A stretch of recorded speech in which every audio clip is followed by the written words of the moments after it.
Volume 1, She Does Not Fear, by Hajime Ninome. Translated by Suaminchu Doku and Pakkit. Audiobook by Masquerade at Masquerade Audiobooks. Prologue. There are some things people are not meant to see. A line my now late grandmother used to say, and one that was quite true. I had been interested in the occult since I was a brat, and upon entering university, I learned the truth of those words, stepping many times into the abyss of the spirit world. Ghosts, beings that are impossible for anyone to clearly define, whether they truly exist or not, and the legends that revolve them are at the center of this story. And this story can also be said to be the story of her and me. Her eyes glimmered facing mystery, and her words, uttered with an expression of ecstasy, always warped the world I believed in. The anxiety they built within me made me feel like the earth would split apart. Simply listening would instill a fear that made me not want to look back, a fear as if someone were peeking at me from the shadows through a half-open door. It was probably because the words she spoke included truths about the other side, truths so scant, grotesque, and twisted that only the dead could make use of them. Only now, after she is gone, do I finally understand that. As my grandmother had said, it was definitely a world not meant to be seen. It was a story not meant to be known to the living. However, I'm going to tell that story now. I'm going to talk about it all from here. Because if I don't, she won't be able to rest in peace. Because she, having lived in the depths of darkness, and having struggled through darkness, won't be able to rest in peace. Yes, I'll say it only once more. From here onwards is a story that should not be known. Case 01, The Wish-Fulfilling House. Flow. Hey, Mother. If the beings called ghosts exist in this world, then, would it ever be possible for someone to prove their existence in a way no one anywhere could object to? I think it would be impossible, no matter how much humanity evolves. On the flip side, it also means that no one anywhere could irrefutably prove that they do not exist. From that standpoint, to discuss whether ghosts exist or not is a complete waste of time. That's why the only winners of such debates must be the ones who can enjoy ghosts purely as a source of entertainment. Indeed, I fall under that group, and I'm what's commonly known as an occult maniac. Mother, you may not know this, but I'm a bit of a pariah in society to be of my age and go ghost this unidentified mysterious animal that, I know that people laugh at someone like me. But you know, there are plenty of things in this world that are inexplicable. Yes. For example, the house I'm living in. This bygone, almost 30-year-old building rests on the banks of the Tamagawa waterworks, and the rent is exceptionally cheap, partly because of its remote location. I had just moved to Tokyo this spring, and was looking for cheap real estate when I found this place. The closest convenience store is a 10-minute bike ride away. It's surrounded by darkness and covered by a thick copse, and because there are no streetlights in the area, it's completely dark at night. Nevertheless, this old building was cool. It was built in the style of a mountain cottage, with a garage on the first floor and atriums on the second and third floors, so it was more than luxurious for only one person. The kitchen is as cramped as an office kitchenette, but it has a living room, a Japanese-style room, a bath, and even an atelier. From what I hear, an architect designed it as their personal workplace. For me, it was love at first sight.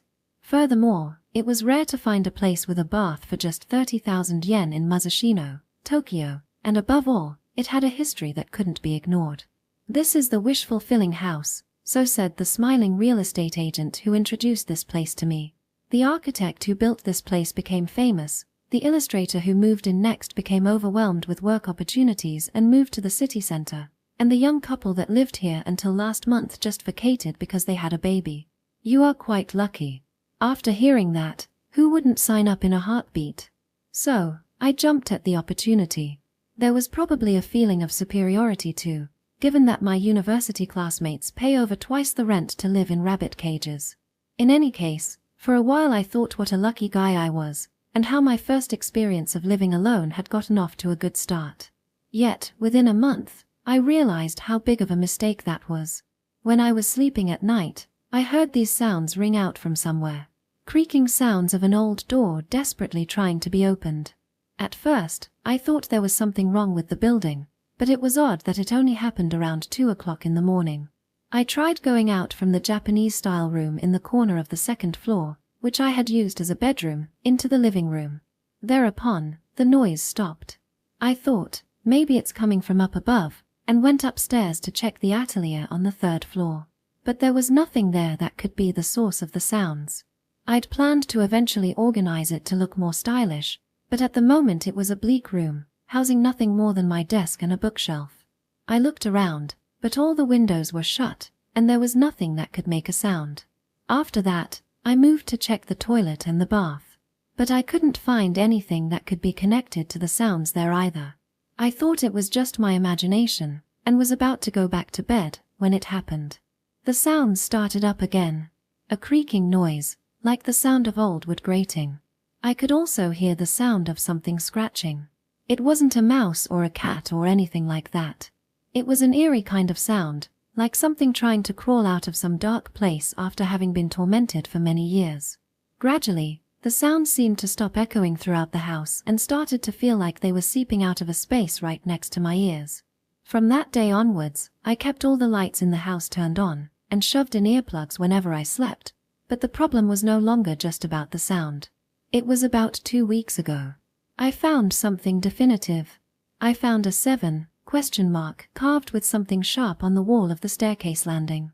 I immediately checked to make sure the doors and windows around the house were locked. But there was no sign that anyone had entered, and I was extremely terrified back then. It was a pretty big engraving, but I forced myself to think that I just hadn't noticed it before. However, a few days later, I found a 6 ? Near the bathtub. It had indeed been carved by something sharp onto the wooden frame of the window. And then it happened a week ago. I found the number 5 ? Near the toilet, and even the most optimistic part of me was convinced. Something was in this house, and that this was some sort of countdown. I immediately flew out of the house. I couldn't live in a place like this any longer. I hadn't made any close friends at university yet, so I lived in karaoke spots and net cafes for several days straight. I couldn't talk about something like this to anyone. I didn't know any priests, nor any mediums. It was then that I realized, right, the people from Ikaigabuchi, abyss of the spirit world, would be perfect for discussing this with. Like-minded people who, like me, were fascinated by the deep world of the occult. They might believe me. And having said all that, they definitely weren't suspicious people at all. No, we are plenty suspicious. Who? I recoiled at the sudden voice from above. I turned back to see Karasu-san's white face, waving her hand at me. Sup, Nogikuan. Karasu-san. How long have you been there? I checked the time on my cell phone. It was 10:30 at night. There was still 30 minutes remaining until the offline meeting began. Right around the time you started explaining the wish-fulfilling house to your mother. That's basically from the beginning, I complained, as I hastily shoved my stationery back into my bag. Sorry, my bad. But you know, peeping is, like, our thing, right? Said Karasu-san as she displayed a cutesy smile. This was a family restaurant near Itsukaichikaido Avenue. We were going to have an emergency offline meeting here with the members of an occult site I frequent. And of course, Karasu-san wasn't her real name. It was a handle that she used online. Just as I, Nagito Yamada, go by the name Nogi online, she went by Karasu, meaning Raven. This was the 3rd time we'd met, but I still didn't know her real name. However, she was a regular visitor on the Ikaigabuchi site, and thus a veteran of the occult in comparison to me, who'd only begun browsing the site in spring this year. Her appearance was the same as always. She was dressed in a purplish velvet dress that reached down to her ankles, and under that was just a black camisole, which exposed her cleavage. Her breasts looked they would jump out at any time, which made looking at her awkward. However, this was her uniform of sorts. You're quite early. Did you close up shop sooner than expected? I asked, and in response, pretty much. Fortune tellers don't have much to do when there are no customers, she said as she took off the shawl she was wearing and sat down across from me. But you know, to put it frankly, she looked at me as she played with the shiny skull accessory on her chest, twirling it with her fingertips. Your house probably has nothing to it. What? What was it called? Right, a schema. Schema? It's a term from cognitive science, apparently. If you keep believing you're scared of something, then you start seeing faces in the stains on the ceiling, that sort of thing. The truth is that if you hear your house rattling every day, the scratches that were originally in the house to begin with start to look like numbers. Seriously? Seriously. I mean, you came to Tokyo by yourself from the super ruralness in Shizuoka, and this is the first time you're living alone, right? Furthermore, you're living alone in an old wooden house, so it's understandable. I used to live in a house that groaned and squeaked a lot, so I know how you feel. It's like the sound of plastic wrap, pretty creepy. She said that as she raised her hand to call the waitress and ordered a beer. Wait, hold on a second. If this was just me being a wuss, then what was I supposed to say to the occult veterans that were coming to the offline meeting? Would I get banned from that wonderful site overnight for being such an airhead? Ah, don't worry about it, she laughed flippantly. They're the kind of people who love to get together and talk about creepy stories to begin with. But is it going to be that simple? Around 10 or so people said they were gonna join today. Thereupon, Karasu-san said "Who?" and stared at me. You haven't checked? Checked what? Today's participants. I think there are already more than 30. What? I hastily accessed the Ikaigabuchi offline meeting board through my cell phone. Thereupon, I opened the wish-fulfilling house investigation thread, and was astonished. It really is true. Why'd the number suddenly skyrocket? Are people really that interested in the wish-fulfilling house? Unfortunately, that's not it at all. You see, even the super regulars Suyu-san and Zippo-san are also on the list of participants, aren't they? They wouldn't come for some mere ghost story. Some mere ghost story, you say? She laughed at the expression I was making, plucked the phone from my hand and began to twiddle with it. Eventually, she turned the LCD screen towards me. This person. The fourth poster, going by the name Yoichi. I think this many people are showing up because this person announced their participation. Who is this Yoichi person? Who knows? Karasu-san grinned as she pulled out a cigarette. She lit the cigarette using a worn, thin-sized lighter, and after blowing out a puff of smoke, quietly whispered, "Those that meet Yoichi die 7 days later." What? There's more. Yoichi isn't a living person. Offline meetings Yoichi attends end in disaster. And what else was there? What are you talking about? Something like an urban legend that started being whispered around Ikaigabuchi. Even so, no one's actually met Yoichi. No one knows if Yoichi is some old man, or what their gender is. However, everyone who attends a meeting Yoichi goes to clams up. The entire thread disappears. The participants stop coming to Ikaigabuchi, or they die. Her low whisper felt like I was being doused with cold water from my neck down my spine. On the other hand, Karasu-san was happily receiving her shiny cup of beer, exclaiming "Whoa, delicious" in a lackadaisical tone. But those are just rumors, right? I asked, and she replied that's right, while laughing. So, basically, even if the wish-fulfilling house is a miss, there's hope that Yoichi pops up. Everyone gathering today is looking forward to that. So you have no reason to fret, she said, but even so, I had some pretty mixed feelings.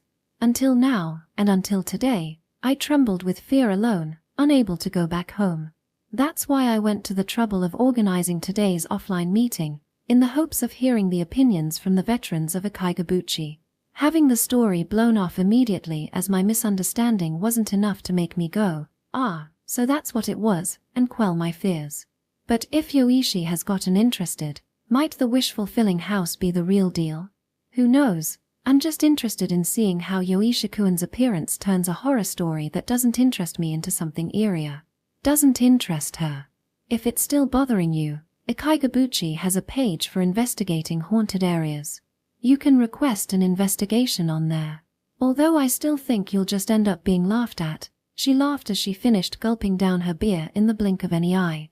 Indeed, the occult website I often frequent, Ikaigabuchi, did conduct on-the-spot investigations of haunted places across the country, both famous and unknown. After an investigation, the haunted spots were rated on a 4-point scale from A to D, with A being the most dangerous. This rating was quite unique, in that even famed areas such as Terra no Masakado's grave and Oiwainaratamiya Shrine were jointly given a D rank by Akaigabuchi. In other words, they were rated as having the lowest level of danger. Supposedly, it was because those areas had become a place where ghosts and humans were segregated on the basis of mutual respect. On the other hand, places given an A rank were often unknown to the general public. Places such as crime scenes that involved murders brought forth by ugly emotions such as infatuation and jealousy, or at the sight of an elderly person's lonely death, who spread their fanatical delusions until the moment of their death. They say that those places serve as lightning rods for souls that resent this world, souls that have lost their personalities and simply became a mass of resentment, who exert an inescapable malice towards those that approach them. As I thought such things, Karasu-san had begun peering intently at my face. "Hey, Nogikuin. Yes. You have the sign of a meeting. What? And it's with a girl. Seriously?" My expression relaxed at hearing those words. "Could you please elaborate a little more?" She began playing with the realistic skull-shaped accessory near her chest as she continued. "How should I put it? It's a very intense encounter. Like two split souls are reuniting." But she declared with a look that seemed to see right through me to some other world. "It's hard to say if meeting this girl will actually result in happiness for you." "What do you mean? And furthermore, wait, isn't she already dead? Hey, isn't that like being possessed or something?" "You've got to be kidding me," I thought, but I also remembered that she would tell me such ominous things every time we met. Previously, she told me I would have luck with bicycles, and then I got hit from behind by a motorcycle on the way back home. Another time she told me I would have golden luck and I was happy about it, then I stepped on a gold-colored thumbtack at home. In other words, she has a subtle skill as a fortune teller, conveying people's unhappiness in a way that does not make them feel unhappy. You know, Karasu-san, if you're a fortune teller, shouldn't you also teach people how to avoid misfortune? I asked. "Well, it's up to the individual to decide whether they consider misfortune to be misfortune," she said, and stuck out her tongue in a cutesy way, then shouted to the employee passing by, "Another beer, please." As I sat there, watching over her in a vexed manner, the chime at the entrance rang in rapid succession, and one after another, suspicious-looking people entered. Seeing as they were coming over after recognizing Karasu-san, I deduced they were people attending the offline meeting. Hello, Karasu-san, you look as beautiful as ever. Maru-san, it's been a long time. It's exciting, isn't it? The cruel tricks of our fortunes, that we should meet." As such conversations unfolded, the seats at the far back of the family restaurant, where I was stationed, gradually became more and more crowded. I recognized a few faces among the increasing number of people, but the vast majority of them were strangers. I'd been actively participating in the offline meetings in Tokyo, but I have to say that the world of the occult is really deep when you see new faces en masse every time. Just past 11 o'clock, the group of people with bizarre tastes gathered at the back of the family restaurant finally exceeded 30 people. Well, I'd picked the family restaurant figuring there'd be only 10 people, so this was a pretty big transgression. The looks from the waitresses passing awkward smiles at me hurt. "Are there any more coming?" I quietly asked Karasu-san, who was engaging in small talk with the other attendees, and she responded with her cheeks slightly reddened, "It's way too late to ask that now. There are a bunch of people who show up without registering, so there'll probably be a few more." "Won't that be problematic?" "This might scare away Yoichi too," she commented cheerfully, "but this might be a bit troublesome." Section. "So, which one's Yoichi?" As expected, not even an hour passed before the conversation blew past the wish-fulfilling house. The countless occult veterans crammed into the family restaurant all looked around at each other, frantically searching for the accursed Yoichi. "All right, I propose we do one round of introductions now." The middle-aged man going by the handle Professor suggested as such. His face was already red. Judging by the number of empty beer mugs lying on the table, he seems to be quite the drinker. The chorus of "Let's do it, let's do it" began in response, and soon each person stood up one by one and began to speak. At least half the participants were already quite drunk, so the atmosphere began to feel less like a gathering of occult enthusiasts and more like a full-on drinking party. "Me first. I'm Professor My field of occult specialty is in the ethnography of forgotten cultures. Me second. I'm Usagi. I love folklore about Ryuman Sukuna-sama, a spectre said to have appeared in ancient times, named after his two faces on the front and back of his head. Me third. I'm Harley.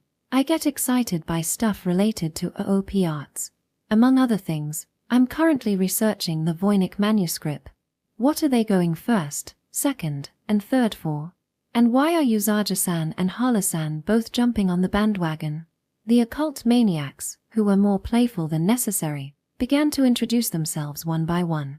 And they did so in a ridiculously boisterous way. I alone seemed to receive the sharp, reproachful glares from customers all over the shop. Me seventh. I'm Karasu. When she energetically rose from her seat, she was greeted with a particularly loud round of applause, and when she started reciprocating the affection, I completely gave up on discussing the house. Come to think of it, every offline meeting ended up like this. It was uncharacteristic for an occult website like Akaigabuchi. Go on, Nogi-kun. It's your turn next, urged by Karasu-san. I begrudgingly stood up. 8. I'm Nogi. I'm a university student. What type of occult do you like? I love all kinds of mysterious stories, but right now I'm interested in things related to ghosts. When I answered half-heartedly to the question that had been flung at me, people began shouting, too stiff, too stiff. You haven't drunk enough, and someone ordered a beer for me without even asking me. Man, I'm still 18. I'm underage, I can't drink. It's fine, it's fine.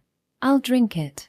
Just act like you're drinking and they'll be satisfied, laughed Karasu-san as she smacked my butt with her palm after noting my expression.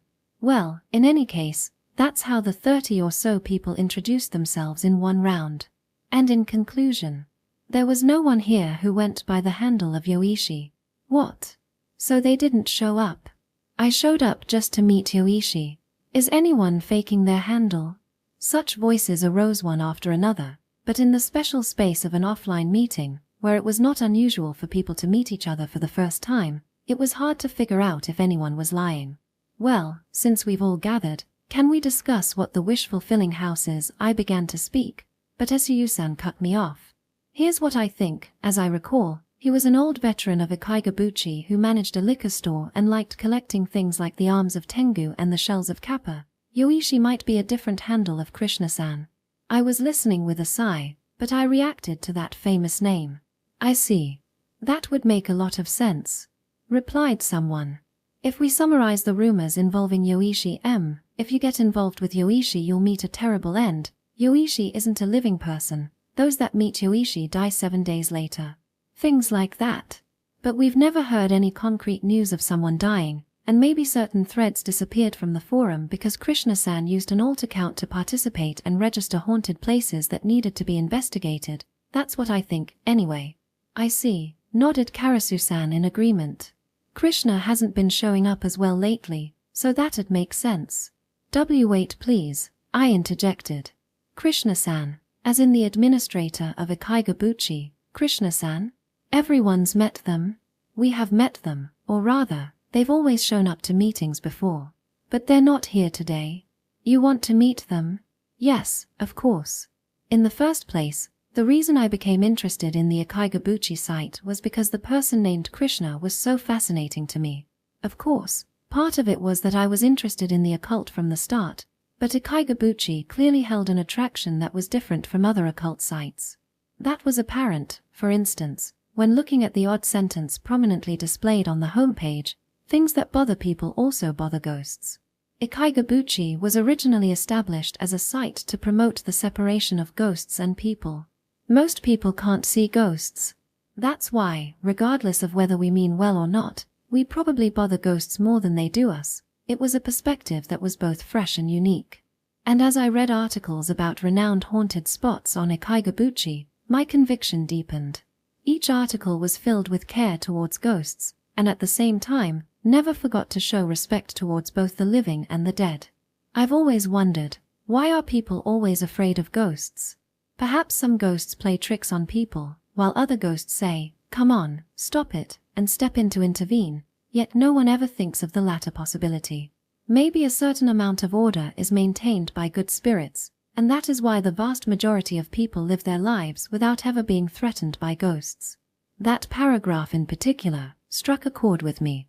Those words hit me hard, as I had just arrived in Tokyo and hadn't met anyone I could call a friend. I realized more than ever that people were connected to others through sincerity. It gave me the courage necessary to think that I could make it in Tokyo, where it said that people's relationships with others is tenuous, where people try to avoid needless interaction with others as much as possible. I was encouraged by that. That was when I actually began participating on the site. As I read the daily updates of bizarre articles, I became more and more fascinated by this Krishna person. Their deep, yet wide-ranging knowledge of the occult. Their logical and elegant writing style. The sincerity that could be felt in every written word. They were packed with things that my soul lacked and things that I truly needed right now. Before I'd realized, I had come to think of Krishna-san as my brother and father in Tokyo. And if I could make a wish, I wanted Krishna-san to personally investigate the wish-fulfilling house themselves. How old is Krishna-san? What kind of person are they? Nogikuan, you're stuttering. Calm down. Here, have a drink. Undeterred by the interruptions of Suyu-san and the others, I rephrased my question. Please, tell me. How could I meet them? However, my question was met with an awkward silence from the group of 30 people. I don't think they'll show up to an offline meeting again. Why? Some things happened. Some things? Well, you'll see. I'm sure you'll get the chance to find out sooner or later. But for now, leave it be. I only received vague responses like that. The brief silence in the family restaurant was broken by Zippo-san, who I think worked as a programmer. I disagree with that opinion. That opinion? In response to Karasu-san's question, Zippo-san pushed up his thick glasses and answered nervously. The theory that Yoichi and Krishna-san are the same person. What do you mean? To tell you the truth, I know of an acquaintance who met Yoichi at an offline meeting. Really, the entire gathering was suddenly excited. What were they like? How old? Guy? Girl? Which offline meeting? They all asked in unison, and Zippo-san quietly answered. The offline meeting was for the investigation of an abandoned hospital in the Toma prefecture, about half a year ago. So, what was Yoichi like? Well, I don't know. You don't know? How come? Karasu-san asked, and Zippo-san gulped once before answering. Because the guy's hospitalized. Hospitalized? Psychiatric ward. Hearing that, the lively crowd once again fell to a deathly silence. Everyone fell silent as if something heavy and grim overshadowed the excited crowd in their seats. Hospitalized in a psychiatric ward? Is that Yoichi's fault? Asked Suyu-san, and Zippo-san slowly shook his head. I don't know. But even after regaining consciousness, the only word he ever mumbled was Yoichi. That's why I came to this meeting today, to ask Yoichi what the hell happened that day in the offline meeting. Everyone fell silent for a while once Zippo-san stopped speaking. From then on, the family restaurant was once again filled with stories of Yoichi. Come to think of it, was the type of statement preceding conversations as tales of Yoichi emerged one after the other, as if being unconsciously recalled by those present. If I were to summarize those stories, it seemed Yoichi was someone who appeared very rarely on the Ikaigabuchi forum. They rarely posted, but when they did, they would post on threads on almost any topic, and give accurate commentaries on even the most maniacal of topics. Taking into account the variable times of their posts, Yoichi was thought to have been an occult maniac that sat in front of a computer almost 24 hours a day. They had knowledge of the supernatural that rivaled that of Krishna-san, but their posts showed no signs of sharing the love for ghosts that defined Krishna-san. If anything, they could be described as creepy, a creepiness that felt as if a dead person had blended into the internet. Maybe there's some truth to the rumor that Yoichi isn't a living person after all, mumbled Jerza-san, who said he was a writer for a magazine. Remember that thread that popped up on the net a while ago? I'm a ghost. Do you have any questions? Ah, you mean the one that was talked about as being the real thing? Even after running an IP search, the PC and host were unknown. In my opinion, Ethereal forms have good affinity with computers and other digital equipment. Because, you see, brain function is also driven by weak electrical signals. You do hear a lot of stories like that about ghosts posting on the internet. Then, that Yoichi mumbled Suyu-san in summary. We can't see them, but maybe they are already here? Those words sent a shiver down my spine. I quietly looked around the brightly lit restaurant. It wasn't just me, it seemed like everyone had felt something cold. After that, the gathering became somewhat reserved on the topic of ghosts. Gradually, seats became arranged by topic as people broke off into their areas of interest. As the organizer of today's offline meeting, I wanted to bring it back to the original topic, but I was certain no one remembered anything anymore about my house. In addition, the creepy stories that Suyu-san sitting next to me was telling were just too interesting. A story about a box found in an antique store that could not be opened, a talisman found behind a painting on a hotel wall, a woman's cackling laughter while speaking to a doll each provided enough entertainment to leave you sleepless when alone at night. Everyone lost track of time as they enjoyed the endless flow of occult discussions. And at around 1 o'clock in the morning, the offline meeting dispersed. Section. Please wait a minute. As the Akaigabuchi members scattered into the night streets in small groups, I chased Karasu-san as she flagged down a taxi on the main street. What about my house? You know, the wish-fulfilling house? Thereupon, the rather useless fortune-teller flapped her hand back and forth with a flushed expression. It's fine, it's fine. It's that, schemer. And what else? I think I was going to tell you something, but I forgot. What do you mean forgot? Don't worry, you have the sign of a meeting. Well, see ya. She slapped me on the back and then happily jumped into the stopped taxi. As I watched the taxi drive off, I stood there dumbfounded for who knows how long. Was it all right if I went back now? To that house, to the wish-fulfilling house. I began walking down the main street toward the train station, dragging along the motorcycle I'd bought cheaply online for commuting to school. Tokyo was filled with people even this late at night. In particular, the area around the train station near my house was close to many universities, so there seemed to be no difference in the number of people milling about from day to night. Around the time the station building came into view, I almost crashed into a couple of girls, then subsequently apologized for it. One of them shot me a "what the hell's wrong with you" look, but the other cracked a smile and said, "No, we're sorry." I apologized again once more. That's all there was to it, but it filled my heart with hope. Indeed, a fateful meeting was lying in wait for me, and with a girl, no less. This might be it.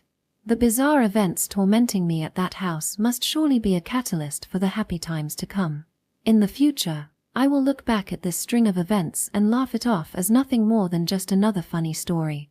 I felt less burdened when I thought of it like that. Besides, now I didn't have to move. Moving costs would be painful for me, given that I was receiving no allowance from home.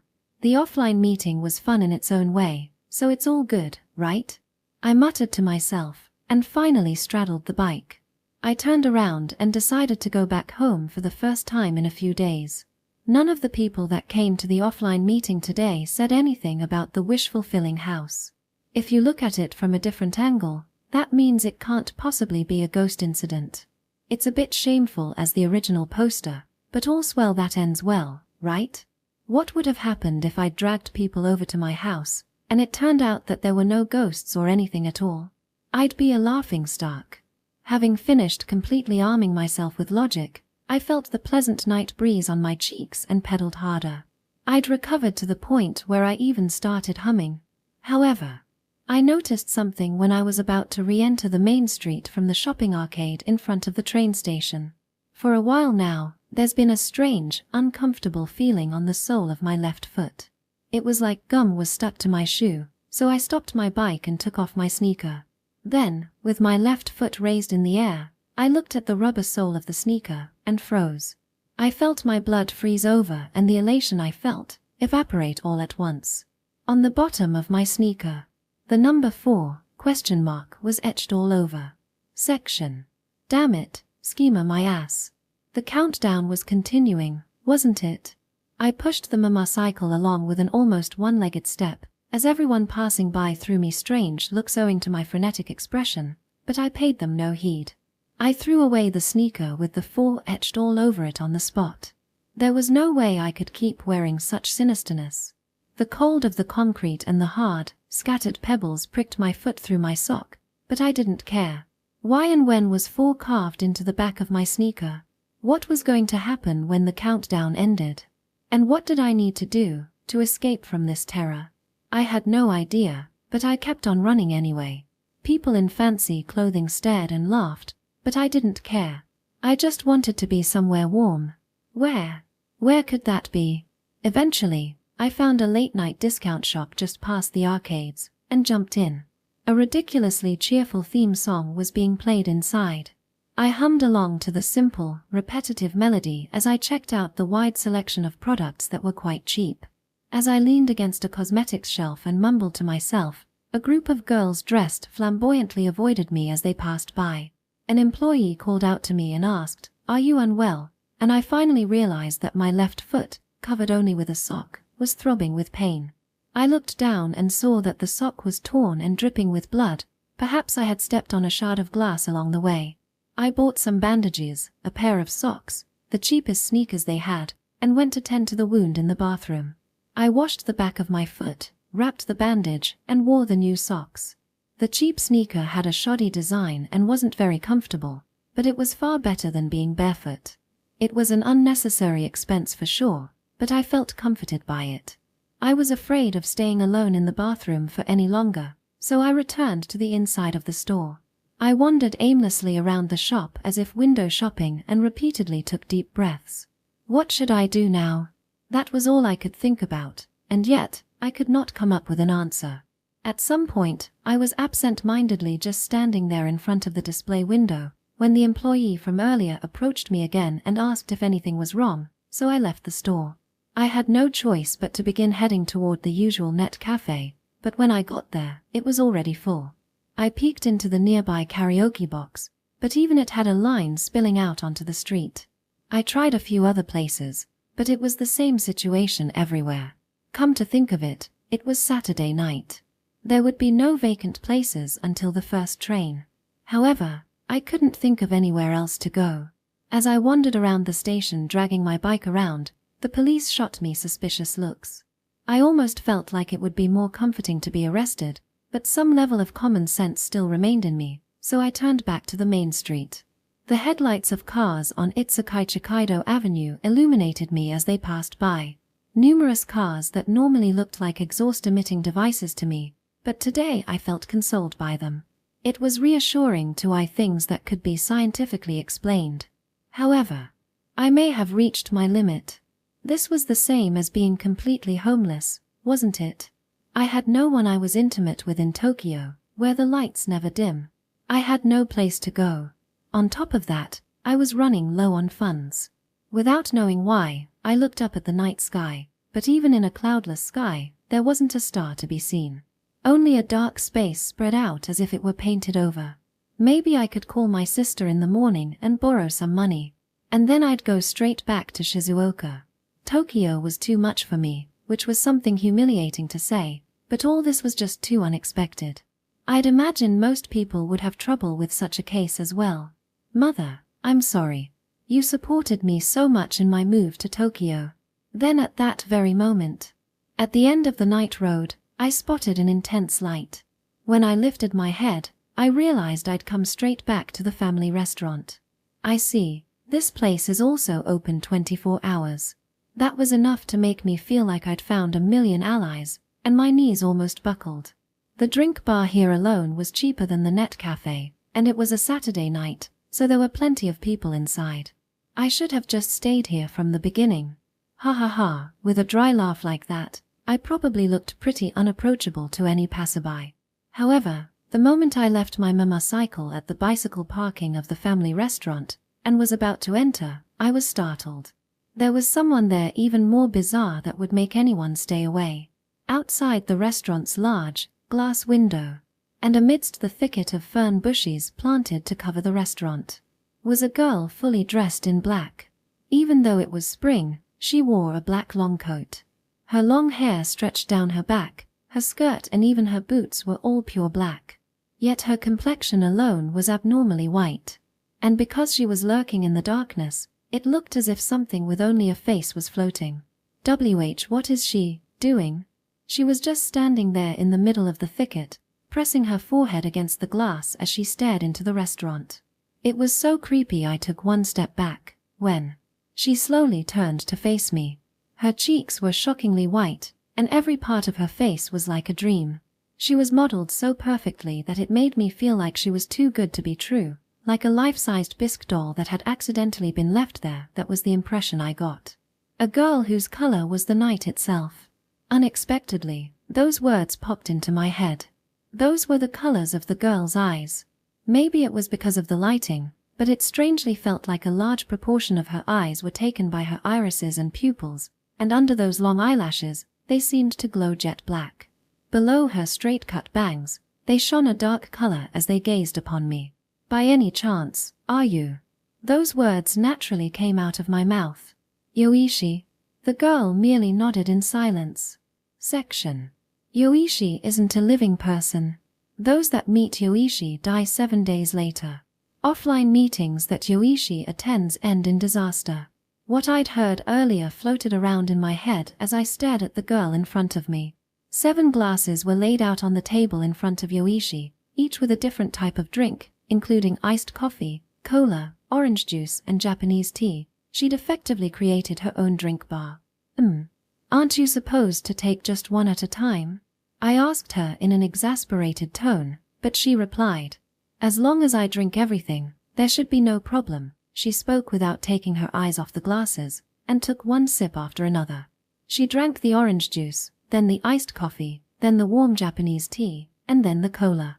She faithfully repeated the order a number of times, sometimes adding rooibos tea, black tea, and melon soda as an accent. I didn't know if there was any meaning to the order, but I found it odd because when she drank them, it looked like some kind of religious ritual passed down through the ages. I looked again at the girl who went by Yoichi. She looked to be of high school age. Looking at her sitting directly in front of me under a bright light, I could see that she held immense beauty. But the problem was her eyes. Those eyes, like glass beads, seemed to be looking somewhere and nowhere. The air she gave off felt as if we did not share the same world, creating a unique barrier around her. Rather than the nobility of a princess, she was closer to that of a witch's apprentice. Anyway, I asked the girl dressed in black as she busily rifled through the drinks. Why didn't you come to the offline meeting today? I did. No, but you didn't come when everyone else was here earlier. I was there. Right there, the whole time. She pointed toward the other side of the window, where I'd first found her, in other words, the bushes outside the store.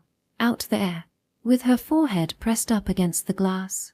What does that mean? From 11 o'clock until now, you've been there the whole time? Yes, she nodded. As I stared at her pale face, I began thinking. This girl. Is she what you'd call a denpa, or psychic? Denpa, an internet slang term for a slightly troublesome person who spontaneously spews out random occult delusions into the world, but it was already past 2 o'clock in the morning. To cling to the glass for 3 hours straight since 11 o'clock, that must have creeped out the employees. I thought that as I quietly turned around and saw that a different group of waitresses than before were staring at Yoichi and whispering something to each other. Their expressions were contorted in a slightly mean manner, like an air of contempt for someone who was more foolish than they were. I stood up, having felt like I'd seen something detestable. I immediately walked toward them and declared I'll take a drink as well, then headed straight for the counter to grab a drink. I didn't know why I felt so irritated. Maybe it was because I felt like I'd been laughed at myself, being a fellow occult lover. I filled my glass to the brim with ice, then pressed the button for coffee. Now then, what to do from here on out? As I watched the hot coffee melt through the ice, I thought, I can't go back home. The countdown still continued. Furthermore, I've ran into the heresy class occult girl from Ikaigabuchi. And now, for some reason, the two of us were at a family restaurant late at night. In a way, it's comforting that I wasn't alone, but given that my companion was the occult girl with strange urban legends attached to her, it was a tricky situation. You like bad coffee? asked Yoichi when I returned to my seat. What? I asked if you liked bad coffee. The coffee here is unsavory. I looked at her 7 glasses again and noticed that the iced coffee had hardly been sipped. Information that you can gather beforehand should be processed before you act. Yoishi's neat, logic-filled words annoyed me, so I replied with some nastiness. Then allow me to gather information. Why did you come to today's offline meeting? Because I was interested. In the wish-fulfilling house. Why are you interested in that house? The sounds are probably just structural rattles, and the engravings might just be my mistake, right? I intentionally repeated exactly what Karasu-san had told me in a self-torturing way. But Yoichi replied, that's true, without any hint of retorting. Then, why? When I read about that house on the forum, I felt a bit of an oddity from it. Her low, whispering tone gave me goosebumps for some reason. The internet is overflowing with countless ghost stories, but most of them are fake. Real ones, however, have a scent that cannot be hidden. And with those words, something hot bubbled forth from somewhere deep in the pit of my stomach.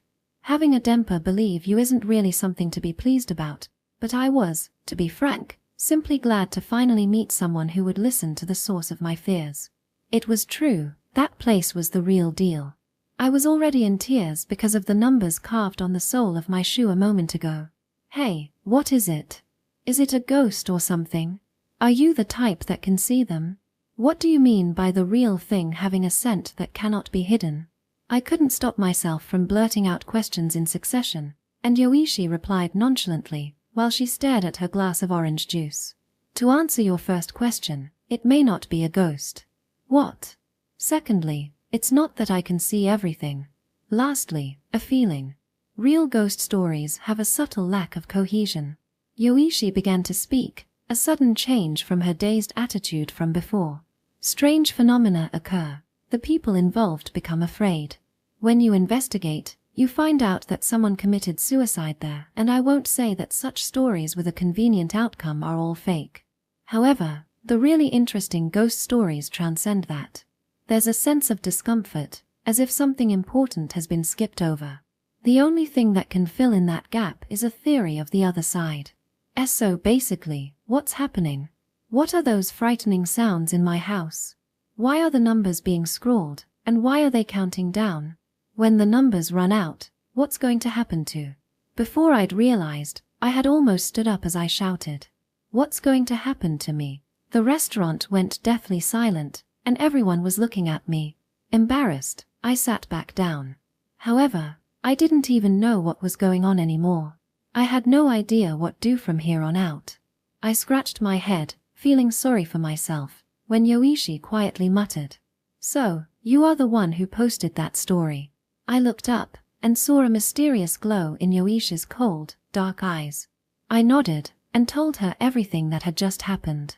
That the countdown was already down to 4, that it had been carved onto the bottom of the sneaker I had been wearing.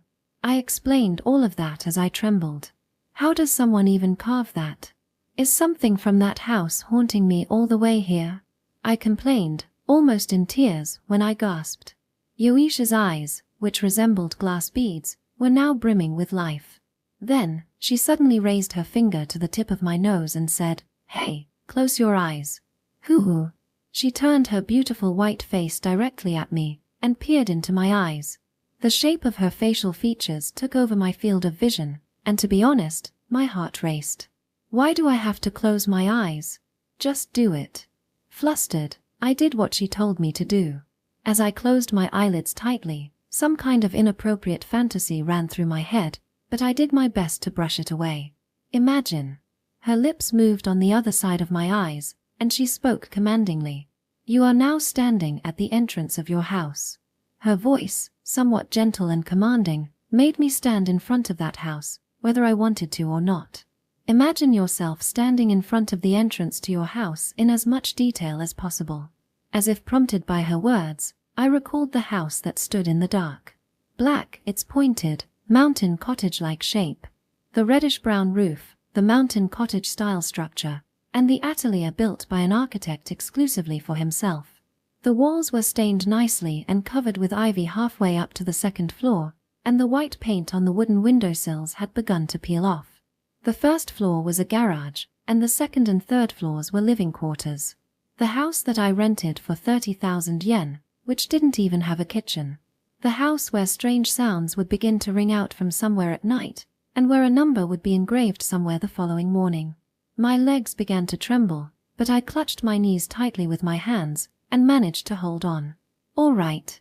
Once you've called it to mind, place your hand on the doorknob. Okay. Now please open the door. I opened it. My shoes were lying scattered in the doorway. They were the leather shoes I'd kicked off when I rushed out in a hurry. But from there, my feet refused to take one step further. I felt someone inside the house, when it should have been empty. The thick, sticky air made me feel that way. No way, I didn't want to go any further, even if this was just my imagination. Perhaps sensing my thoughts, Yoichi whispered, "You'll be fine. Please go inside slowly. Then take off your shoes as you always do and enter.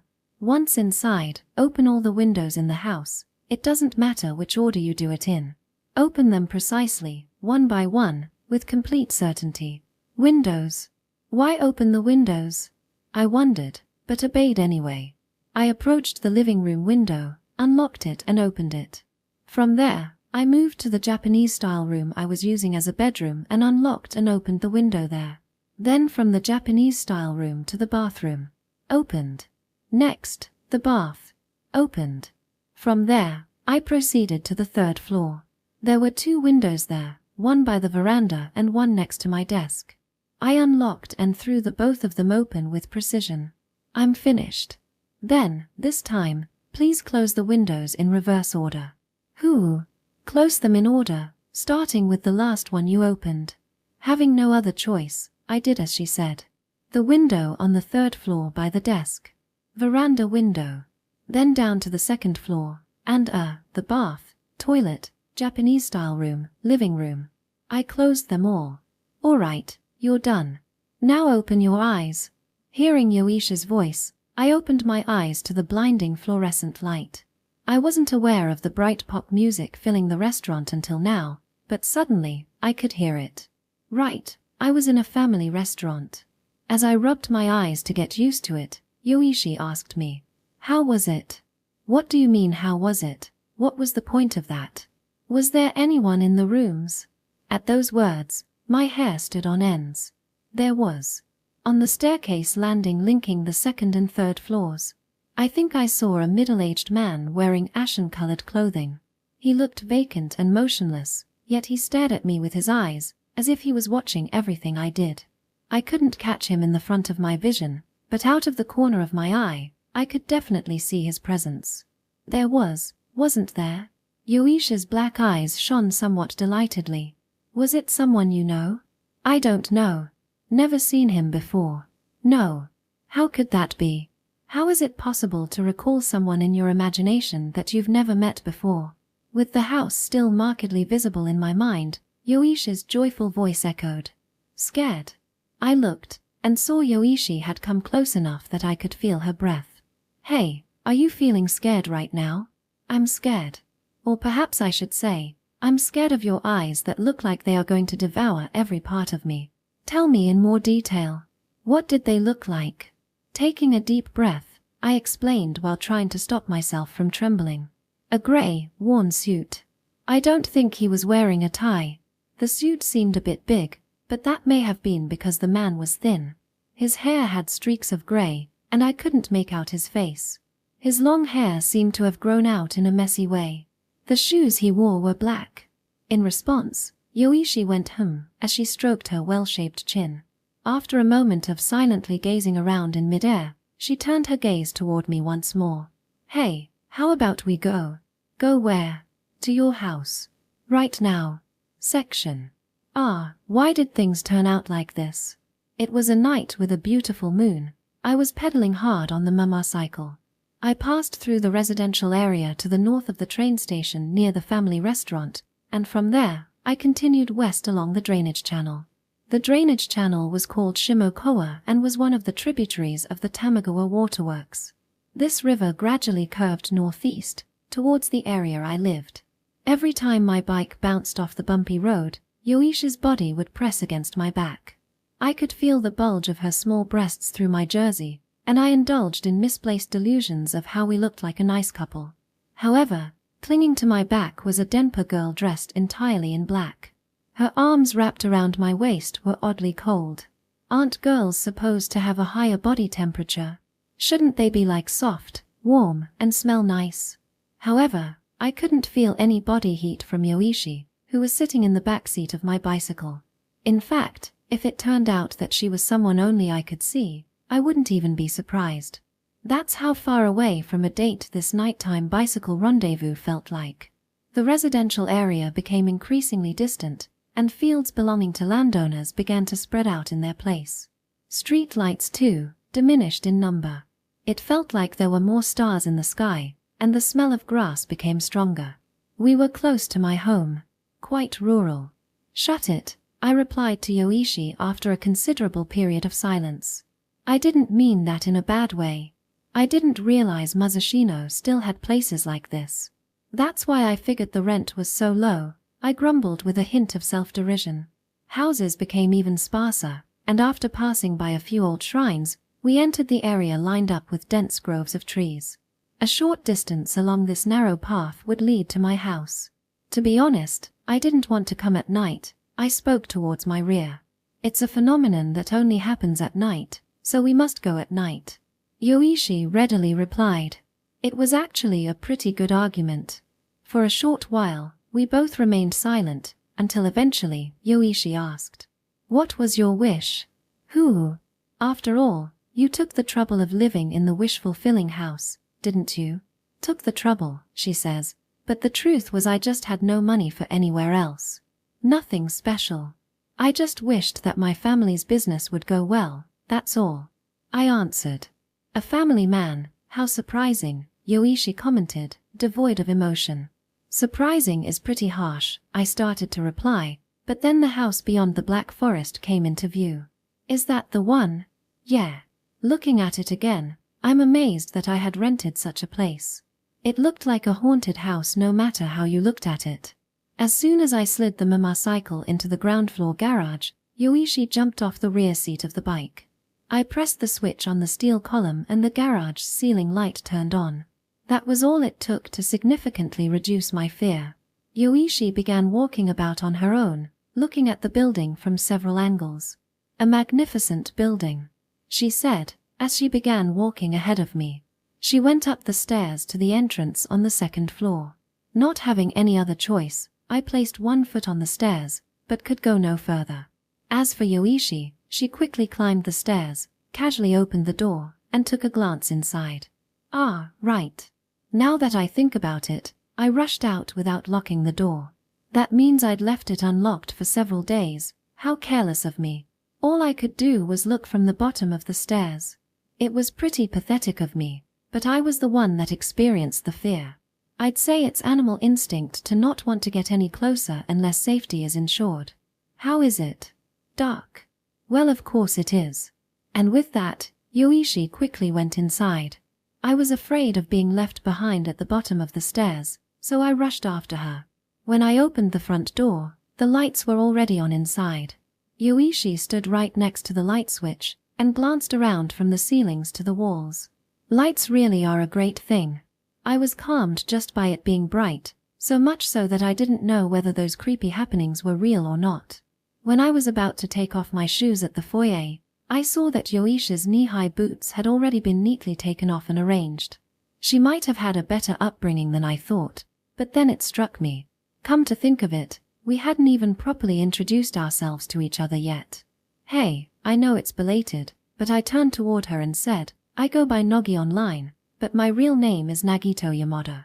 I'm in my first year of university this spring." She simply nodded once without turning around and said, "I'm Yoichi. Isn't that a handle?" "No. My surname is Mitsurugi. Not that it matters."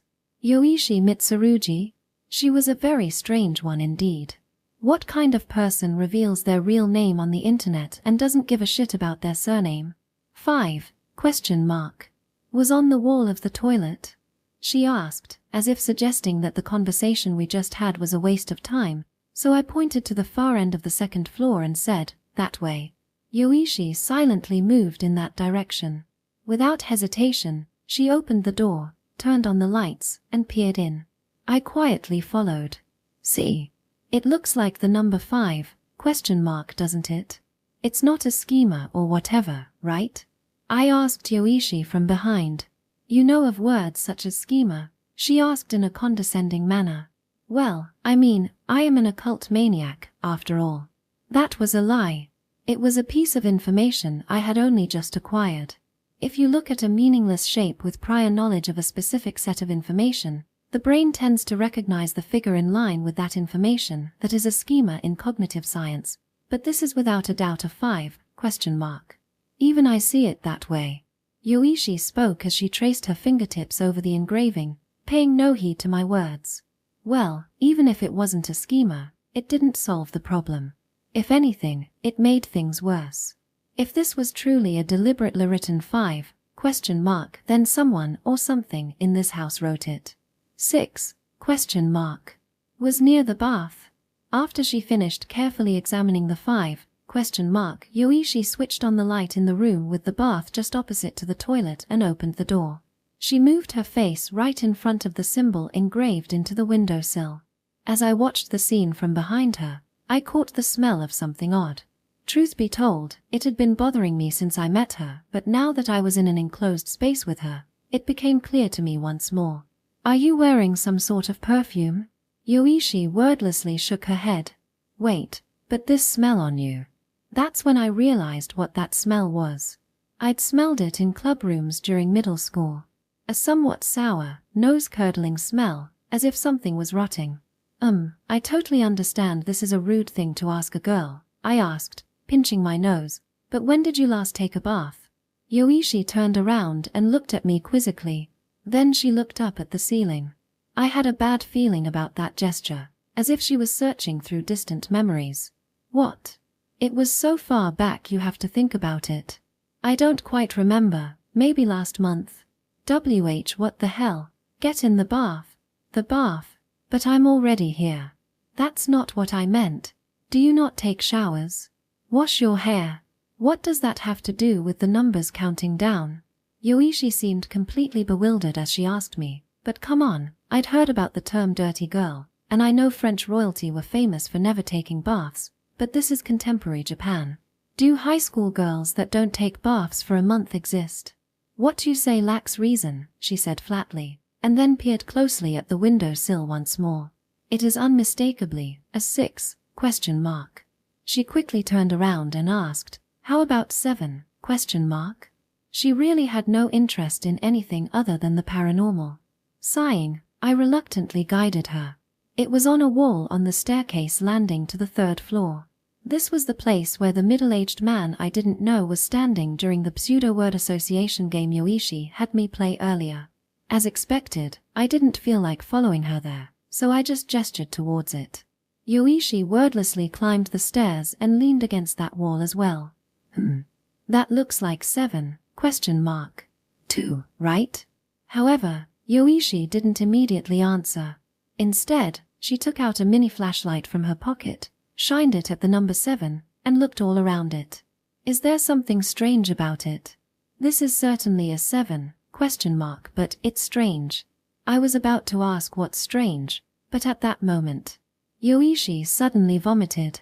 She didn't do anything cute like place a hand to her mouth in an effort to hold it back, but rather, standing upright in a daunting pose, she boldly hurled, which definitely made me take a step back.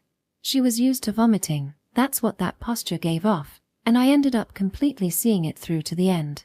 Dripping vomit, sparkling gastric fluid, and the remnants of the orange juice she was drinking earlier. What the hell is she? She doesn't take baths, boldly vomits out in the open. And to make things worse, she's an occult-loving Denpa girl who wears coats during spring. However, I finally noticed that the Denpa girl did seem to be struggling a bit. "Hey, are you all right?" I ran up to her and began rubbing her back. She gave a feeble nod and wiped her mouth. There was vomit on the landing, but she resumed conversing as if nothing even happened. "Ever since I saw your post, I thought it was strange. Why did the countdown begin from 7? Ha! Countdowns should normally start from 9? Or 10? How should I know? I mean, ghosts were scary because you don't know what they're thinking. How would a human like me know why something like that began counting down from 7? Wrong. The paranormal has no rules, but the other side has a will of its own, said Yoichi as she climbed the stairs. I had no choice but to follow. As if to say there must be an 8? And a 9? Somewhere. Yoichi turned on the lights to the 3rd floor and began sliding up to the walls. Her posture, as she crawled about on all fours, scampering along the walls, was both creepy and comical. Afterwards, Yoichi began mumbling something to herself and didn't respond to anything I said, so I gave up and went back down to the 2nd floor. I poured water from the small sink next to the toilet into a bucket and threw a rag in. Even after everything, this was still my house. I couldn't just leave the vomit on the stairs like that. As I took the bucket to the staircase landing, I was reminded of the blank face of the man Yoichi had shown me in the family restaurant a while ago, but I tried hard not to think about it and cleaned up the vomit. Why does vomit smell so acidic? Somehow it always entices you to vomit, too. Moreover, it was irritating that the person who vomited didn't seem to care at all. As if it was obvious that it would be my job to clean up after her. Hey, do you not eat? There's only liquid in this. I commented with a bit of a nasty tone, but Yoichi, who'd come back down from the 3rd floor, simply mumbled that there was no 8? Or 9? Anywhere. The way she said it, as if she was deeply disappointed, kind of ticked me off. Didn't I already tell you there weren't any more? She ignored my comment and began looking at the walls on the 2nd floor. Half exasperated, I watched over her as I went down to the 2nd floor with the rag and bucket. Then, I looked at the clock. Say, I called out to her, are you alright being out this late? Of course, that was pretty belated, given that it was almost 3 o'clock in the morning. If I were her parents, I'd be furious with her for being out this late. I hope you called home before coming out at this hour. I mean, I know it's my fault this is happening, but parents always worry. Back home, I always thought my parents were a pain in the ass, but once you leave, you feel an appreciation for that stuff. However, she wasn't listening to my passionate sermon. Instead, I noticed she was completely immobile, staring at a single spot. What is it? I asked, but Yoichi didn't move. She stood still, frozen like a mannequin. I moved behind Yoichi and looked where she was looking. It was the spot where Yoichi had just vomited, the staircase landing where the middle-aged man I didn't know was standing in my imagination. Wait a second. Who are you having a staring match with? When I placed a hand on her shoulder, she twitched, as if breaking free from a spell. And then she whispered, ever so softly, I see. When she turned around, she seemed to look happy. I could tell by the slight blush creeping into her pale face that she was excited. Hey, did you notice? What? But Yoichi didn't respond. Instead, she turned around and headed toward the entrance. Hey, wait up. Let's leave.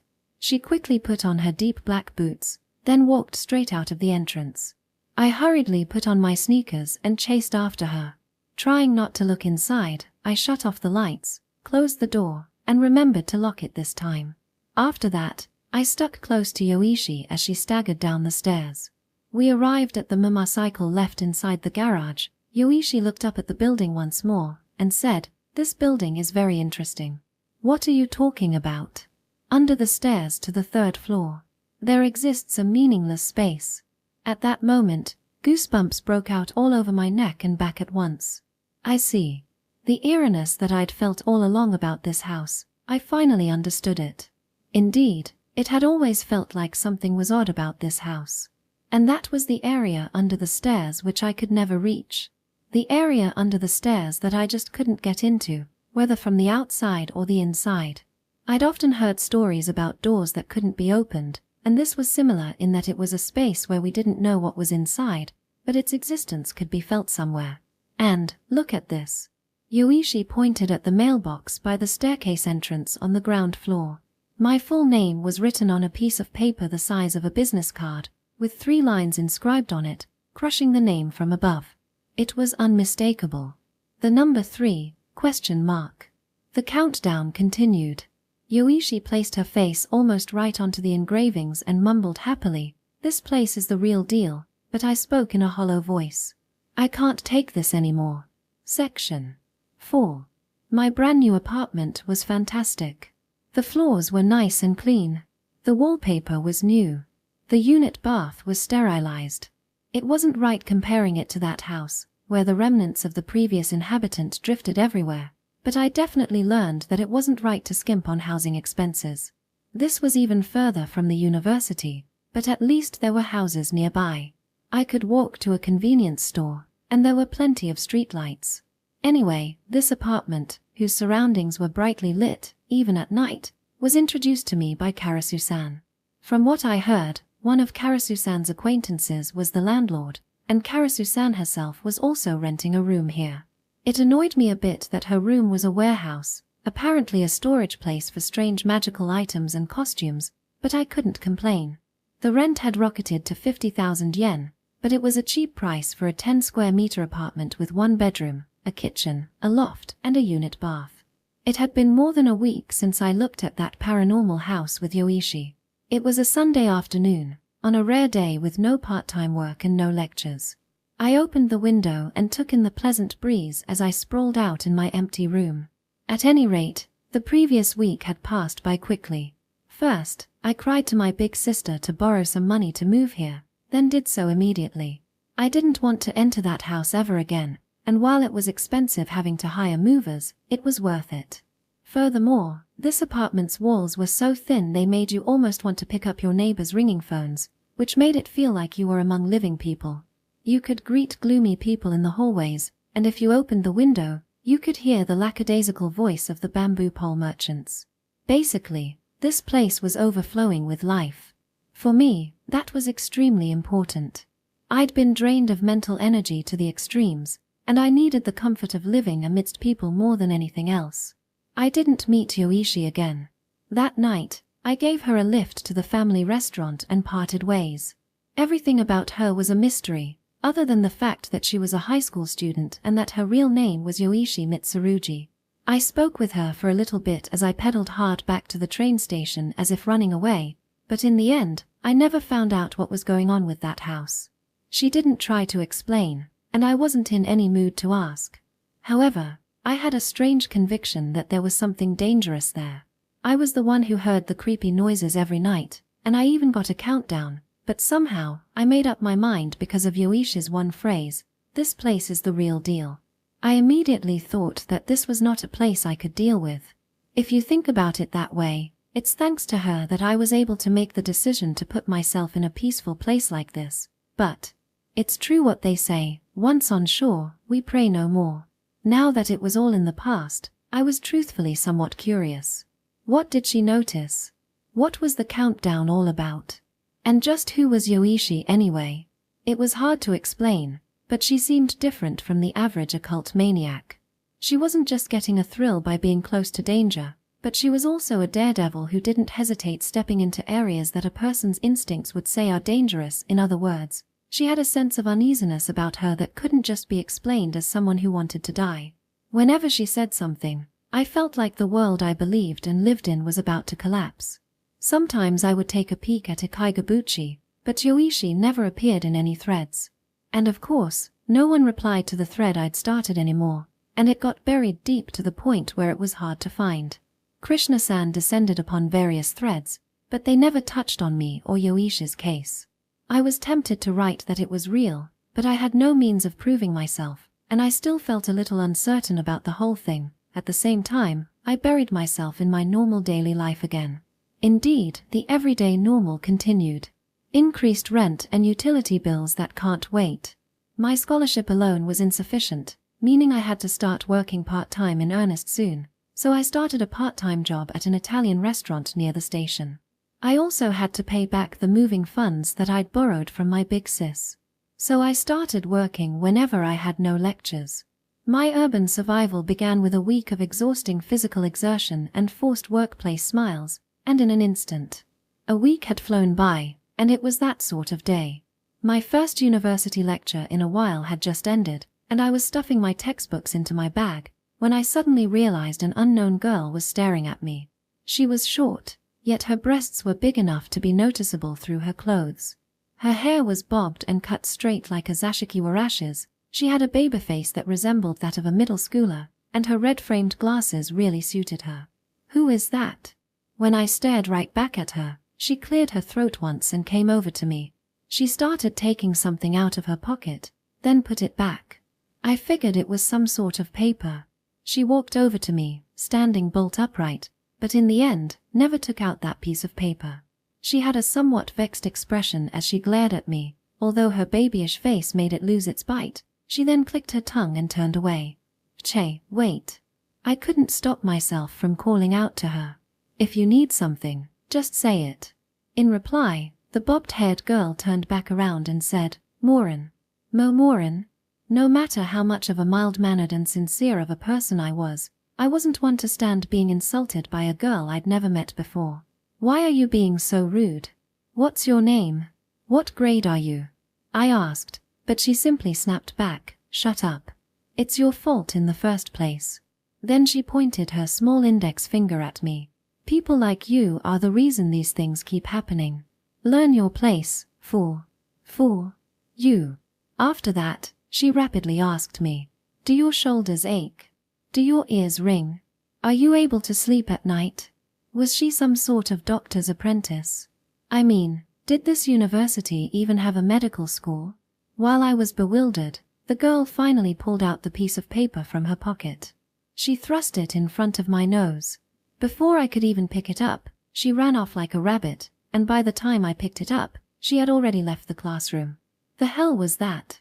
In the emptied classroom, I picked up the paper and looked down at it. It was like a handmade business card. It merely read, "Beatnik Research Club President, Kuramoto Shirina," and the location of the Beatnik Research Club, situated in the Western Club Building. Section. That night, I saw a dream. In my dream, I was still living in that house. That old 3-story mountain cottage-style building by the riverbank. There, I was looking at myself. It was like an out-of-body experience with my body floating in space, and I was gazing down upon a different me living my life. The me directly below showed no signs of noticing me and continued to live normally. It seemed I was looking a bit into the past. I, who still didn't know the fear of the midnight sounds, was living there unconcernedly. "Hey, give up on this house," I wanted to call out to him, but as a person just drifting through the air in a dream, there was nothing I could do. All I could do was stare blankly. Eventually, I noticed that Yoichi was sitting next to me. The two of us were sitting together on the old sofa I'd picked up after moving. The two of us didn't speak to each other, we just did what we liked. I was yawning as I watched TV, while she was just quietly reading an old-looking book. It was just a dream, so I was free to make up any situation I wanted, but it's true that if I were to live together with her, it would be strange, since neither of us would really interfere with the other. Eventually, the me down there got bored of the TV and proceeded to stretch, wash his face, and brushed his teeth. He should have stuttered a little or something, but he was going to bed now. As I observed myself as an outsider, I realized that I was a pretty worthless person. I boasted that I would rebuild my family's downtrodden lumber business, departed Shizuoka in opposition to my father and big sister, failed to get into the seminar I wanted, and then just wandered occult sites. Plus, I hadn't even written a single letter to my mother, who was the only one who agreed with my decision to move to Tokyo, and who I'd promised to send letters to. And in the end, I got lured by the cheap price and moved into a haunted house, running into a Denpa girl along the way. I wanted to slap myself. As I sighed and glared, I quickly curled up in my bedroom. I turned off the lights as if I couldn't see Yoichi, even though she was in the room. Yoichi seemed to notice the lights had gone off, as she closed her book and stared off into space. I'd floated down to Yoichi, thinking I'd turn the light on for her. "It's about time." I had a horrible feeling when Yoichi said that. And then, in the darkness illuminated only by the moonlight, I heard that sound. From somewhere, the sound of something being scraped. An ominous melody ringing across the border connecting this world and the other. My whole body stiffened as I heard the sound, as if something somewhere was trying to crawl out of some sealed space. It was like watching those supernatural shows on TV, where they set up a camera in rooms where ghosts are rumored to appear. This is a nightmare, isn't it? I need to wake up as soon as possible. Because, if I stay here like this, I would end up seeing the something that was engraving numbers into this house. I frantically tried to wake up. I waved my limbs around trying to touch something, but I couldn't wake myself from the dream. It was like my body had been caught by some black hand that had seeped out of a different world. Feeling the despair of having been locked in a room with no exit, in the dream where only my ragged breathing echoed, I suddenly found myself next to Yoichi. On the old, leather sofa, I held Yoichi in my arms. I played with her body, as if I were trying to stain both of my palms with Yoichi's body heat. That was my wish, and yet, it wasn't. I mean, of course, I had some interest in girls as a regular 18-year-old boy, but my lust wasn't this twisted. I wasn't the type to release my sexual desires by turning myself into an unseen existence. I should have had that much reason left in me. However, Yoichi showed no signs of fear. If anything, she was in a state of ecstasy. Her expression was dangerous. I felt my rational mind flap its wings and fly away. I licked Yoichi's skin. I groped her breasts through her clothes. I lusted all over her soft body with the tips of my fingers. I pulled up her long skirt, exposing her pale thighs. Yoichi's eyes were barely open. Her lips were slightly parted, revealing her white teeth. Stop! Stop! Stop! I screamed from within my body, but I couldn't restrain the abnormal, sexual desire that was boiling up inside me. However, the moment I placed a hand on her pale wrists, I almost screamed. My arms were not ones I'd become accustomed to seeing, but were long and thin, like that of an old man. Those sleeves were grey and worn. I was wearing an old suit. I thought I smelled the scent of some cologne. I stretched out my trembling arms straight up to my face and stroked my cheek, my nose, and my lips. And the feeling was horrifyingly unlike anything I had ever known. It was definitely that of someone else, and I knew whose it was. Him. That man standing in the corner of my vision. And at last, my face tilted against my will. I turned to the front window, where the moonlight was shining in, and there, my eyes locked with the man hanging over Yoichi. At that moment, I lost consciousness.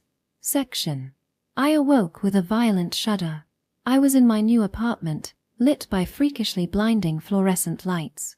On the table next to me was an empty convenience store meal box I'd just eaten, and an unfinished bottle of oolong tea. A bag full of university textbooks and notebooks were scattered near my pillow.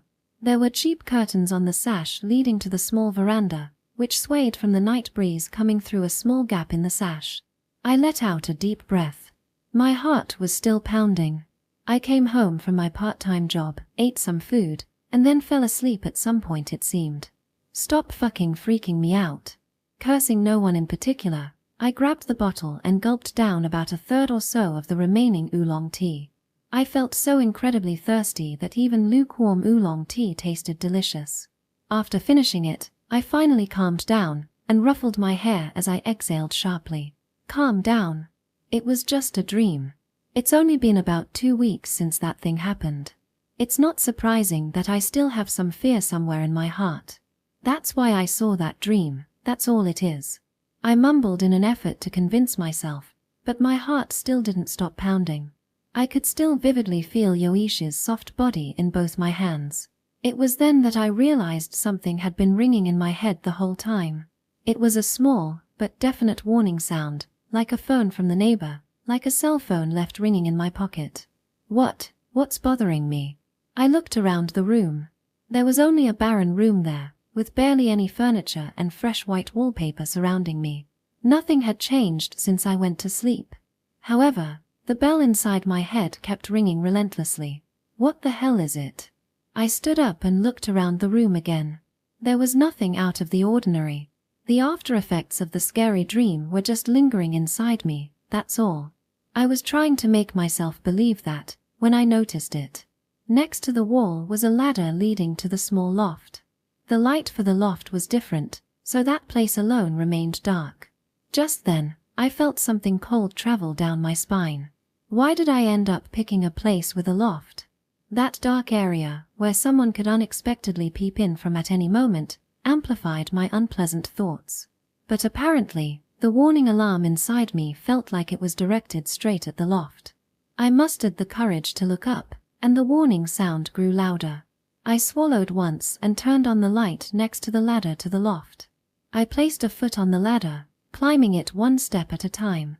Then, with all my resolve, I peered into the loft. The loft was, of course, empty. The only thing there was a cheap sleeping bag I'd bought in place of a futon, and a few books scattered about. I breathed a sigh of relief, and was about to climb back down, when I noticed it.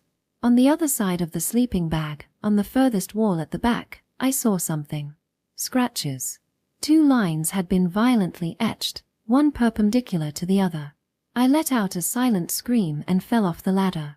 My knees and shoulders made a horrible noise when they struck the ground, but I didn't care. I somehow managed to grab my wallet and cell phone before running out of the apartment. Those weren't just lines. Definitely not lines, that was 2, the number 2. Even after I moved places, the countdown still continued. I ran out into the residential area at night, and for the time being, ran to the nearest convenience store in search of light. As I ran, I tapped my cell phone, accessing Ikaigabuchi. I looked at the forum from end to end. I didn't care if it was Karasu-san, Suu-san, Yoichi, or anyone else. I searched frantically to see if anyone I knew was posting. Then I found it. In a thread titled, Mysterious Dimension I's Grand Shrine, Yoichi had posted a mere 30 minutes ago. Ignoring the serious discussion of how to see the Yata no Kagami, the 8-span mirror, part of the 3 sacred treasures, at the inner section of the shrine, I posted, "Hey, Yoichi. Please help me." The occult maniacs who had their debate interrupted made all sorts of derisive comments at my tactless post, but I ignored them and kept posting, "Yoichi, are you reading this? Talk to me. He's still haunting me." However, Yoichi didn't reply, and all I did was anger the I's Grand Shrine maniacs. Even after reaching the convenience store, I continued checking other Ikaigabuchi forum threads in the parking lot. I tried posting in random threads that Yoichi might find interesting. I told her I was in danger and to contact me immediately, but I might have posted a little too much, as the entire forum soon rose up in arms, calling me a troll. If I got banned, I'd have trouble contacting her, so I started responding, "No, I'm not trolling. I'm seriously in trouble," but people just coolly responded, "Yep, he's trolling." Eventually, someone called me a DQN, dumbass, and I exploded, writing in all caps, "You occult maniac scum," which set the thread ablaze. I was being bombarded with all kinds of abuse. It was like a 100 vs 1 flame war. Right as I was starting to feel like the world was against me, and the moment I was about to throw my mobile phone away, I saw the post. "Are you Nogi?" Someone had posted that message. When I looked at their name, it said Krishna. That miraculous name was like a gift from heaven, one that almost made me crumble to the ground. I tried to type back a response, but my fingers were trembling too much. As I struggled to reply, Krishna-san posted again. It stated, "Come to the place written on the card I gave you that afternoon. Section." It was past 2 o'clock late at night. I'd left my bicycle behind, so I plodded my way to the university on foot. Of course, the front gate was closed, and the security guard eyed me suspiciously. As if to escape his gaze, I went in a circle and followed the Zelkova trees on my left along the university wall. After a short walk, I reached the western building, which housed the Beatnik Research Club room. Kuramoto Shirina, Krishna. I was so stupid. I had realized nothing. To think that the administrator of Ikaigabuchi, Krishna, was a person who attended the same university as me. And for that baby-faced girl to be Krishna was unimaginable. I went straight to the clubroom building on the far end, and as I entered, I was met with surprise. There were still quite a few students left inside, and some clubrooms were still noisy. Is this some kind of nightless city? I thought exasperatedly, but hearing such characteristic small talk, I felt ashamed of myself for being frightened by ghostly disturbances. At the same time, I felt pathetic for getting involved in such a silly ruckus. I walked with heavy feet to the Beatnik Research Club on the 3rd floor. Upon arriving, I saw light shine through the frosted glass. I knocked on the door and heard a familiar voice, so I introduced myself. It's Nogi. Nagito Yamada. It's open. Excuse me. Opening the door, I found myself facing a bleak, dimly lit, concrete-walled room of about 16 square meters. There was a single steel cabinet placed against a wall. In the middle was a relatively large work table, and around it were 4 chairs, 3 of which were occupied by both men and women. At the center was the baby-faced girl who'd given me a business card in the classroom a few days ago. Her red-framed glasses were still the same, but she was dressed in a kind of black-dyed shrine maiden outfit. Paired with tall wooden clogs, she sat perched on a chair.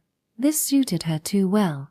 I had no interest in such types, but I came frighteningly close to understanding how people who liked lolis and cosplay felt. Hello, are you Krishna-san? I asked, and the girl nodded with an extremely disdainful expression. I warned you to leave that house immediately. Ha! You didn't hear anything from Karasu-san? Nothing at all. Krishna-san cutely clicked her tongue and said, anyway, get in. I entered and looked around the room again. Next to the small occult site admin was a woman who seemed to be in her late 20s dressed in simple white clothes, who in no way looked like a student, and a bald, middle-aged man wearing monk attire, who also looked nothing like a student. I didn't know how to greet them, so I just stood awkwardly at the entrance. Krishna-san then made a motion with her small chin to sit down there. I sat down on the chair that had been prepared for me, and when I did so, the middle-aged monk suddenly came up behind me and grabbed my shoulders with his thick arms. Wait, what's going on? Thereupon, Krishna-san asked me while pushing up her glasses. Why are you willingly trying to peek at the other side? And from there, her raging lecture had begun. Are you listening? As long as we don't peek from our side, we won't be seen by the other side. You can have an interest in the occult. It's an admirable human quality to want to know about things you don't understand. Still, the other side's business is the other side's. To them, not being able to see them does not count as an excuse. Even though humans aren't able to see them, we have enough power to be able to feel them. If you think a place is creepy, you should immediately understand that there's something you can't see, and pay it due respect. In the face of her stern gaze, even I, the fool, could understand. So, basically, I've been possessed. I asked tearfully. At this rate, you're pretty screwed. Her expression became even sterner, and I stiffened. Krishna-san. The woman in the white dress called out to her. She had no makeup on, and held a strangely shaped rosary. It's almost inside. What? What is almost inside? Could you remove it here?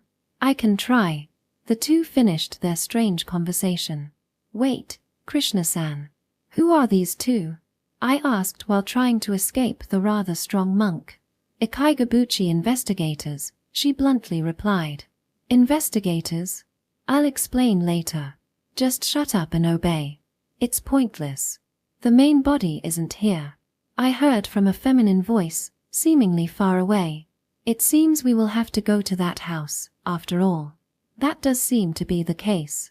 The middle-aged man and Krishna-san's voice sounded like a record playing at low speed. I'd started to go limp. The monk was strong, but that wasn't the only reason. It was as if I didn't realize that I was on the verge of collapse under the burden of a heavy load, and as soon as I realized that, all my sensory organs frantically tried to show me my level of fatigue. A feeling of fatigue covered my entire body, as if my whole body was sinking into a bottomless mud pit. You can't move. You'll be okay, just don't move. At the end of Krishna-san's strangely gentle voice, I lost consciousness. To be honest, I don't remember much after that. I think I was loaded into a car. And then, I think there was a lot of shaking. My consciousness came back when I felt a familiar sense of coldness on my skin, one that seemed to want to wring me dry. My body was still heavy and my consciousness still felt muddy, but my survival instincts seemed to scream that wherever this was, it was bad news. When I came to, I was in front of that house. The middle-aged priest was carrying me on his back, and we were walking up the stairs leading to the entrance. No way. Hell no. I don't want to come back here again. I wanted to shout, but in reality, I couldn't even move my fingertips anymore. Not caring for my will, I was carried by the middle-aged man, and I was now again in front of the entrance to that house alongside Krishna-san and the white-clothed woman. Krishna-san easily opened the door. I was sure I'd locked it, but it opened without a sound, and an ethereal light glowed from inside. "Who's there?" Krishna-san asked sharply. I forced my resistant eyelids shut. "No. I don't want to see them. I don't care who it was. I don't want to deal with this anymore. I give up." I decided right then and there. If I was able to see the sunrise tomorrow, I would go straight back home to Shizuoka. It was impossible for me to live alone in the demonic city of Tokyo after all. I wanted to rebuild my family's business and came to Tokyo to study for it, but I was too much of a wuss to live alone. I was better off living in the countryside, surrounded by family and friends. My father and sister, who were against my decision, were right after all. My mother alone supported me, but now I just felt apologetic toward her. But I tried. I did my best. I couldn't have imagined this turn of events, and I couldn't cope with it, so. "Close the door on your way in," someone answered from inside the house. I recognized that voice. That cold, clear, and somewhat definitive manner of speaking. "If you want to know what's to happen, then please abide." Right, this voice. "Yoichi," my whisper echoed through the silence. "Yoichi?" Krishna's voice, which sounded as if it was suspicious of her, overlapped with Yoichi's lackadaisical voice saying, "Good evening." There was a spare key near the faucet below, so I used that to come in. "Let's go in." Hearing Krishna-san's decisive call, the middle-aged man entered the foyer, still carrying me. He took off his shoes and continued on to the living room. Krishna-san and the woman in white followed behind. When I looked over the middle-aged man's shoulder, I saw Yoichi sitting with her hands clasping one knee in the middle of the empty living room, and a lighted candle in a small empty can besides her. That was the source of the faint light. "Who are you, and what are you doing here?" Krishna sounded as if she was scolding her, but Yoichi still answered lackadaisically, "Be very quiet. If you brought that person here, then you already understand what's going on in this house as well." "Yoichi, I see," groaned Krishna-san. "So you're Yoichi. You're the girl that occasionally posts on Ikaigabuchi." Yoichi remained silent, but Krishna clicked her tongue and continued. "I have no problem with you having an interest in the occult. But there is a difference between having an interest and actually walking in the abyss. You should be aware that you're messing around in a very hazy boundary line." "Nothing to worry about," flatly responded Yoichi to Krishna-san's harsh tone. "I'm confidently aware of that much, at least." Wow. She's undeterred by Krishna-san's threatening attitude. This is why girls are scary. My big sis was scary, too, and when my mother snapped, she was scarier than my dad. However, Krishna-san responded somewhat sadly. "I understand, I get it. I've seen kids like you before. That's why I say this. People who harbor expectations from the abyss of darkness always drag others into it, whether they intend to or not. That's a very, very dangerous thing." The middle-aged man slowly lowered me down from his shoulder and leaned me against the wall. As I sat there, I could do nothing but forcibly listen to their incomprehensible conversation. My powerless body felt like it was being dragged about, and I was fully aware of my endless sense of helplessness. What happened here, what was happening here, and what was about to happen here, it's as if all of it went against the rules I'd lived by thus far. I could do nothing here. I could only listen to their creepy conversation and be a bystander to their lurid theatrics. However, the desire to get away from it all was stronger than my desire to learn the truth. I just wanted to get out as soon as possible to a brighter place. "Krishna-san." Just then, the monk interrupted both of them. "It's begun." Along with his words, that sound began. From somewhere in the building, that sound echoed. Scratch. Scratch, scratch, scratch. Scratch. That sound alone echoed, as if overpowering everything. Scratch, scratch, crunch, crunch, something creaking somewhere. Something made a carving noise. The sound was the loudest thing I'd ever heard. It was almost as if something was trying to crush this place from outside, and I desperately closed my eyes. I was completely in tears, and the world was filled with nothing but creepy noises. "Please, stop this already. Forgive me." As I was about to tearfully shout that out loud, I heard Yoishi's voice. How lovely. Her happy voice entered my ears, and I felt enraged. Lovely? Are you fucking insane? It's beyond sanity to sneak into a house alone in the middle of the night with a ghost milling about and just sit there with nothing but a candle. Ah, I get it, you're that kind of person. You're like a friend of ghosts. Then great. Can you tell your friend to stop scaring the shit out of me? I'm sorry for barging in on your house. But I didn't know. I cleaned up after myself and left already, so tell them to stop bothering me already. I mean, tell your friend to stop following me to my new place and stop giving me countdowns. I don't know what sort of grudge they have against the world, but I'm completely unrelated to it, so stop, tell them that. Of course, my body wouldn't move and neither would my mouth, but I begged Yoichi with all my might. However, Yoichi didn't care for my feelings at all. Hey, are you scared? I heard an inexplicable voice full of expectation in my ear. It seemed Yoichi had come right next to me, but I kept my eyes firmly shut. Instead, I screamed at her with my soul. Of course I'm fucking scared. I'm super fucking scared. My body won't move and some incomprehensible sound is echoing through my head, and the only people around me are psychos and ghosts. Right, this house only has psychos in it now. A psychotic administrator that gathers and edits creepy articles, a psychotic woman holding some bizarre religious items despite being old enough to know better, some psychotic baldy who seems to only have bodybuilding as a hobby. And then there's you. A psychotic girl with straight cut bangs covered in black. On top of that, there's some gloomy douche of a ghost that never shows itself but does annoying pranks like carve numbers. Seriously, cut it out. Are all of you actually enjoying an emergency offline meeting here right now? You're all just waiting for me to piss my pants, aren't you? Come on. Knock it off. I've apologized. I was wrong. I don't want to be here anymore. I don't want to see those numbers anymore. Next is 1, ? And then what? What's next? I don't want to know. I mean, if you're gonna kill me, do it at once. Stop chasing and dragging me around. However, at some point, the sound had stopped. My eyes were tightly shut, and the outside of my pitch-black world was filled with silence. What? How? What happened? I became worried that everyone had left, but I was also afraid that if I were to open my eyes, something else would be there. Still, I couldn't just stay like this. I was already exhausted. I'd begun to feel reckless.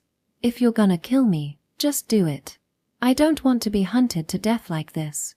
Just give me a bad end already. I opened my tearful eyes, but all I saw was the same house I lived in as before. And everyone was still there.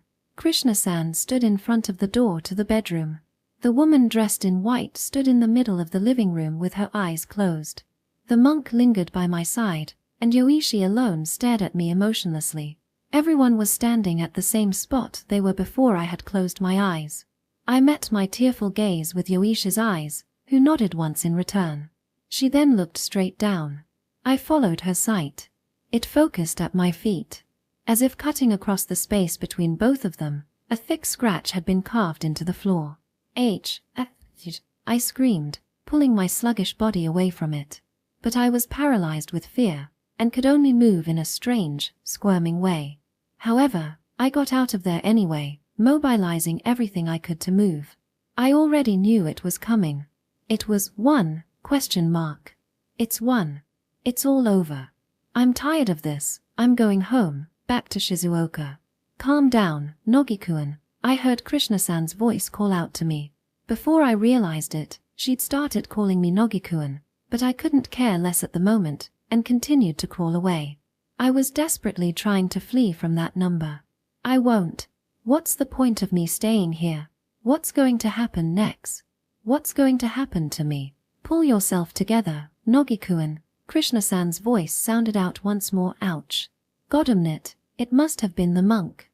A tremendous thud echoed down my back. Then, the woman dressed in white started chanting something unintelligible. It was filled with strange rhymes I'd never heard before, countless words whose power were making my head go insane. As I frantically flailed about, trying to escape, suddenly a long black skirt blocked my path.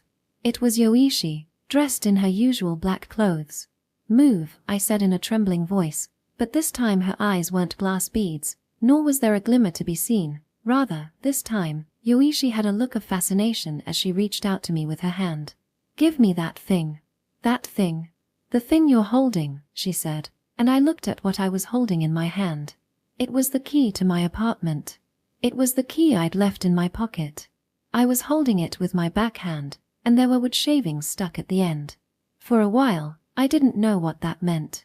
But then the wood shavings fell off and landed on the question mark that had been ominously cut at my feet. What? It can't be. That's impossible. There's no way. Yes, said Yoichi in a whisper. The one carving numbers into this house was always you. With those words, my consciousness went completely blank. Section. In short, it was just a schema. It was on an evening, about 5 days later. Krishna-san was talking to me in the beatnik club room at the university. Or rather, a reverse schema. You see, that house makes people uneasy.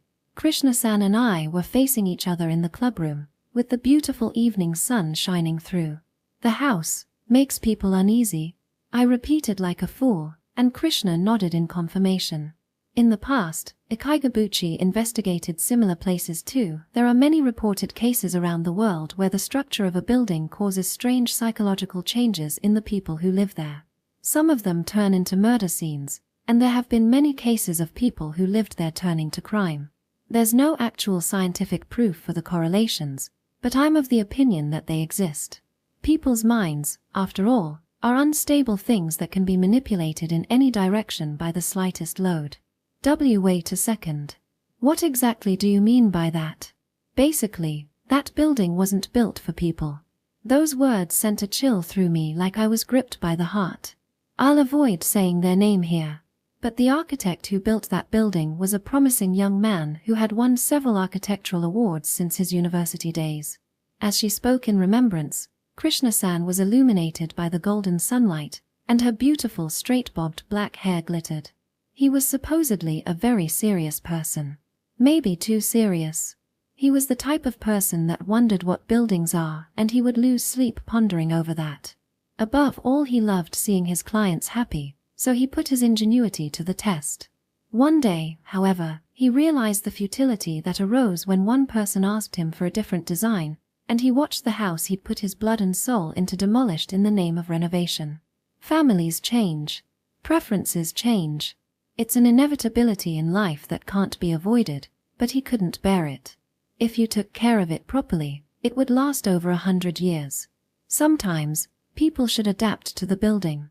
Leaving behind those words, he vanished from that atelier one day. His family reported him missing, but he was never seen again and was eventually declared dead a few years later. That was over 30 years ago. That atelier was his final work, and had at some point been dubbed the wish-fulfilling house.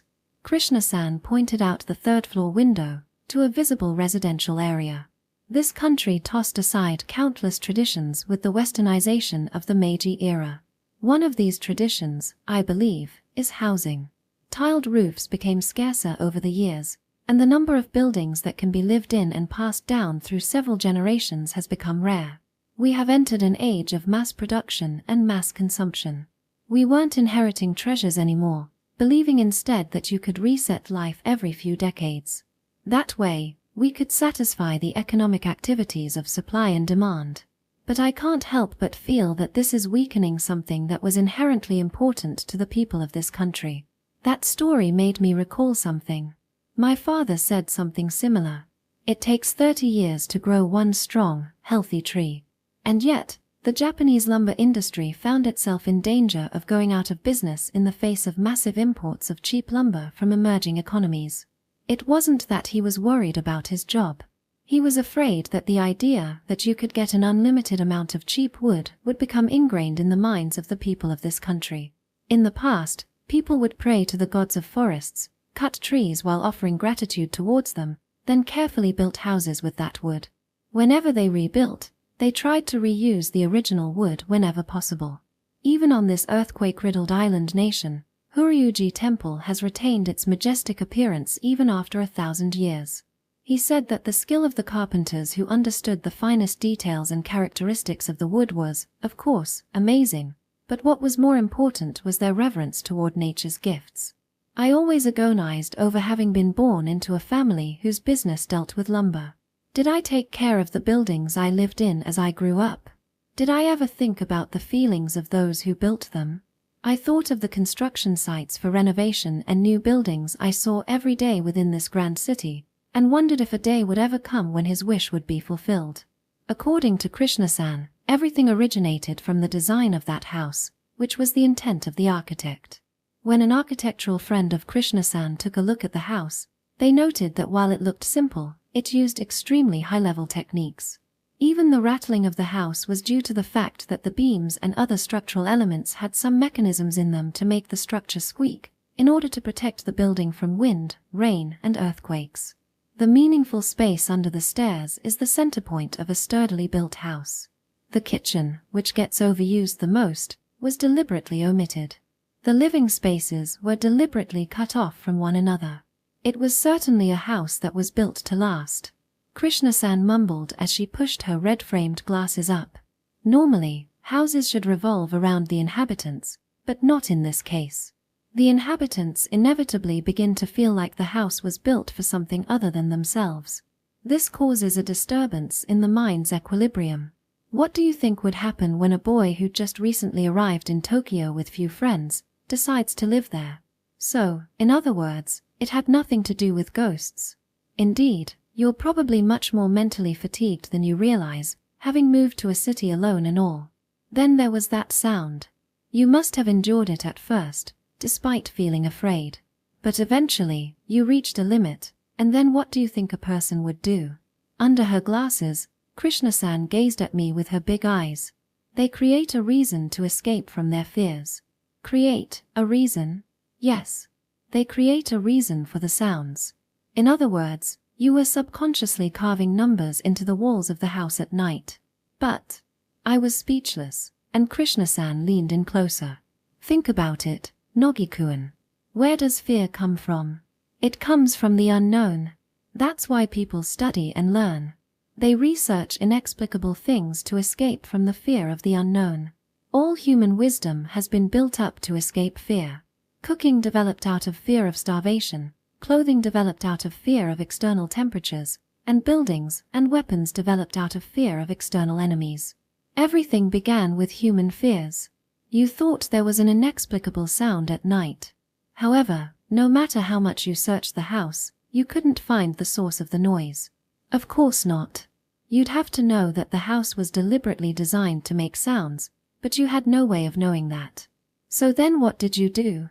Cornered, you created a reason for the sounds. In other words, a reverse schema.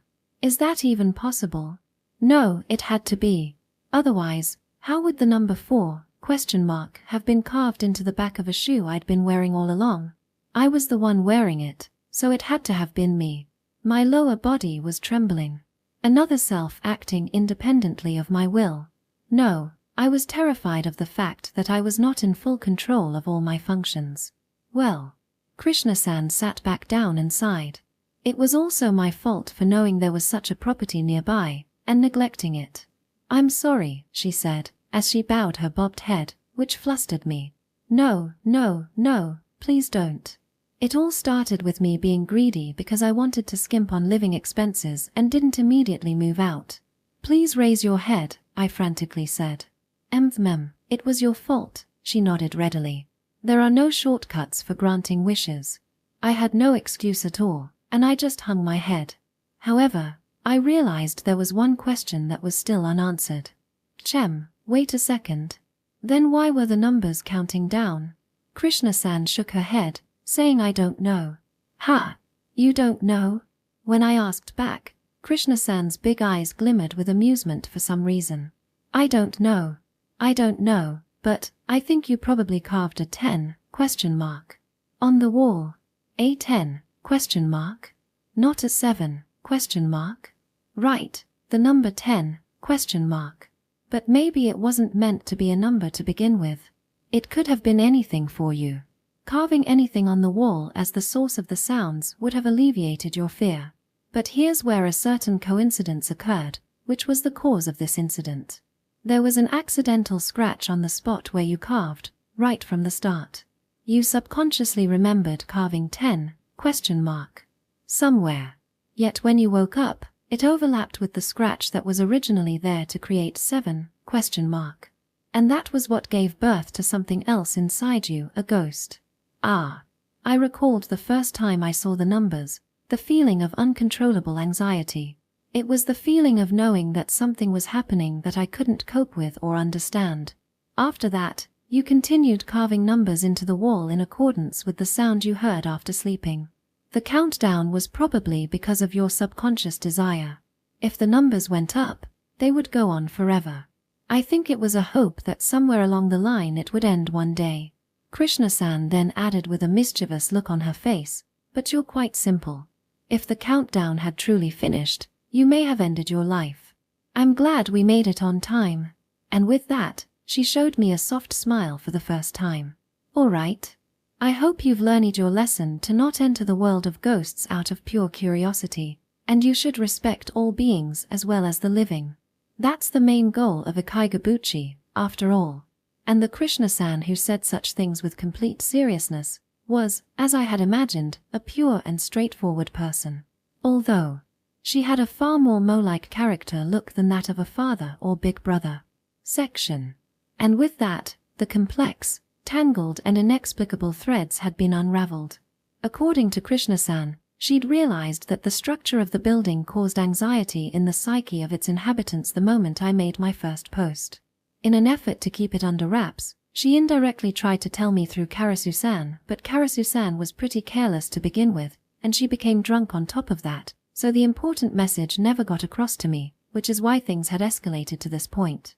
In any case, everything had been solved, so it was all right. I'll give you a warning, though. As I was leaving the house, Krishna-san had told me, "You don't seem to have much tolerance for this field. Maybe I shouldn't be saying it as an administrator for an occult site, but you shouldn't delve into the occult genre too much. At the very least, make some friends in Tokyo you can confide in, get a girlfriend, and construct a proper, solid identity before you dabble in the occult as a hobby. And especially don't get into it like that girl named Yoichi." Which sounded about right. As Krishna-san had said, Yoichi was abnormal.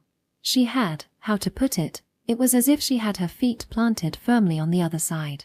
Her bizarre level of focus on the paranormal was probably what helped shape those urban legends. Stepping out of the Western Club building, I was met with an extraordinarily beautiful sunset. The clear orange color shone straight to the depths of my soul. Damn. My tear glands had weakened completely after this incident, and I was about to burst into tears again out of thankfulness for the peace I had gained. But with a gulp, I managed to hold back the tears.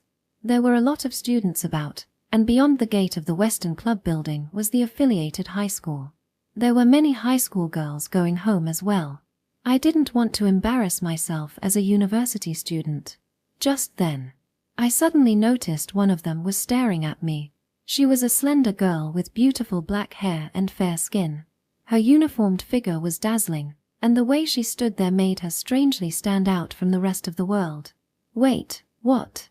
I eventually realized that I recognized the beautiful girl, and I couldn't restrain myself from running over to her. "Are you, by any chance, Yoichi?" The girl then turned her glass bead-like eyes towards me. "Oh, it's you." Judging from her sleepy reply, she apparently wasn't staring at me. Yoichi, dressed in her school uniform, stood out in a different way, partly because of her looks. As ever, she was someone far removed from the concept of ordinariness. "Yo, how unexpected. You attend our affiliated school? What year are you in?" I spoke to her with a big smile on my face. "That has nothing to do with you." Yoishi's response was quite cold. There was not a hint of that vitality-filled, ecstatic look in her eyes when she faced the paranormal. "I hadn't come to school in a while, looks like I shouldn't have come at all," she muttered with a disgusted expression, but I noticed she didn't have the irritating odor from before. It seemed she'd taken a bath. Glossy black hair, an ironed white blouse, and a black tie. I narrowed my eyes as I gazed at the contrast, and said, "Pretty good." "What is?" "Ah, It's better for you to live clean and dressed like that. And you look good in that uniform." However, Yoichi turned her back to me, saying, "How absurd." I intended to praise her, but it apparently just annoyed her. "If you have nothing to say, then I'm going." She turned on her heel, and I hurriedly stopped her. "You were staring over there. Did you want something from Krishna-san?" Krishna. She reacted to that name, and her glass bead-like eyes immediately became full of life. "I see, then Ikaigabuchi is here." As usual, she was very responsive to anything occult-related. I then got carried away and dared to drive the conversation in that direction. "I owe you a lot too. I was told all about that house. Didn't know something like delirium over a building even existed. I completely freaked out when I learned the truth.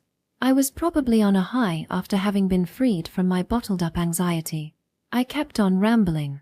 I was babbling on and on. Everything I'd heard from Krishna-san about the truth of the incident.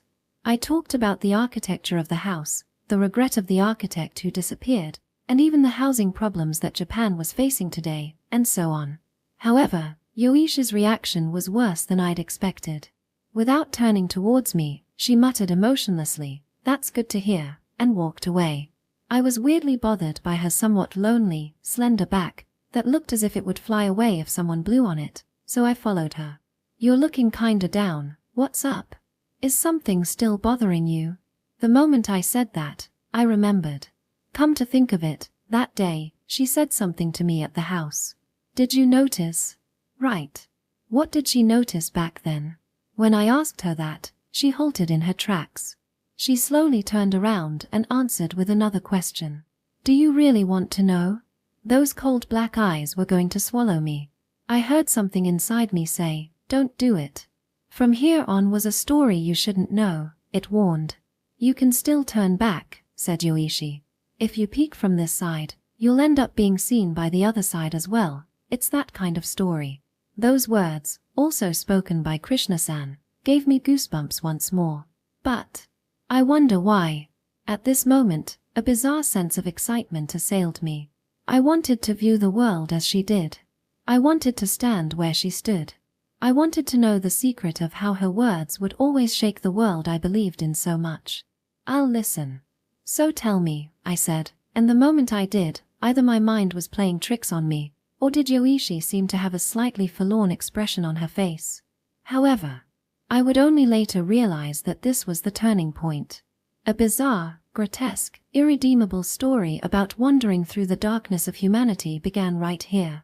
The journey around the boundary between this world and that one, the journey around Ikaigabuchi, abyss of the spirit world, began at this very moment.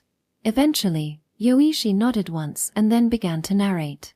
"I've been wondering for a while. Why is it called the wish-fulfilling house? Why? Because the title lacks a subject. Whose wish is it fulfilling?" Those words gave me chills. I immediately began regretting my decision. That house isn't a house of hope. The only thing I felt was intense malice from within, Yoichi whispered with the expression of a princess who'd been locked away in a dark castle for a millennium. The architect with an unusual love of architecture who disappeared. The countdown that began with 7? The mysterious space under the stairs. Someone's wish-fulfilling house.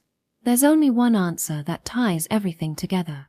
My goosebumps wouldn't disappear. What was she trying to say? What was going to come out of this? The night-colored girl uttered with a glimmer in her dark eyes. "The architect is still inside those stairs. Wait a sec. Of course, he's not alive anymore. But then it all comes together. Why there's a meaningless space under the stairs. Why it was named the wish-fulfilling house. And why the numbers began with 7? Wait, that doesn't explain anything. It didn't start with 7? It was originally 10? And I just happened to write the number over an already existing scratch. Wrong." Her words twisted my world. "You originally wrote 10? That much is true. But there was never a scratch originally. Someone added a scratch that changed it to 7?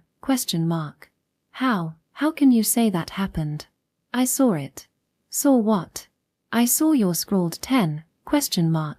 Had been scratched from the top. and turned into a 7? Then, the reason Krishna-san kept saying there was no ghost in that house was because Yoichi turned her eyes to the Western Club building, with a sad look on her face. Ignorance is bliss, after all. Ha! That is that person's kindness, something I lack. Ha ha ha. Ha ha ha ha ha ha ha ha ha. I had to laugh, or else I would have gone insane. You're lying, aren't you? You're making this all up, right? Oh, I got it. It's an occult story you read somewhere. I continued laughing, praying that that was the case. Yoichi looked at me sympathetically with a mournful gaze. It's all true. Because, when I could no longer utter a word in rebuttal, Yoichi quietly landed the final blow. After you were carried out, some man I'd never seen before was clicking his tongue on the stairs. As the world went dark, only Yoichi's cold, sweet voice reverberated. Welcome to the world on this side.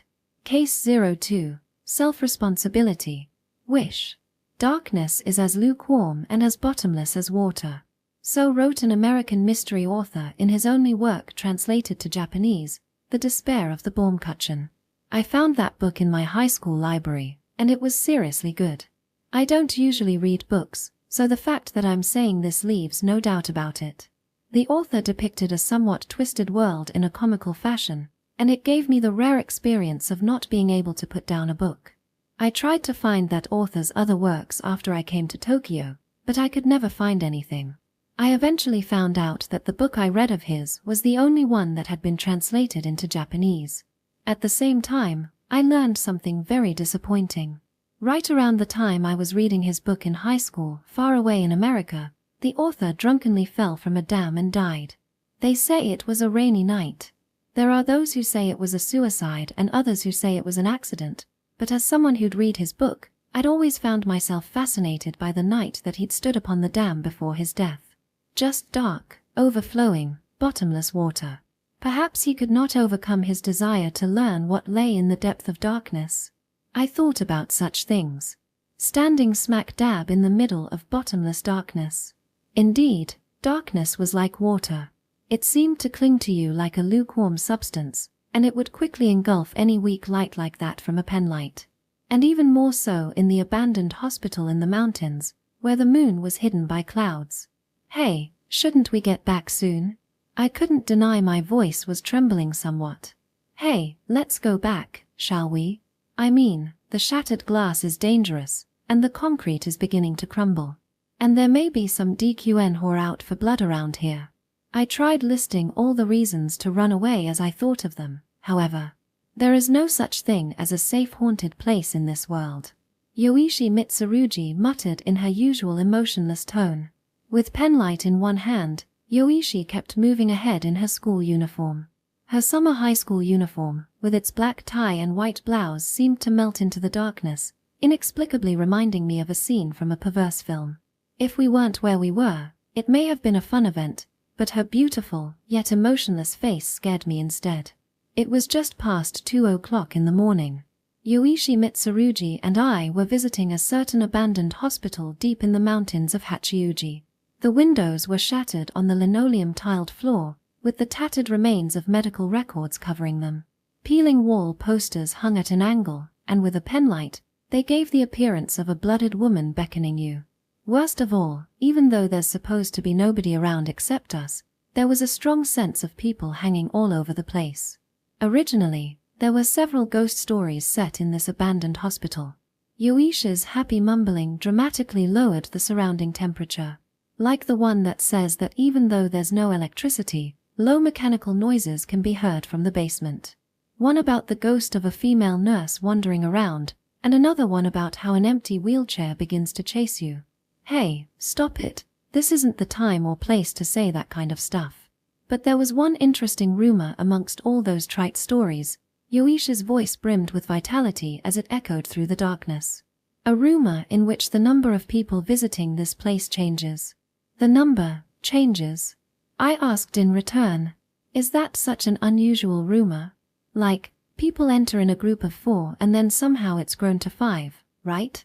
I hear those all the time. I pointed out, and she muttered somewhat happily that it was the other way around. In the story I heard, the number goes down. I braced myself, as it seemed the conversation was suddenly starting to take a strange turn. If you enter with 4, you'll end with 3. If you go with 5, you'll see 4. And while they're inside the hospital, the remaining people become frantic about where the other person has gone, yet when they step out of the hospital, they're all there. I felt like I heard something snap somewhere in the darkness. Come to think of it, it seems like I've been hearing a lot of other sounds around me for a while now, sounds not made by us. The interesting thing about this story is the difference in perception. When people asked the person who'd vanished, they would say that they were with everyone all along. Yet the others all agree that that person was not there. So then where did that one person go? Who were they with? I felt like the temperature was still dropping. For a moment, I lost track of where I was. I should have been standing on concrete, but it felt like there was only pure darkness. And I could no longer be sure that I was speaking to Yoichi. How did I end up here? I thought I'd learned my lesson the first time. Why was I doing this again? Or at least I should have learned. When her eyes and voice begin to show signs of life, something starts to warp. The walls of common sense and reality surrounding me tear down, and I sense the slimy intrusion of those that live on the other side of that wall. As I shone the light alternately on Yoishi's back, which was moving ahead without hesitation, and at my own feet, I was already on the verge of tears. The location of forbidden haunted spots is finally known. Everything began with that thread on the occult site Ikaigabuchi. The administrator, Krishna-san, had immediately deleted the thread, but for better or for worse, I ended up getting a glimpse of the thread. And I noticed certain details. Deep in the mountains of Hachiuji, abandoned hospital. People who entered this hospital are still hospitalized in a psychiatric ward. And then I remembered. It was talked about in the previous offline meeting. It was an offline meeting for investigating horror spots that Yoichi had once attended. If I recall correctly, they said it was for an abandoned hospital, and that something had happened there, and that one of the participants only mumbled Yoichi afterwards, and that they were still in a psychiatric ward. Yoichi Mitsurugi posted Dempa-like comments on the internet to begin with, but this incident solidified her reputation as an accursed being. And over the past few weeks, rumors about Yoichi caught wind, and now she'd become a real-life Sadako-like character online. When you meet her, you die in 7 days. You become cursed just by talking to her. Stories of her appearance circulated, such as being a one-armed man, a blood-stained woman, and so on. I was already fed up with all those random rumors. Having been helped by her to some extent in the previous incident, I'd begun to feel that Yoichi wasn't as monstrous as the internet made her out to be. She was just a slightly odd high school girl who was very knowledgeable about the occult. Of course, she did have some Dempa tendencies. And with all that, I thought, if I could figure out what exactly happened there back then, maybe her reputation would be restored. After finishing my lecture that day, I quickly hurried to the west gate of the university. It was exactly 3 p.m. The students from the affiliated school would be going home then. I didn't think Krishna-san would tell me anything, so I figured the fastest way would be to ask the person in question. Hey, Yoichi. Eventually, the black-haired, white-faced girl showed up, and I called out to her from the shadow of a telephone pole. Wait, I want to ask you something. When I rushed over and began talking to her, Yoichi turned to face me with a dazed look. Her eyes were like glass beads as always, I thought, and I got right down to business. Have you ever been to an abandoned hospital in Hachiuji at an offline meeting of Ikaigabuchi? For a while, she looked like she was remembering a childhood friend, and then she nodded. I went there. What happened to the other members that went? It was an offline meeting. I haven't kept in touch. You know, one of them is still hospitalized. In a psychiatric ward, no less. I told her what Zippo-san had told me at the previous offline meeting. That someone he knew had gone with Yoichi, and afterwards, he was still hospitalized, only mumbling the word, Yoichi. When I gave her a quick rundown, she just cocked her head to the side a bit. Is it not a big deal to you? What happened there anyway? What happened? I heard it was a haunted place, so I went, that's all. No, but you knew that hospital was dangerous, didn't you? Why didn't you stop them?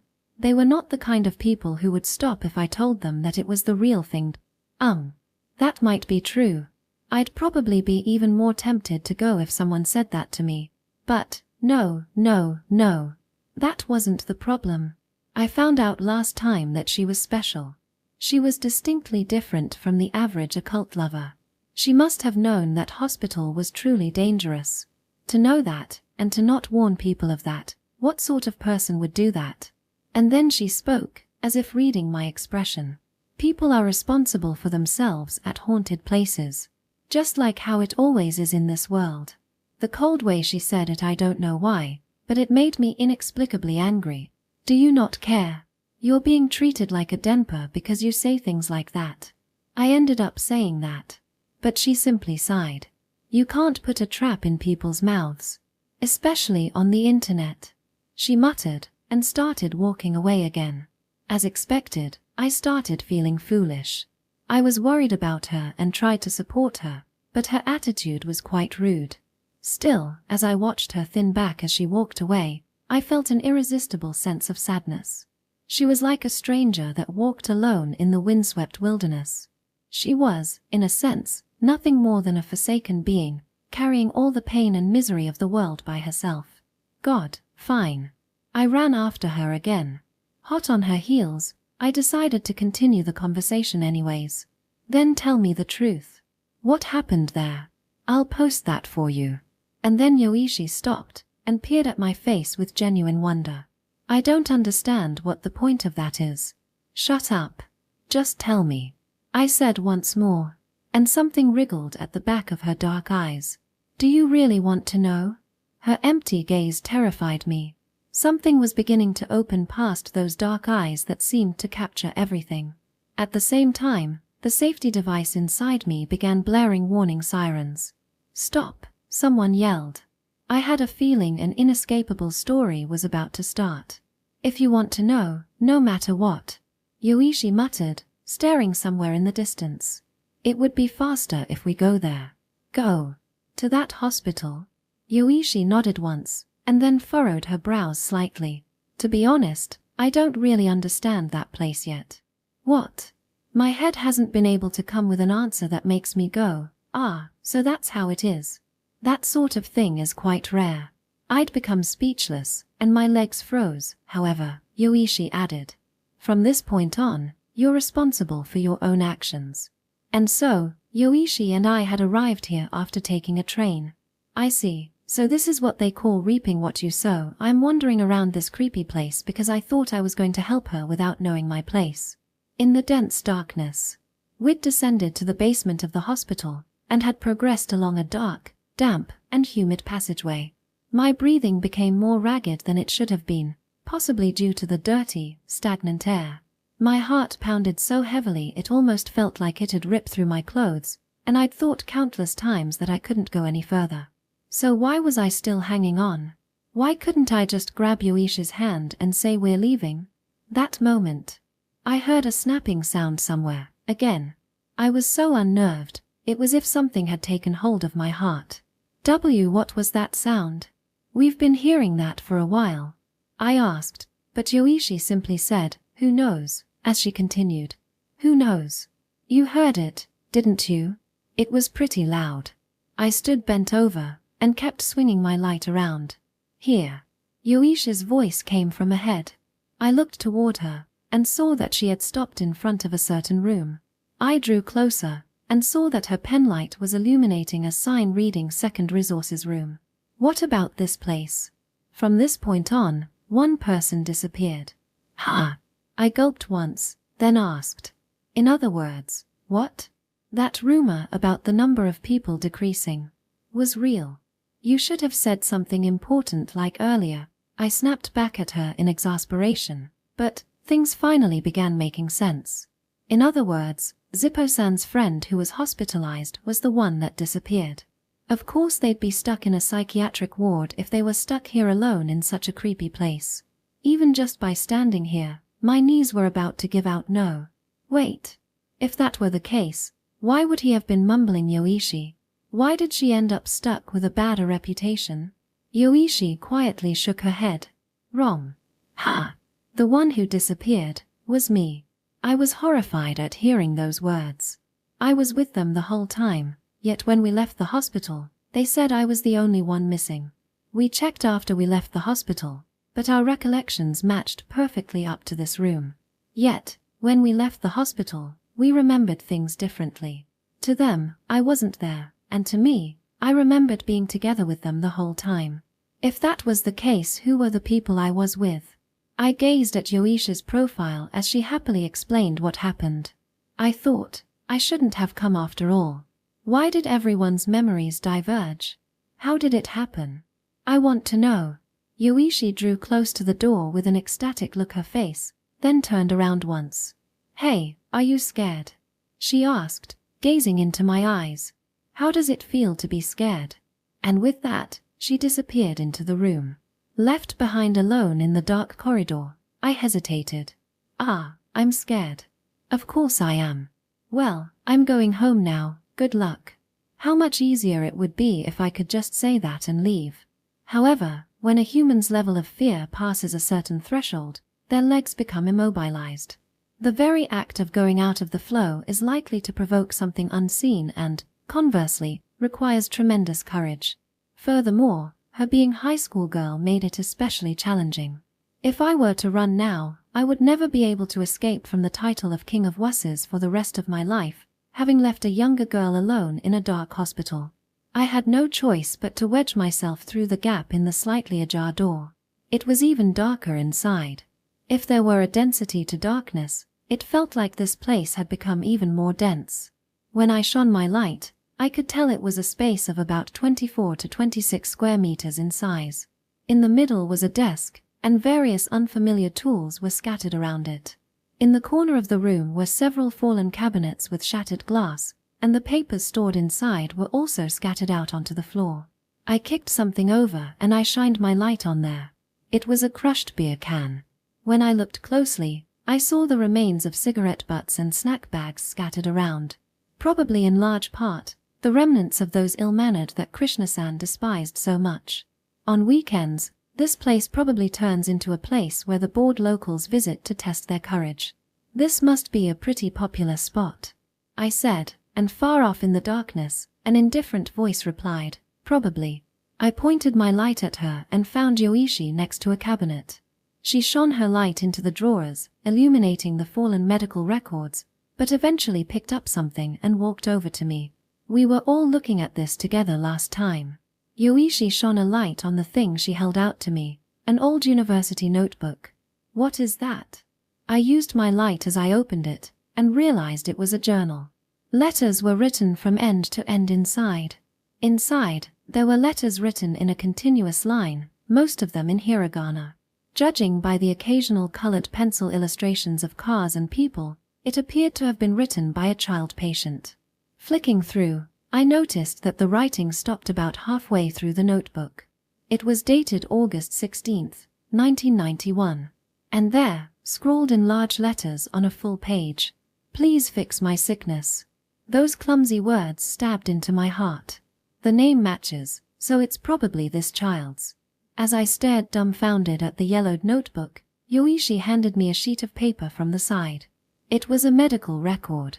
It contained a record of the medical condition and hospitalization of an 8-year-old boy, and at the end of it, written in a businesslike fashion, deceased. He died. I muttered reflexively, and Yoichi nodded. She then pointed her light at the opposing wall and reiterated somewhat happily, "Yes, he's supposed to be dead."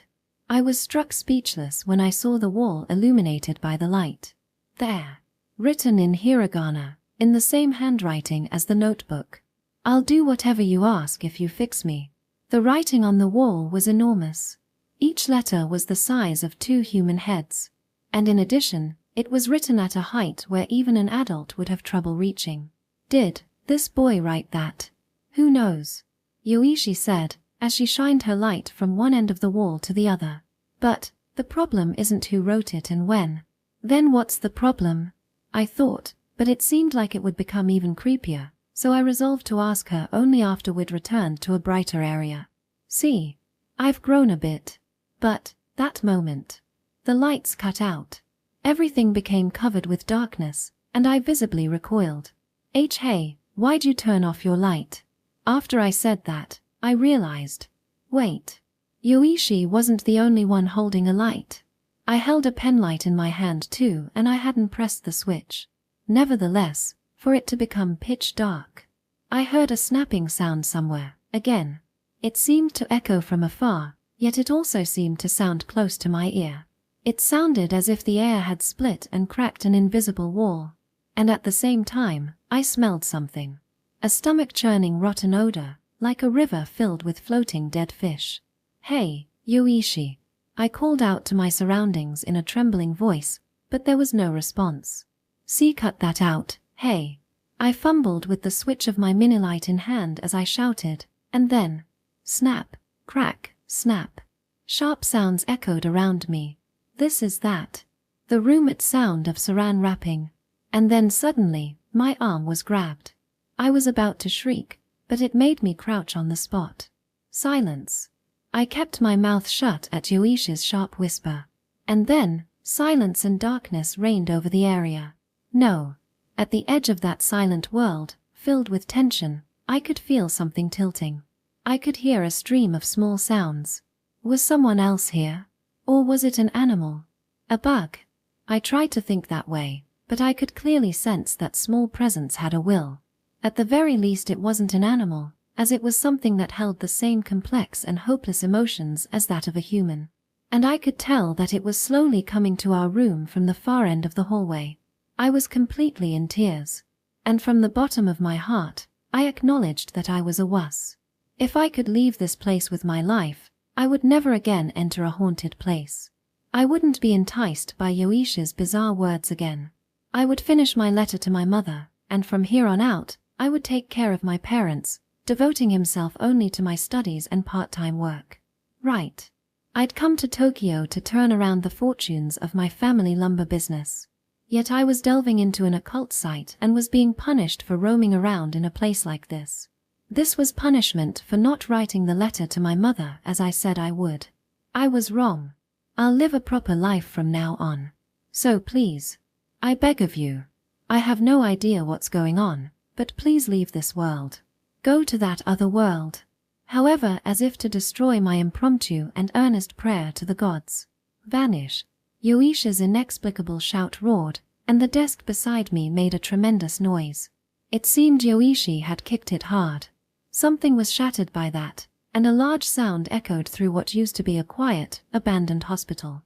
At the same time, my body began moving again. For some reason, the lights turned back on, and the moment it broke through the darkness I saw. I ended up seeing it. In the hallway past the slightly ajar door, a sneaker with blue laces, and extending from the worn and tattered sneaker a thin, pale, rotting, crumbling leg of a child. You, Buwa! I screamed, and so did Yoichi. It's not impossible. She shook off my arm and yelled in a terribly loud voice. It's pointless. It's unnecessary. She kept shouting at something. How was she making such a loud voice with that thin body of hers? Her loud voice completely cowed me. However, her voice seemed to have strongly agitated something I could not see. Countless things I could not see seemed to slither and move. Simultaneously, Yoichi began running toward the hallway. It may have been a challenge toward something I could not comprehend, or perhaps she was just trying to flee. Wait. What the heck? I thought as I followed her a moment later. I stepped on the door she'd completely knocked down and stumbled out into the hallway. Hey, wait, Yoichi. I pointed my light down the hall, but she didn't wait. You bastard, fine. I was in the basketball club during high school and was even the point guard. I had confidence in my leg speed. However, Yoichi was even faster. There was no trace of her usual plodding pace. Her black hair tossed about as she ran like a young deer, and pulled away from me in the blink of an eye. On the way, she knocked down hospital partitions and withered vegetation, perhaps on purpose, or perhaps because she never saw them. It reminded me more of the ding-dong ditches we did in elementary school, making me forget that this was a haunted area. Of course, I regretted it now, but at the time, we were afraid of the furious, bald guy who would chase us, and it was hilarious. My excitement from back then suddenly reawakened. And here it became nothing less than my savior. I blew away the obstacles that crashed into my legs and shoulders, and I kept running. For once, excitement triumphed over fear. I ran through the basement hall, climbed the stairs, and did a sharp turn at the first floor. I ran desperately, as I chased Yoichi, who ran in the distance ahead. "Hey, Yoichi." I kicked open the hospital entrance door and came outside. However, there was no one there. I could only hear the sound of insects, and the parking lot was full of weeds. Under the pale blue moonlight, I placed my hands on my knees and took deep breaths. My heart felt like it would explode from my first serious run in a while. At any rate, I had never felt so comforted by the moonlight before. As I regained my composure, black socks and black leather shoes appeared before me. When I looked up, I found Yoichi looking down at me. "Running away first is a foul, right?" I complained, gasping for air, but Yoichi grumbled venomously. "Pathetic." "Say again." "This place is pathetic." She stared at the concrete structure floating blackly in the darkness of the night. And then, she vomited. She was suddenly throwing up in the parking lot. Her vomit sparkled under the moonlight. And as I watched, dumbstruck, I thought it looked kinda pretty. Section. "Krishna-san, are you there?" It was about 10 hours since I had left that creepy hospital. I was knocking on the doors of the Rikaigabuchi headquarters, the Beatnik Research Club. "Hello." I knocked several times, but there was no response. That's odd. She's always in at this hour. I peered into the dark room through the frosted glass attached to the door, and stifled a yawn. In the end, it was dawn by the time I arrived back at my Musashino apartment from that hospital in Hachiuji. I had planned to take a voluntary leave of absence today and get as much sleep as possible, but there was a reason I had diligently arrived for first period at university like this. After walking back to the highway from the hospital, we then walked all the way to Hachiuji train station. The moment we hopped onto first train on the main line, exhaustion finally caught up and we both fell asleep. I regained consciousness just in time for the Mitaka announcement and hurriedly jumped off, but for some reason Yoichi hopped off as well. After that, she wobbled half asleep and followed me to my apartment, and in the end collapsed in the corridor. "Of course," I told her. "Come on, wake up, go back to your home." I even tried pulling her cheeks, but she just stopped moving, as if her batteries had run out. Thus, I had no choice but to let her sleep in my apartment, giving her the only futon I had, and I myself came to university like I'd been kicked out. I went to my not-so-important first-period lecture for Introduction to Law to get some sleep, but when I thought about what happened last night, I had trouble doing so. No matter how much I thought about it, I couldn't figure out what was going on with that hospital. The mystery of the vanishing member hadn't been solved, and I didn't know what Yoichi called pathetic either. As my mind went in circles over those things, I lost my chance to sleep. I had no choice but to attend my next class, but I couldn't sleep in second foreign language either. And so, without a wink of sleep, I came here when the lunch bell rang. "Hello, Krishna-san." I knocked again, but there was no response. There was no response, but I thought I heard something from inside. Seriously? Come to think of it, I remember seeing a post on the student bulletin board about there having been a lot of clubroom vandalisms recently. I was worried and placed my hand on the doorknob, and found that it wasn't locked. I became more and more suspicious, and made up my mind to enter. I took a deep breath and flung the door open. And when I saw what was inside, I recoiled, and completely took a step back. Inside was a girl with a lit candle attached to her forehead using a headband. She was dressed in a white robe, in her left hand was a straw doll, and in her right was a wooden mallet. Long nails were also carefully placed in her pretty lips. "Hoo-haw," said the white-robed girl. Or rather, she probably meant to say "you saw." However, it didn't sound that way because of the nails in her lips. "K. Krishna-san, is that you?" I asked, and the red-framed, white-robed girl Krishna-san took the nails away from her mouth, glared at me, and said "you saw." It was a beautiful voice, like the ringing of a bell. I knocked. "Ah, I noticed." Krishna-san ranted and raved in exasperation. But unfortunately, I had nails in my mouth. That means I can't respond. I thought whatever, I'll ignore it, but then the door opened anyway. Thanks to that, my secret experiment is ruined. Who opens the door when there's no response, anyways? Only a thief would open the door, so are you a thief? Yes, this petite girl who was so eloquent was Shirina Kuramoto-san, or Krishna, the administrator of the largest occult site in the country. Incidentally, even though she looks like a middle school girl working part-time as a shrine maiden, she's older than me. She was a 20-year-old, third-year university student, so you shouldn't be fooled by her lowly appearance. Her incredible knowledge and charisma with regards to the occult made her a supremely respected figure on the internet. I'm sorry, I just wanted to ask you something. I began to speak, when I have nothing to say to you. She simply replied, I told you not to come here anymore, didn't I? I said the same thing to you yesterday, and the day before that too, but you don't have the capacity to learn, do you? Or is this some kind of harassment? Neither. I bowed down for the time being and let myself into the room. I looked around the clubroom once again and was dumbfounded to see how it had transformed. Blackout curtains covered the windows, and there were even shimenawa, lengths of rope used for ritual purification in the Shinto religion, adorned on all sides of the room. Salt had been piled in all four corners, and in the center flickered a single, large candle. I'm not sure, but I looked around at all those things and asked, were you trying to curse someone to death? In response, she ripped the candle off her forehead and shouted, Fool! Do you think I'm someone who'd mess around with curses? This is an anti-cursing prohibition ritual. It is for returning curses, so to speak. Ikaigabuchi contains a number of dangerous kotodama, depending on how they are used. I'm gathering all of those malicious intents within this doll and burning it, in other words, I'm grounding them. It's a ritual that can't be seen by anyone else, but because of you. Can't be seen? What happens when it's seen? The person who sees it gets grounded themselves. Ha! Krishna-san silently grabbed my hair and pulled it toward her. She then grabbed what seemed to be a wooden stick with some runes on it from her desk and relentlessly pounded my back with it. It seemed to be an exorcism staff. Oh, it hurts. I'm the one in pain. I had to figure out the date, time, and direction of the sun, then gather expensive ritual equipment.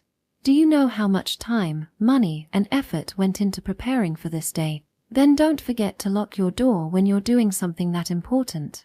I wanted to say that, but I felt blessed, being able to experience Krishna-san's voluptuous breasts up close, even as she whacked me relentlessly on the back with a stick. I thought her breasts were big, but when you're this close to her as she's grabbing your head, you can really feel their size. I wanted to enjoy the soft sensation a bit more, but after 20-some-odd strikes, she abruptly let go of me. Ha! I raised my head and saw Krishna-san looking at me suspiciously with furrowed brows. You've been somewhere suspicious, haven't you? What? Strange. There should only be the two of us, but I can sense the presence of several people. Wait, please don't say such creepy things. Where did you go? Krishna-san began sauntering over. Her big eyes through her red glasses, which had slipped down a little, were right up to my nose. Don't tell me you're still seeing that Yoichi girl. Oh crap. Ever since the recent incident, Krishna-san had held a grudge against Yoichi Mitsurugi. Well, it wasn't surprising since she'd given me an answer that was unrelated to ghosts, and Yoichi had gone and made all of her effort come to naught, but after that, she kept lecturing me on and on about not getting involved with Yoichi. I thought about coming up with a story to get around this, but this person's intuition was terrifyingly good, and I was bad at lying to begin with. I won't get angry, so just tell me. Krishna-san did an about-face and smiled broadly, causing me to immediately loosen my tongue. I told her how Yoichi and I had gone to the rumor-laden abandoned hospital in Hachiuji last night. About how the rumor that the number of people would change was a fact that Yoichi and the others had experienced. And how I found a notebook in the basement reference room, and saw the same large handwriting on the wall. Of course, I omitted the fact that she was sleeping in my apartment like a corpse, but I explained everything else in complete detail. I see. After I'd finished confessing, Krishna's smile turned hard. So you went to that hospital? Yes. And with Yoichi Mitsurugi, of all people.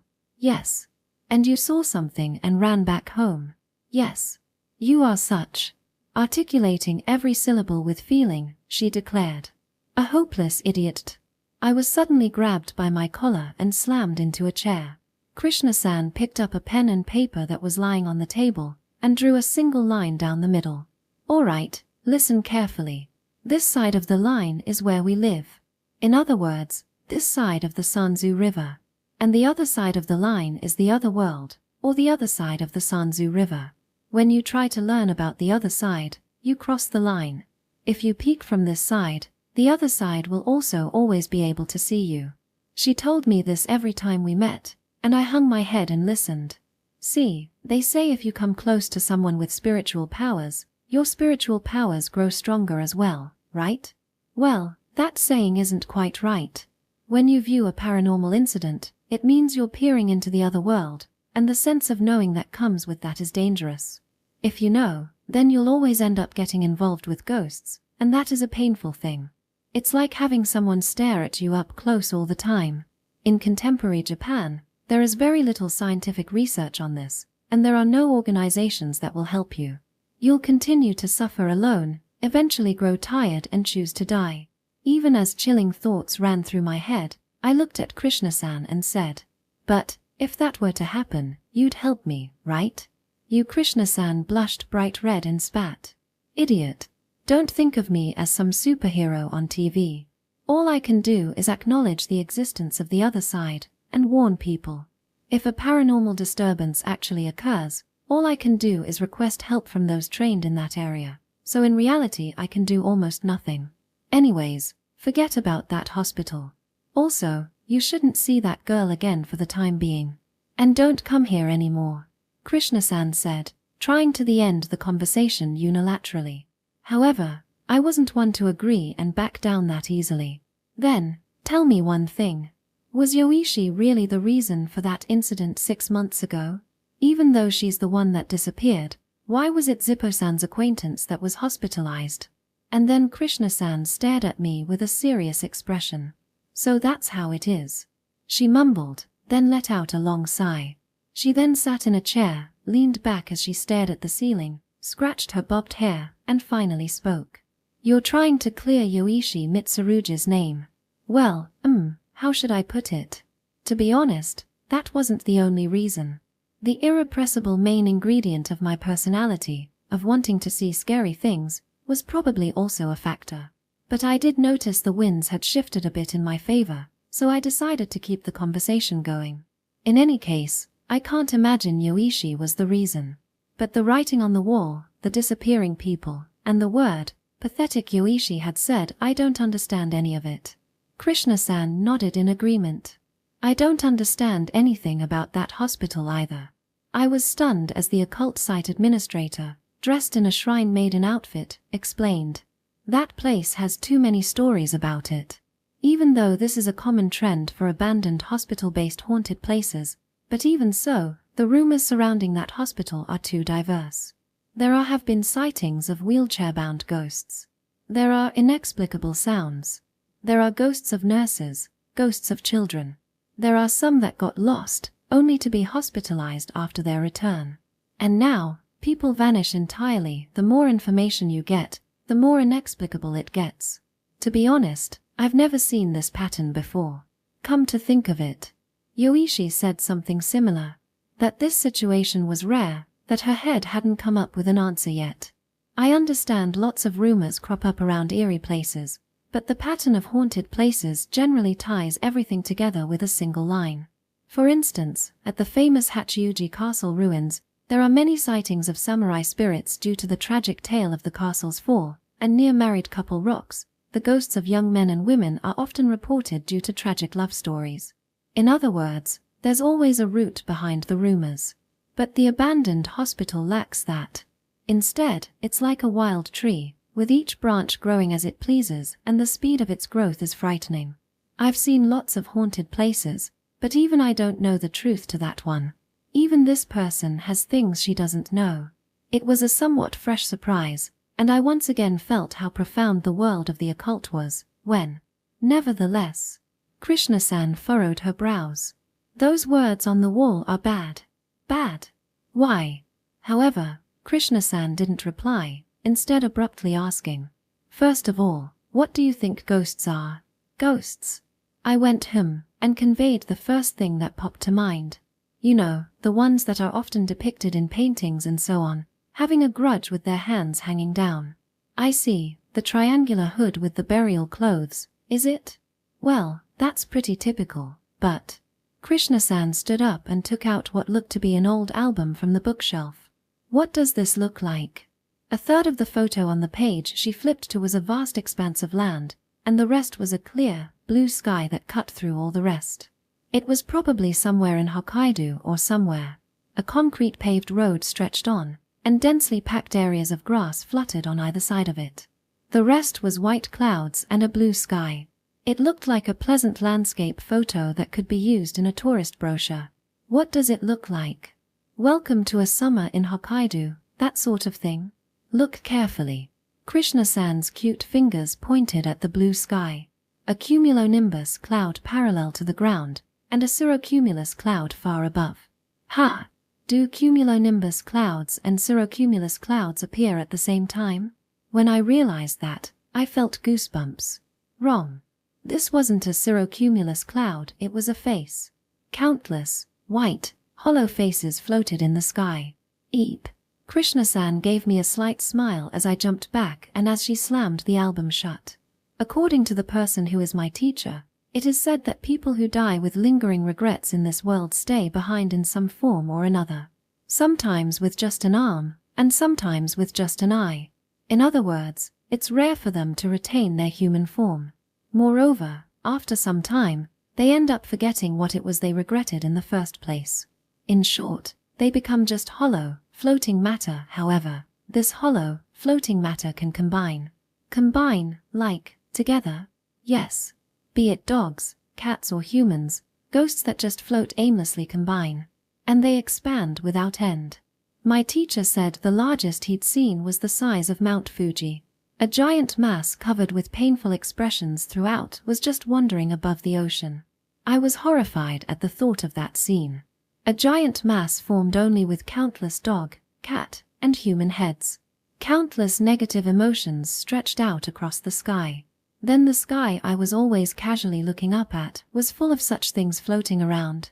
Could it be that the clouds I'd been looking up at weren't even clouds at all? Who knows?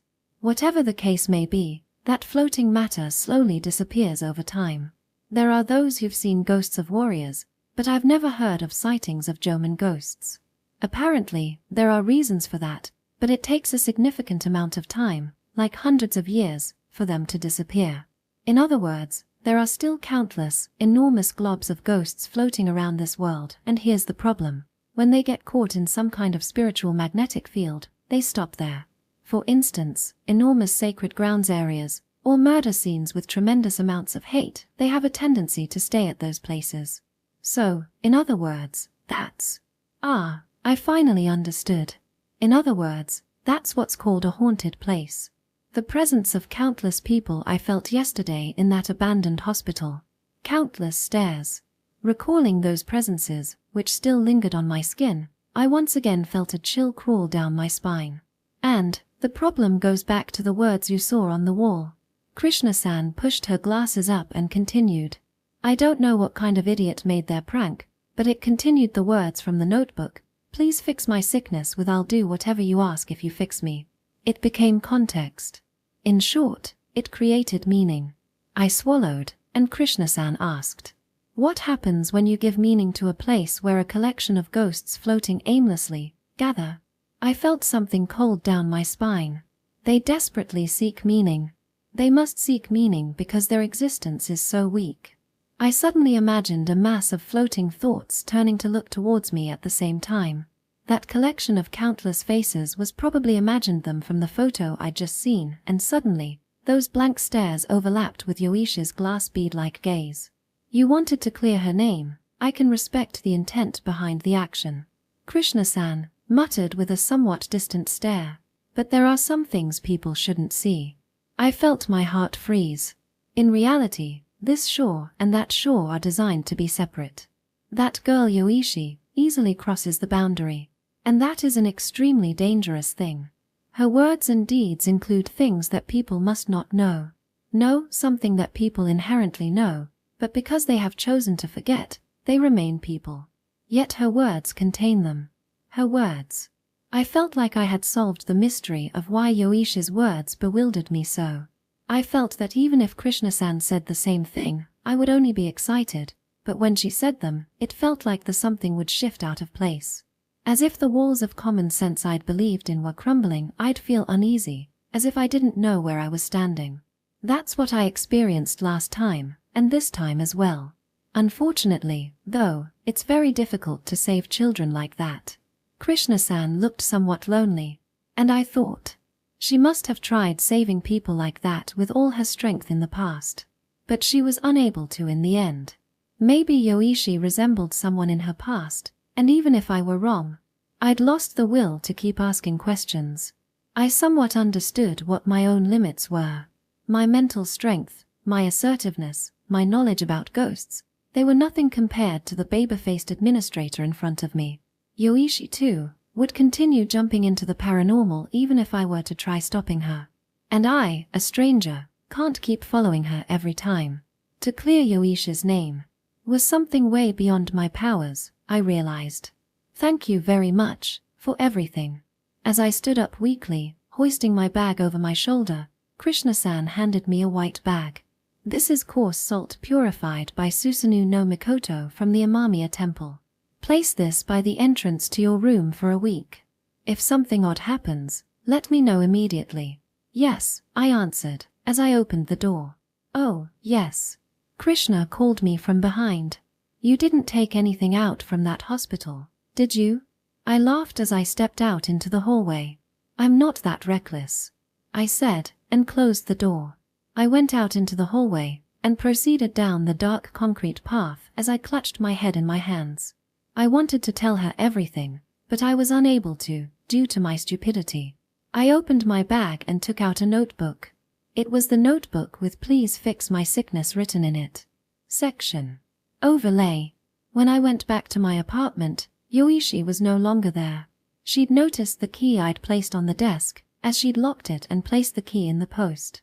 When I entered the foyer, I heaped the coarse salt I'd received from Krishna-san at the edge of the door, and finally took a deep breath. I told myself that I would go see Krishna-san again tomorrow and talk to her about having taken the notebook. When I went to the living room, I found that my futon had been properly folded.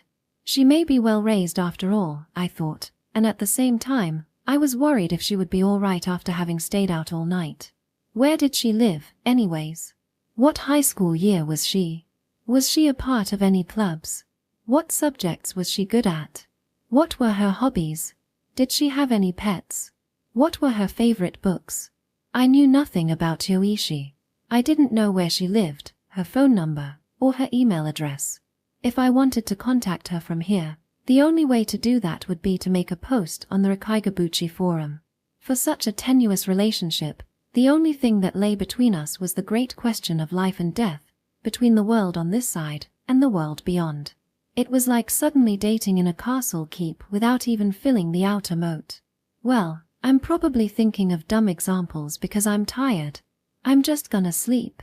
At any rate, my body felt as heavy as lead. It was still just a bit past 7, but I changed out of the clothes I had been wearing since yesterday and washed my face. After brushing my teeth and feeling refreshed, I laid out the futon and laid down, but immediately jumped back up. No, it wasn't that I'd been mesmerized by the lingering flowery scent of a high school girl or anything. The pillow reeked. An extremely sour scent was soaked into the pillow. That was terrible considering I was tired and just wanted to sleep. That bastard, next time I see her, I'm going to force her to take a bath. I had no choice but to roll up the cushion and use it as a pillow, and I lay back down again. But the strong odor was again driving my sleepiness far away.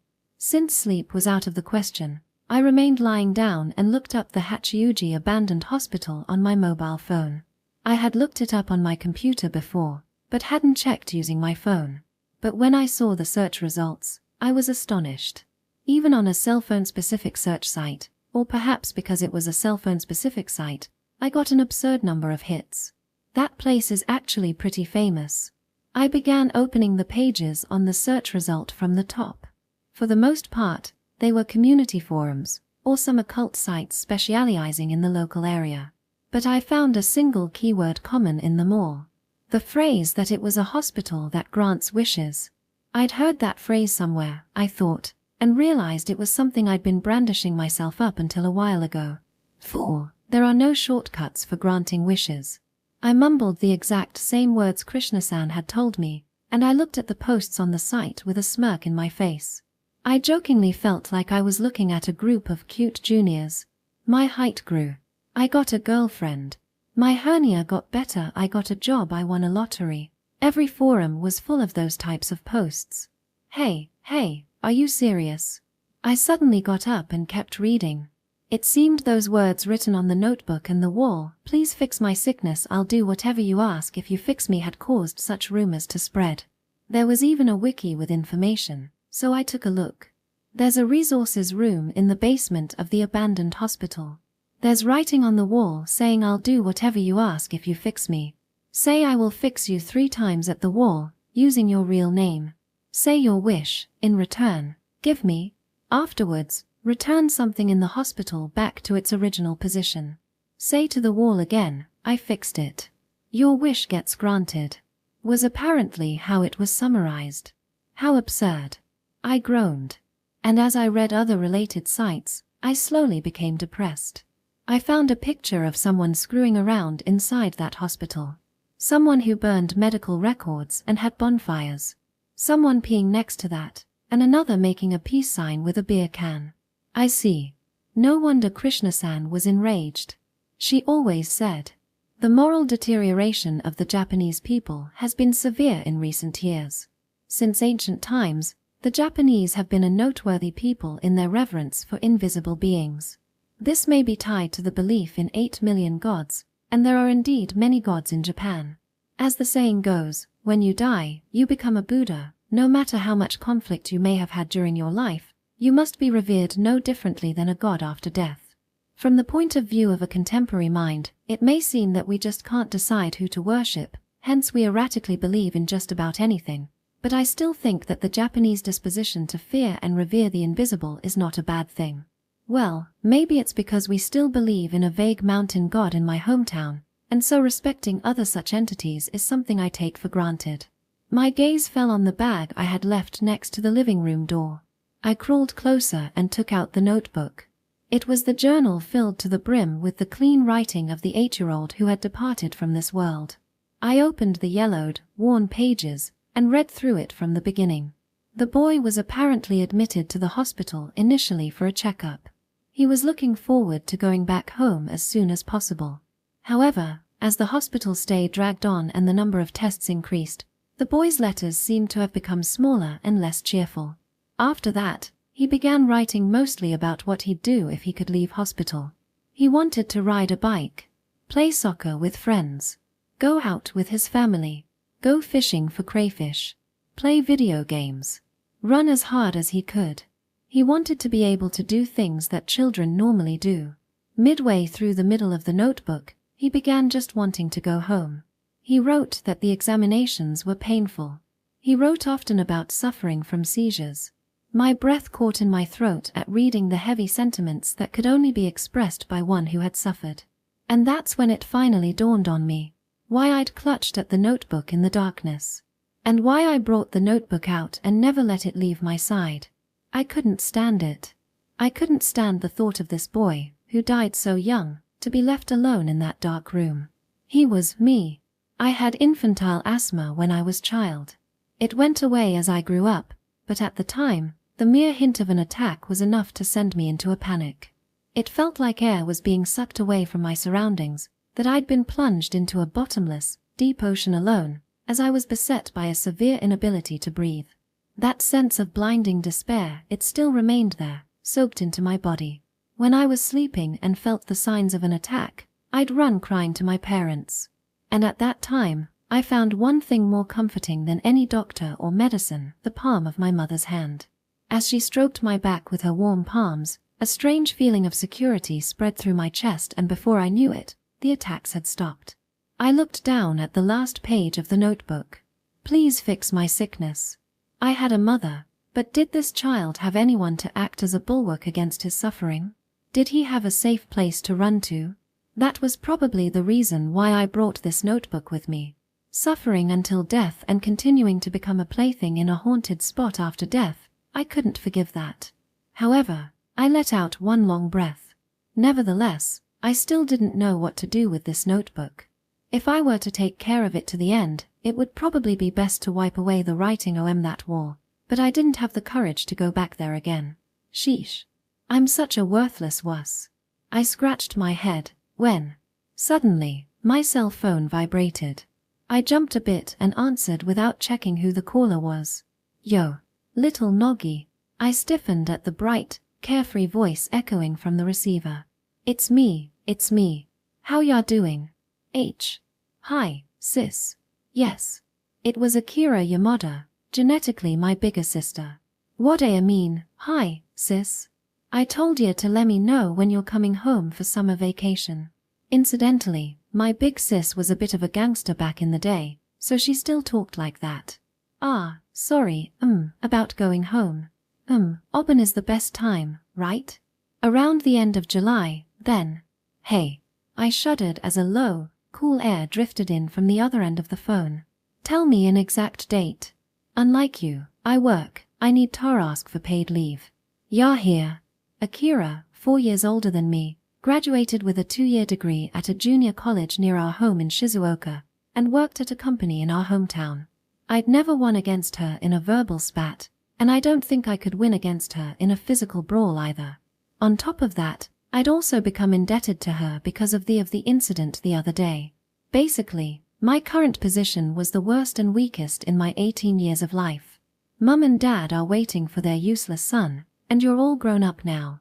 It's time you started paying your elders some respect. I know. What's with that crappy answer? I'm sorry.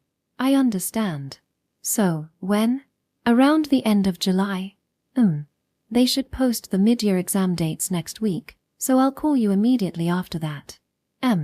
Next week it is. If why don't you call me by next weekend I'ma beat you. Yes. One more thing. Yes. The bonfire this year, we're taking care of it. Get home before Bon Festival. With a clang, she hung up. I stared at the call time displayed on the cell phone LCD reading 1 minute 37 seconds, and breathed a deep sigh. My sister Akira, who changed the atmosphere of the room in a mere 1 minute 37 seconds, terrifying. After that, I looked up at the ceiling once more. I had my hands full. I was carelessly sticking my hands into lots of things and then leaving them be once I'd gotten in over my head. I tried living at a cheap place and ran away, becoming indebted to my sister in the process, and it wasn't even like I was paying much attention in school, nor was I intending to spend my life studying the occult like Krishna-san. On top of all that, I didn't even know what to do with a notebook I'd taken from a haunted place. Suddenly, I thought of Yoishi's gloomy, white face. She was incredibly beautiful, but her emotionless, inorganic face was like that of a doll. There was no way I could handle her. I rolled over and fell asleep at some point. I was in a white, foggy world. There, Yoichi was smiling radiantly, an expression I'd never seen before. Hey, so you can smile, after all. I called out to her, but she didn't seem to hear. Not noticing me, she happily frolicked about. She was playing about with something that was slithering below her. I thought it might have been a dog or something, but when I looked toward her feet, I was aghast. There was a snake.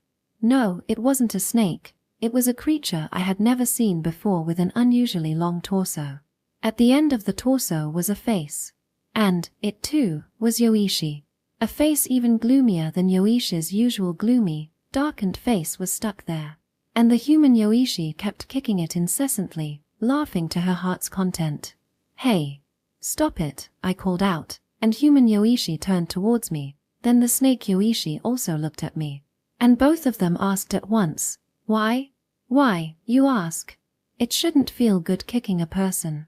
I said, but the human Yoichi just laughed. The snake Yoichi went silent, as if to say, pathetic. It's all right, This child is a bad child. So said human Yoichi as she resumed kicking. It's alright, I'm bad.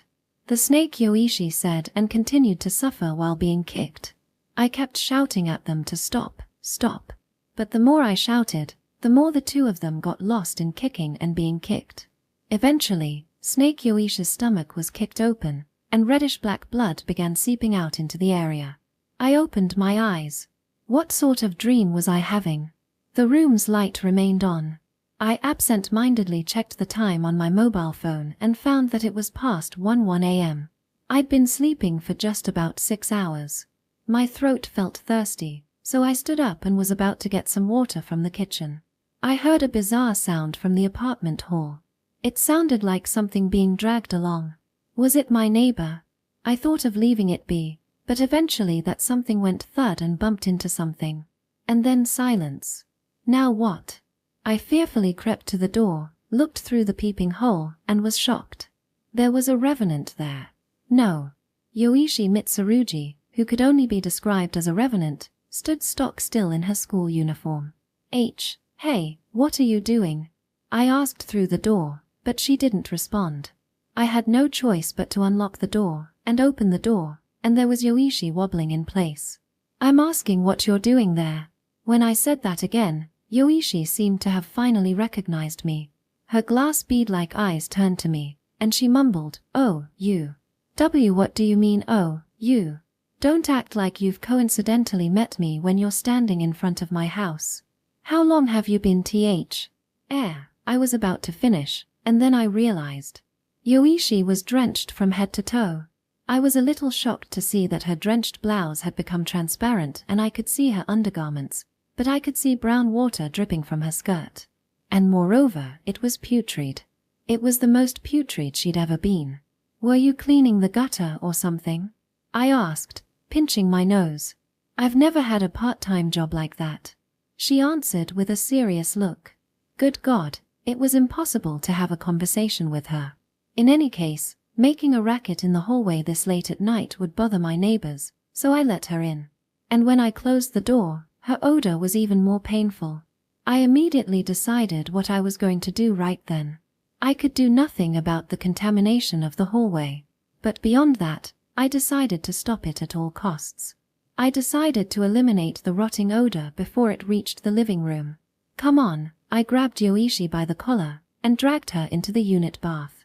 On the way, I was disgusted to see some brown droplets spilling in the corridor from her hair and the edges of her clothes. I'll find a jersey or something, but for now you need to take a bath. I then shoved her in and shut the door. I heard I hate baths from inside, but I don't care, get in. Wash your body at least 3 times. I yelled back angrily, and then I started going through the cardboard boxes I'd left unopened since moving in. Even if it was the cusp of summer, she'd still catch a cold like that. And the biggest problem was this sewer stench. I'd just moved into an apartment with new wallpaper that smelled nice, so this was too much. From the bottom of a cardboard box, I found a pair of jersey clothes that had been sent from home, and went back to the bathroom. But I knew the moment I went closer. The sharp odor wafted in the air, and the bath door was open. I said wash. I found out what that abandoned hospital is, said Yoichi, whose tired eyes twinkling slightly. Section. Why? I'd forced Yoichi to sit in front of the unit bathroom sink, and was washing her hair with a shower. I'd been spraying her with hot water for some time, but the brown water kept leaking out like a sewage drain. It seemed Yoichi had gone back to that hospital alone. She went there just after waking up around noon, but it was 6 o'clock by the time she'd left the hospital after investigating various things, and everything was pitch black by then.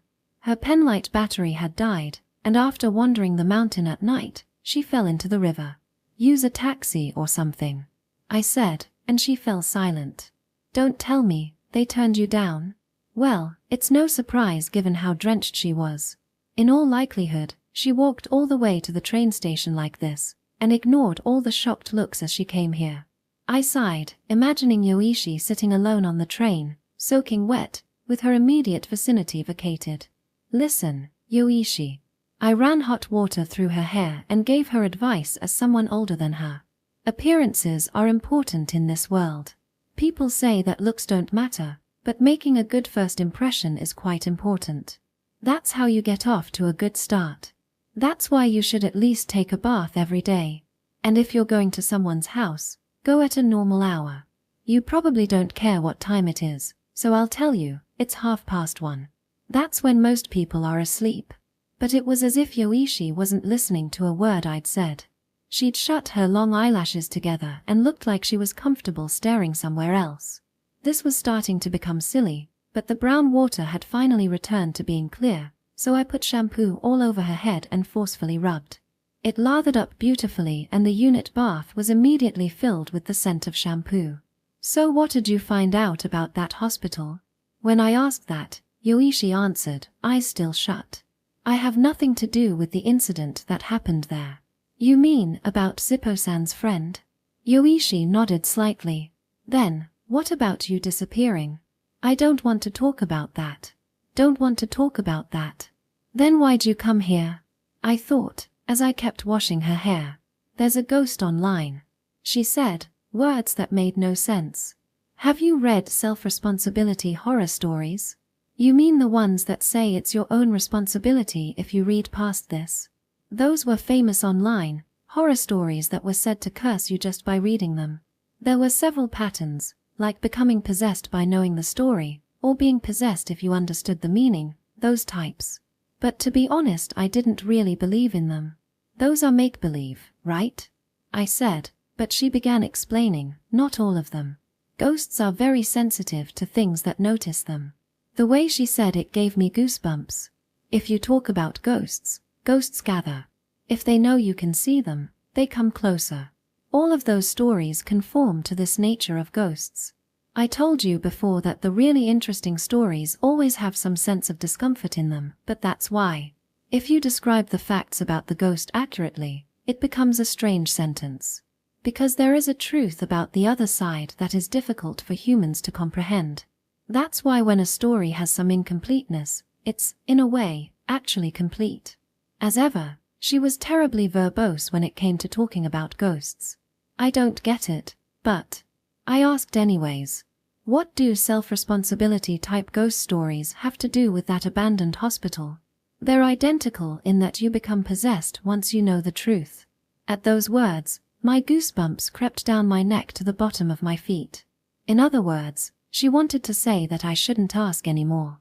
Krishna-san always said, if you peer into the other side, they would also see you. They were essentially saying the same thing, but it is still differently more intimidating when she says it. Anyways, Yoichi added, "The person who became hospitalized had nothing to do with me. I'm fine with just figuring that out." She closed her eyes again and went silent. After that, she wouldn't answer me anymore. So to summarize, apparently, she, in her own way, felt responsible for last year's incident. That fact that someone who she'd gone with to a haunted place ended up hospitalized. And that she knew the place was dangerous. Even though she couldn't stop it, she wanted to know the answer, and had visited the hospital 3 times and learned enough to be convinced in her own way. I still had no idea what that hospital was, but, for better or for worse, I was busy. I was enjoying washing Yoishi's hair as the shampoo bubbled like a summer cumulonimbus cloud. No shame in admitting it, I enjoyed cleaning. I get an irresistible pleasure out of making dirty things clean. People around me said I was weird, but I even loved cleaning ventilation fans, which are considered tough to clean. When I scrubbed that stuck-on grease with an unwanted toothbrush or something and the original metal became visible, I was filled with an irrepressible excitement. "Look, this thing is actually this pretty," that sort of feeling.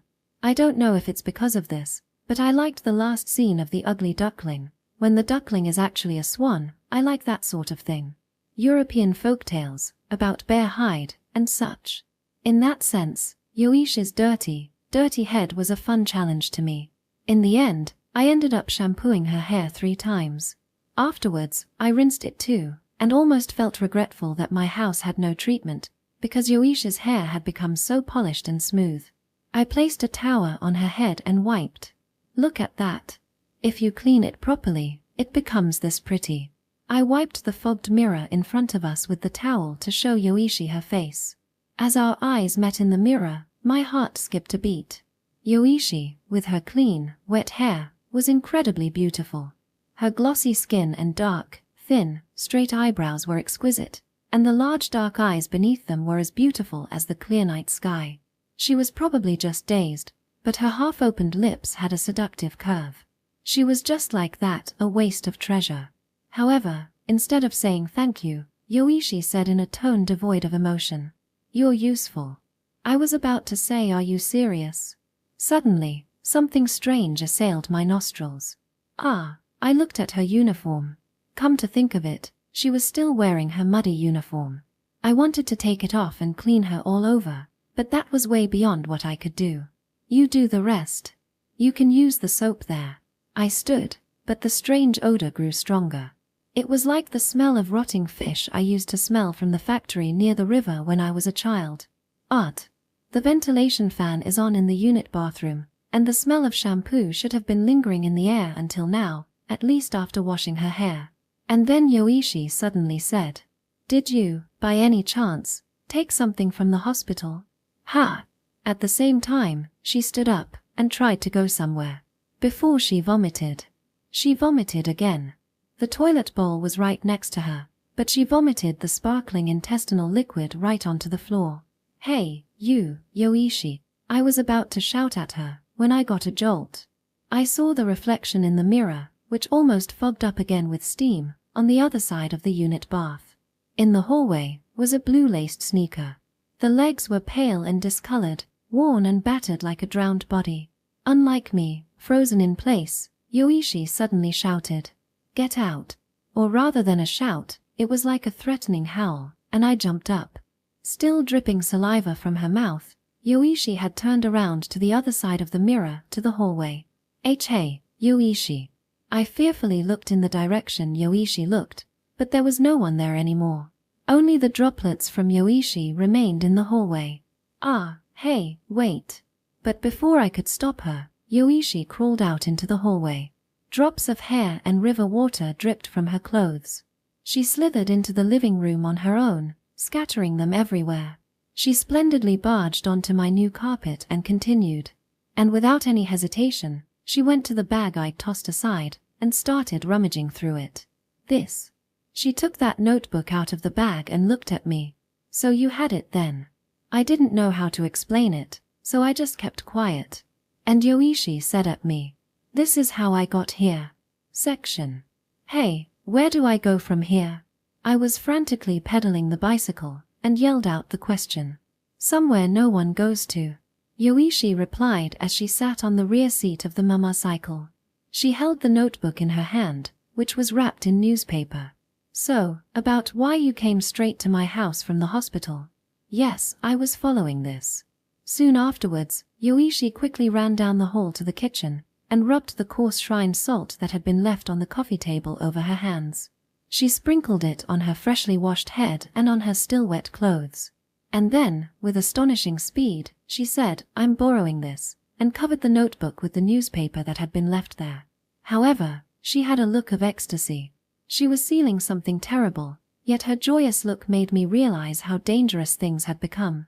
So that notebook is really dangerous. This is the cause of everything. Cause? But it's just a journal. Yes, but everyone put a meaning to it. Put a meaning. And then, I remembered Krishna-san had said something similar. Hey, shouldn't we contact Krishna-san? But Yoichi flatly rejected that. This notebook shouldn't be seen by any more people. Those words gave me goosebumps, and Yoichi suddenly pointed ahead. "Turn that corner." "What?" "There's a place I want to stop by." I followed her order and turned into a narrow path off the main road. There was a small shopping street. They were all closed, of course, since it was nighttime, but it was so quiet that I wondered if it was even open during the day. The streetlights were sparse and their light was unreliable. I'd been trying to stick to roads with lots of people, but why were we going here? Hey, where are we headed? There should be a shrine up ahead. You want to seal it there? No. She said naturally. I want to get a Shimenawa there. Shimenawa? Get one? But just as Yoichi said, a torii gate soon came into view at the bottom of the shopping street. The lights of the main shrine are lit at the end of a narrow approach between dimly lit trees. I slid the bicycle into the narrow parking area, and Yoichi jumped off. She ran under the arch to a big ginkgo tree beside the main building. I parked the bicycle, ran to her, and looked around, flustered. Are you sure you should do that? Do you want to be cursed or anger a god? Choose. I didn't want either. However, Yoichi must have realized that pulling on the Shimenawa would yield no results, as she ran off again. She went into a shack next to the shrine office, and came out with a sickle in her hand. And before I could stop her, she had cut through the thick old Shimenawa with great skill. During all this, I prayed toward the main building. Sorry, she's a Denpa. She's probably not a bad person, but she's a Denpa.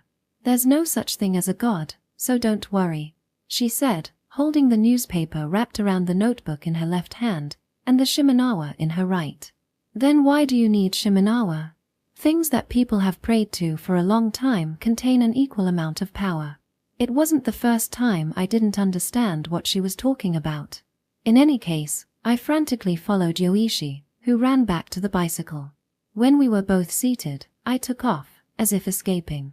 I sped up, pointing the bicycle back down the old shopping street towards the main road, and planned to return back the road I came in at full speed. However, I had a strange feeling. There was something subtly different from the shopping street earlier, right, as if the number of shops had increased. The shops all still had their shutters closed, but I felt that the shop signs, which used to be one in every few houses, seemed to be attached to almost every house. No, that wasn't all. The rooms behind the windows were faintly bright. There were signs that people were awake. There was a buzz of activity, as if the shops were about to open at any moment. Quickly, Yoichi whispered in my ear. I didn't need her to tell me. I was pedaling at full force. Something was wrong.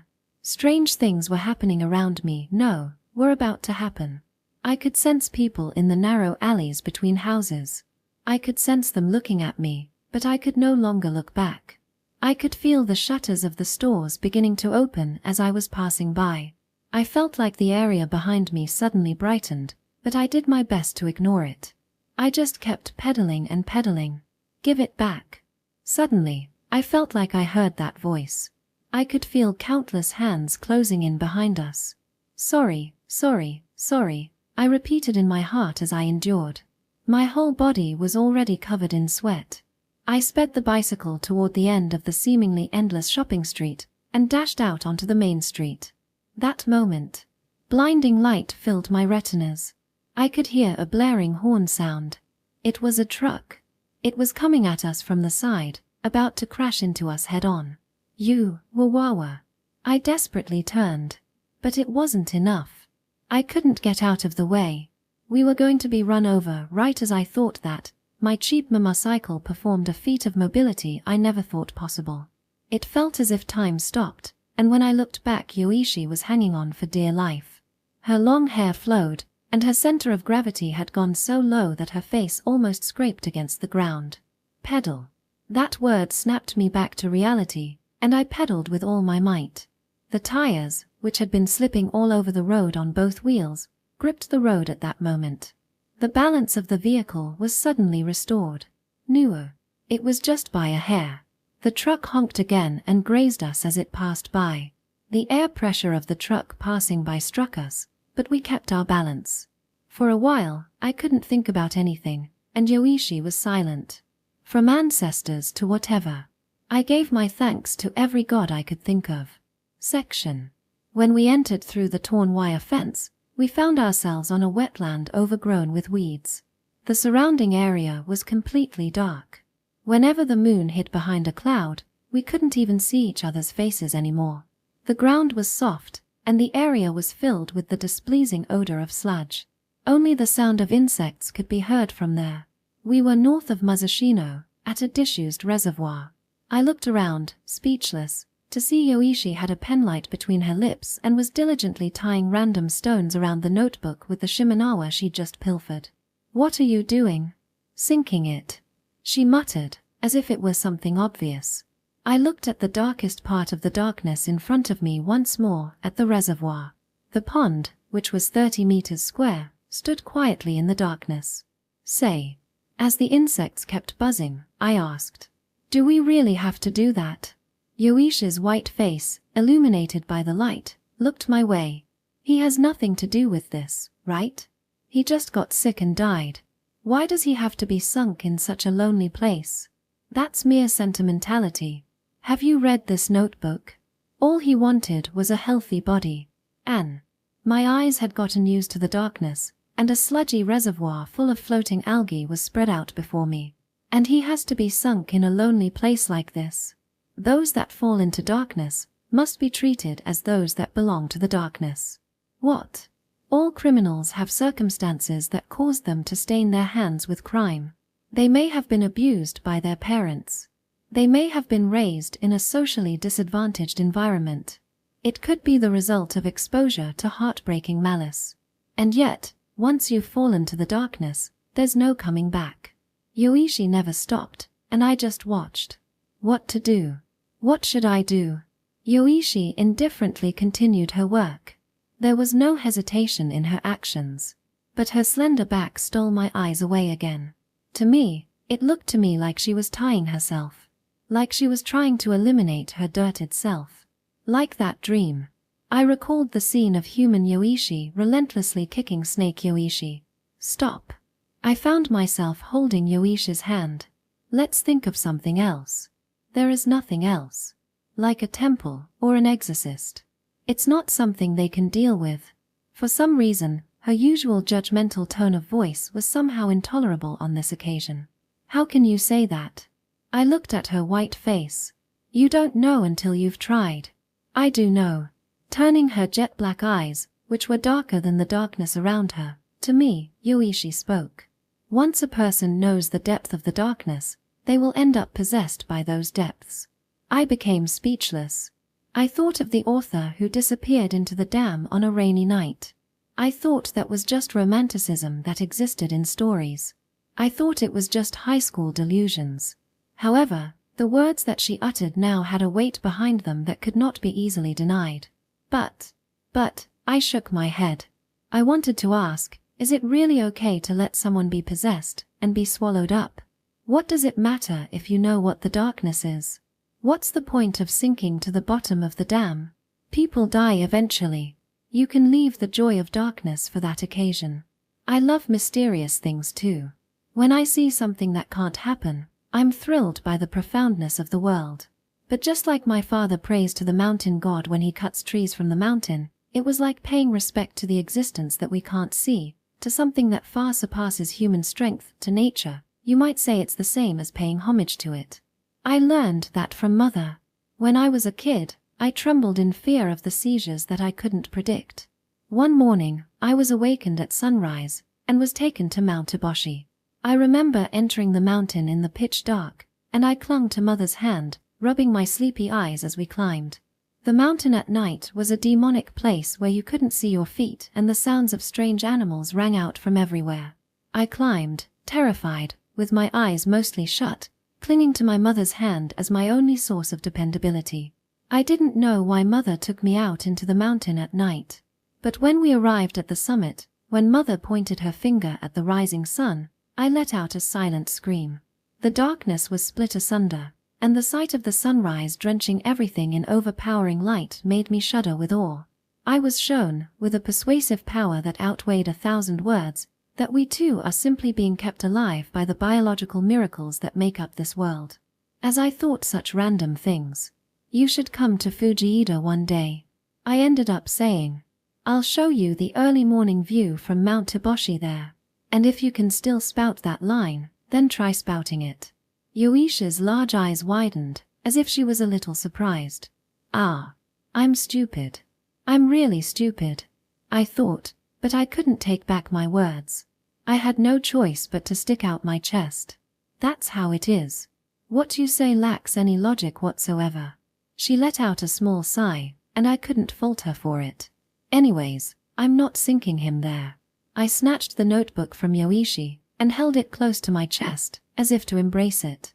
Yoichi silently looked at me for a bit, and then, "Do as you wish."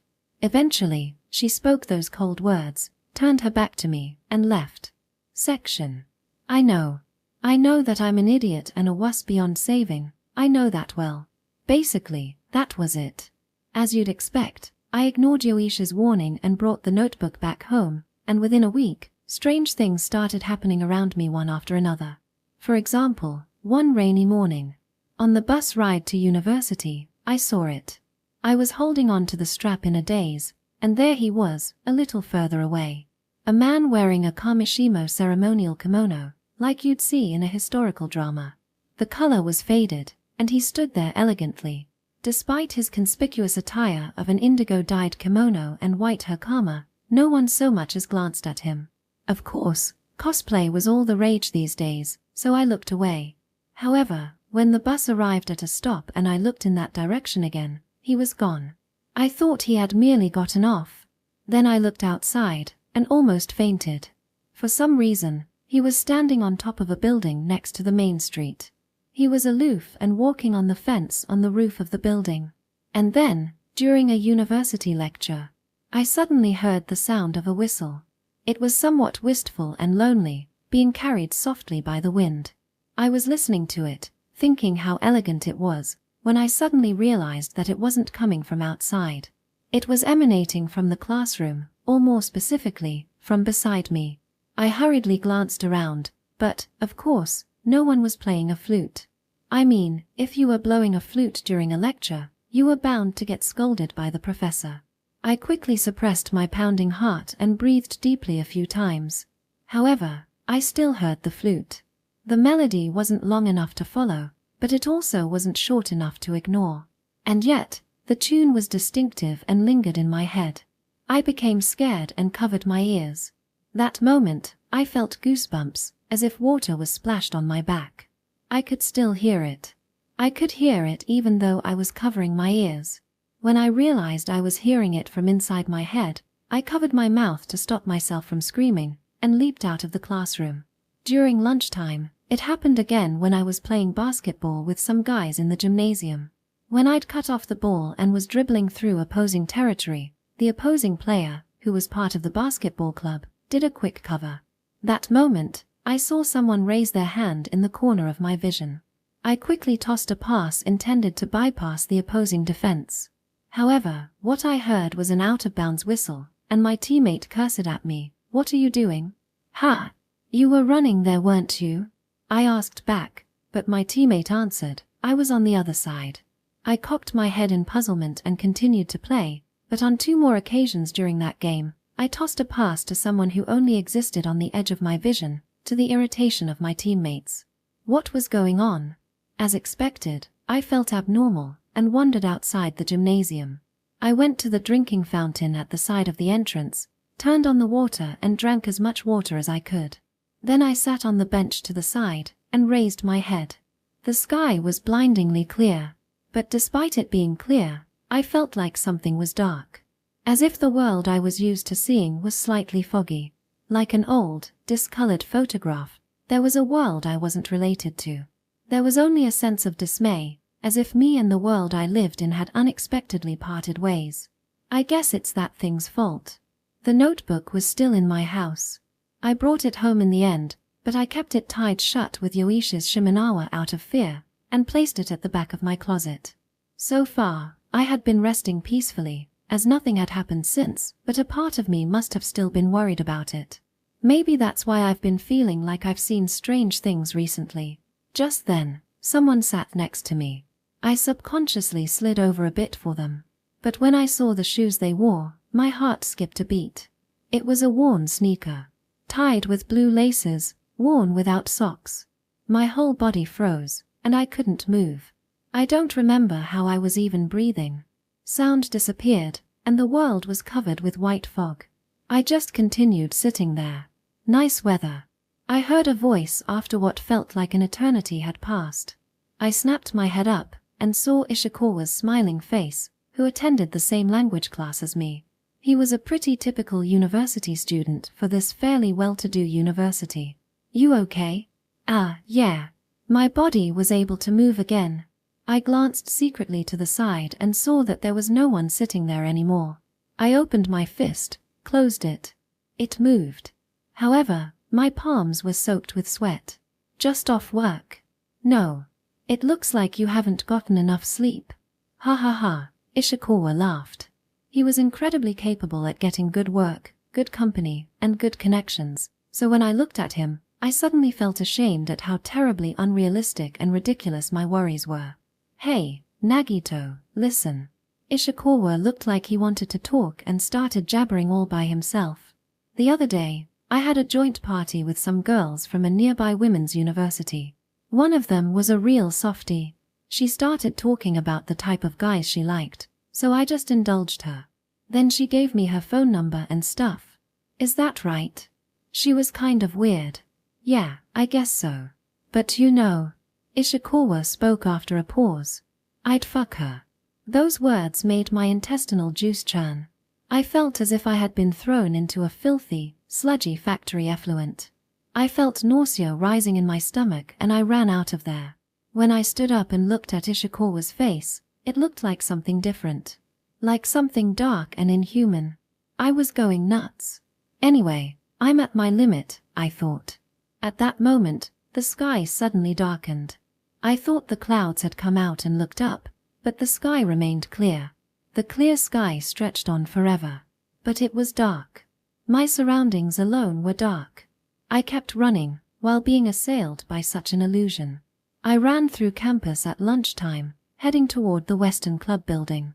Having broken off ties with Yoichi, there was only one person I could rely on. Krishna-san. I arrived in front of the clubroom and banged on the steel door as I called out her name, but there was no response from inside. I peered through the foggy glass and listened, but I didn't sense anyone inside. I leaned against the wall and pulled out my cell phone.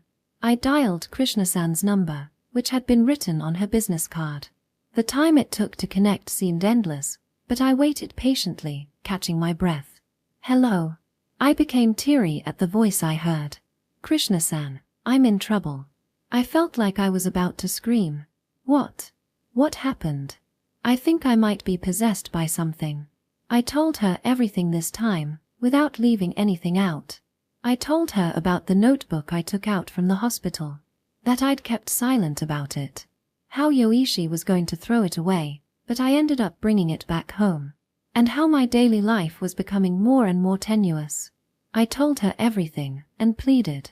Save me, please. On the other side of the phone, Krishna-san went silent. I was prepared to hear her say, "You're hopeless." I didn't care how much she scolded me. I didn't care if she insulted me. Even then, she should be able to instantly come up with something. For now, all I can say is, I eventually heard Krishna-san's voice. Is that I can't help you. Ha! Why? I'm in Amori. Ha! Come to think of it, her voice did sound distant. Wait, why'd you go to a place like Amori? To correct my spine. Why'd you go all the way to Amori to correct your spine? The spine is an air duct. Well, it'd be a long explanation, so leave it. But more importantly, my teacher's going to talk. Teacher? Ah, come to think of it, Krishna-san did mention having a teacher. Is she with that person? As I was sorting things out in my head. Yo, G-Day. I heard a man's voice, which sounded surprisingly cheerful. I heard Amori, so perhaps due to the image of Mount Osor, I expected some old shaman lady's voice, so this took the air out of me. First of all, I want to check your situation. Is there water nearby? Water? I looked around, and saw a sink at the end of the hall. There is. All right, please wash your hands there first. Then wash the back of your neck. I dashed over there and did as he told. Done. Good. Now when you've wiped it well, hold out your left arm. I followed his instructions. Lightly close your fist, and then repeat the sutra I'm about to tell you 7 times. I frantically nodded, and chanted the sutra he whispered 7 times. Done. Now, on all 5 fingers, with the fingers of your right hand, write the letter Ogre, breathe out strongly, and immediately open them afterwards. I didn't understand, but I obeyed.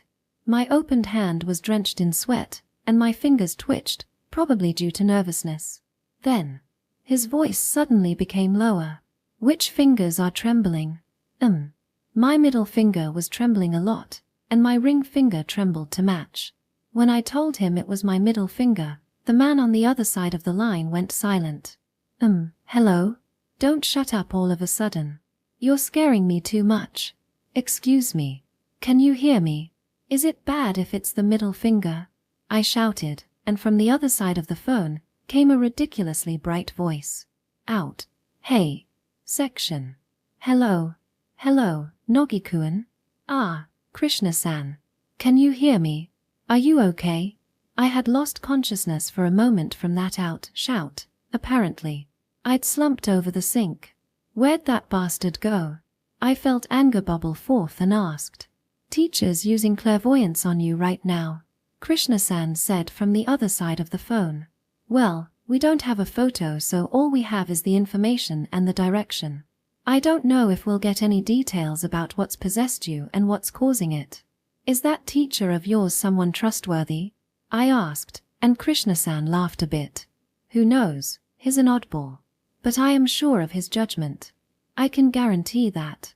I didn't really get it, but the way she said that annoyed me. Was it jealousy of the trust she showed? Or maybe it was because that bastard shouted a ridiculous out like it was none of his business. I didn't get it, but I decided not to trust that guy. So, what was up with the trembling fingers just now? That was Shisushiki Betsu no Daiji, a Nichiren Buddhism chant. It can tell what type of ghost is possessing you. What did he mean by out? Teacher said he didn't believe it either, but the middle finger meant that it's not a normal ghost.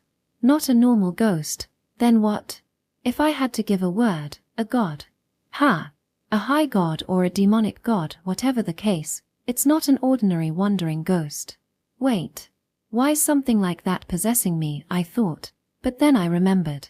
Come to think of it, Yoichi and I had snuck into a shrine at night and snatched a shiminawa. But wait, I wasn't the one that cut it, and I apologized more than enough. I understand apologizing doesn't mean I'll be forgiven, but this was pretty over the top. In any case, I'll come back to Tokyo immediately. It'll probably be night by the time I arrive, so take a memo of what I'm about to tell you. I checked my pockets but there was no paper, so I bowed to a frightened female student who happened to be passing by in the corridor and who was eyeing me suspiciously, and managed to borrow a piece of pen and paper. And then I said go on, to Krishna-san on the other side of the phone. First, throw away that notebook. She told me the location should be somewhere people don't go. The reservoir that you and Yoichi went to should be fine. But, even after everything that had happened, I was still against it. Do I really have to do that? I sort of understand how you feel. But that's the root of everything. Why is that? What is that child? In all likelihood, a myriad of floating entities are stuck to that notebook. With those words, I felt various scattered things rapidly merging together. I told you before that ghosts who have lost their purpose seek meaning, didn't I? I don't know who wrote the words on the wall, but it's very likely that all of this is happening because those two sentences formed meaning as Kotodama. I see. So that's how it was. That's why Yoichi was trying to throw that away. And Krishna-san said the words were bad. But, I was struggling to swallow the word no, that was just at the tip of my tongue. He was just suffering. He just wanted help. He just wanted to get out of the hospital, and play and jump around and laugh like everyone else. Nogikuan, listen to me. That kid's already dead, Krishna-san whispered. He's not in this world anymore. As long as you feel sorry for the boy, you're never going to get rid of the hauntings that befall you. I was about to say something back, when I noticed. I slowly opened my trembling left hand. The trembling of my ring finger was even more intense than the middle finger. Krishna-san. I spoke to the other end of the phone with a trembling voice. My ring finger is trembling really hard, too. Is this? I spoke that much, when the cell phone became filled with static. Suddenly, I could hear a gurgling sound that sounded like air bubbles floating on the surface of water. Hello. Hello. I could hear Krishna-san's voice from somewhere far away. But it was no longer a conversation. There was static, then the sound of bubbles. And mixed in with that, I heard a low voice. Countless human voices overlapped each other. "Don't listen," Krishna-san suddenly shouted. Don't listen? Then what should I do?" And then the phone abruptly cut off. "K Krishna-san?" I tried redialing a number of times, but the phone never connected. Section. What should I do? The sun was setting, and I'd been desperately clinging to sunlight, but I was about to run out of places to go. Anyways, to where people are, to a crowded place with lots of people. I wandered aimlessly, and before I knew it, I was heading towards the main auditorium facing the courtyard. However, my feet stopped in front of the glass door to the auditorium. Inside the classroom, 100-odd students were seated, and a professor was writing on the blackboard on the podium. I could hear the sounds of notes being taken. I could hear the sound of chalk being chiseled on the blackboard. The auditorium was filled with the silent fervor of people doing what they're supposed to be doing. I couldn't go in. I felt ashamed. I felt shame toward my parents, and clawed at my hair. I was in Tokyo against the will of my parents, and even borrowed money from my sister. It wasn't easy for my household to pay my tuition fees. And yet, what in the world was I doing? I'd been mesmerized by the occult, going to places I was told not to go to, throwing it all away halfway through, and became possessed by something. I was living my life like an idiot, doing nothing but idiotic things. Could I still return? Could I still return to the right place? As Yoichi and Krishna-san had said, I should just throw away the notebook. But the stubborn kid inside me vehemently refused to throw away the notebook. It shouted that it still didn't feel like the right thing to do. Part of me wanted to throw it away, and another part wanted to hang on, and it was also me that stood dumbfounded here and now. It was me that was tormented by all these complex feelings, and I was the one who was causing trouble for all sorts of people and straying further and further away from the path I should be walking on. Several Ms were killing each other in a fierce battle that unfolded in my head. I was punching myself, stabbing myself, tearing at myself, ripping myself apart. A vicious war continued, and eventually, all of me died. As a result, my feet stopped, my thoughts stopped, and the me that was no longer anyone stared dumbfounded at the classroom, and there, I found the me I didn't know. The seat I was always sitting in, the far right seat on the 5th row from the front. I was sitting there. I was bored and listening to a lecture with a blank expression on my face. At that moment, something inside me collapsed with a sound. Was it the other way around? Was I the ghost, and was he the real thing? Nothing reflected in my eyes felt real anymore. I felt like I was the only one who had been composited into the finished film after the fact. My common sense was just a thin thread that connected me to this world. It could be cut off by the slightest thing. Like Zippo-san's friend, the strand was suddenly cut one day, and he couldn't go back. I wobbled away from the lecture hall, and before I knew it, I was sitting on a bench nearby. I clutched my hair with both hands. I could hear the sound of cars in the distance like some kind of noise, and the flower beds, notice board, and dark trees in front of me looked like made-up props. The normalcy of a place, common sense, all disappearing in one day. I finally understood how terrifying that was. My sense of values was shaken. I lost sense of where I stood. I realized I was completely pointless. That moment, I didn't even cry, because it was pointless. What was the point of a pointless person shedding pointless things? Emptiness produces nothing but emptiness. How does it feel to be scared? Yoichi had asked me before. Yoichi, I get it. This is what it means to be scared. To lose your place. This is it. I raised my head, and in front of me was a white face. Yoichi Mitsurugi's long, black hair was flowing in the wind, and her big eyes were looking at me. At this rate, you're going to die. The high school girl in a uniform stood out on the university campus at dusk. The university students walking by glanced in our direction as they went. Why do you wish to carry the darkness of others to the point of suffering this much? Yoichi's glass bead-like eyes, however, lacked the usual hollowness. Instead, there was light in them that wanted to know something other than fear. Why? Why was it? I didn't know. In fact, I was suffering because I didn't know.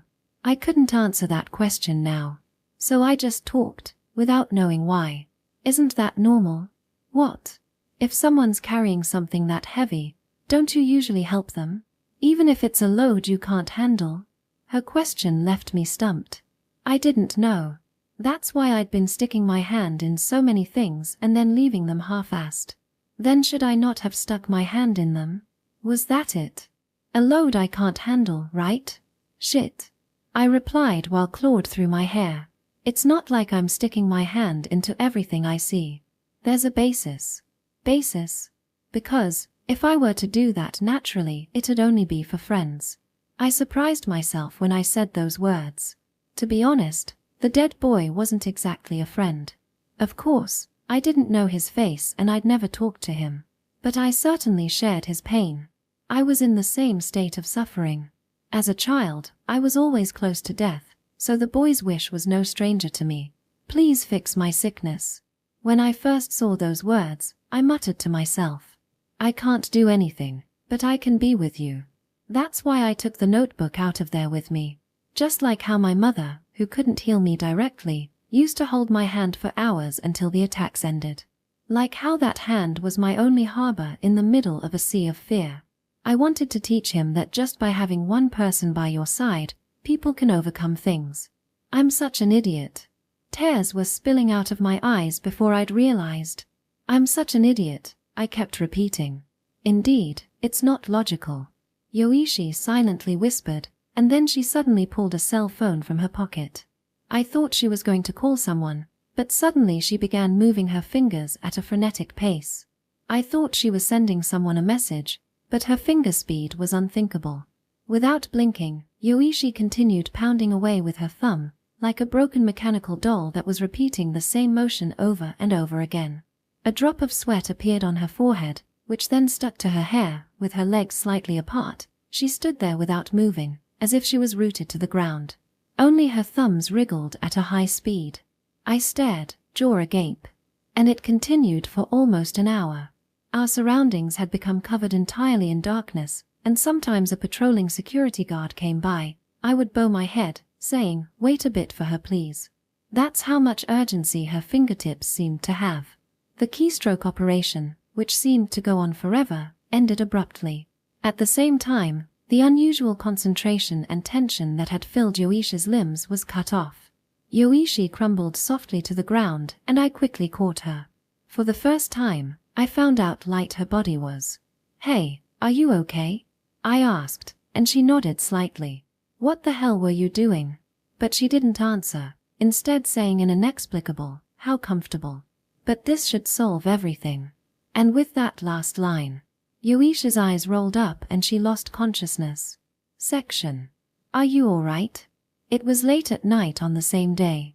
Krishna-san shouted as she jumped into my room, and when she saw Yoichi lying in my futon, she began opening and closing her mouth. Oh, you. Yes. You, a high school girl, are you serious? What are you doing bringing a high school girl into your room? And sure she's sleeping in your futon. For some reason, her face turned furiously red and she shouted at me like that. Maybe this person was extremely weak to that type of topic. Well, Krishna-chan, calm down. Karasu-san arrived then. Changing the wet towel on Yoishi's forehead, she explained for me. When I'd come to pick up my belongings, I found Nogikuan carrying this girl on his back and crying she collapsed.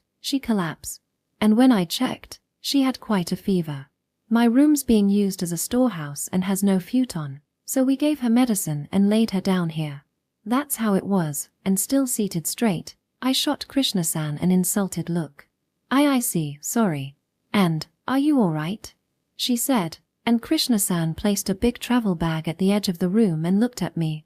I noticed that there was a bit of displacement between her shoulder and her head. I don't know, but Yoichi said that everything should be solved. What? I can never really tell what she's doing, and this time, I especially don't get it. Krishna-san sank weakly to the floor and sighed. She must have really rushed over from Amori. I felt sorry for how exhausted she was.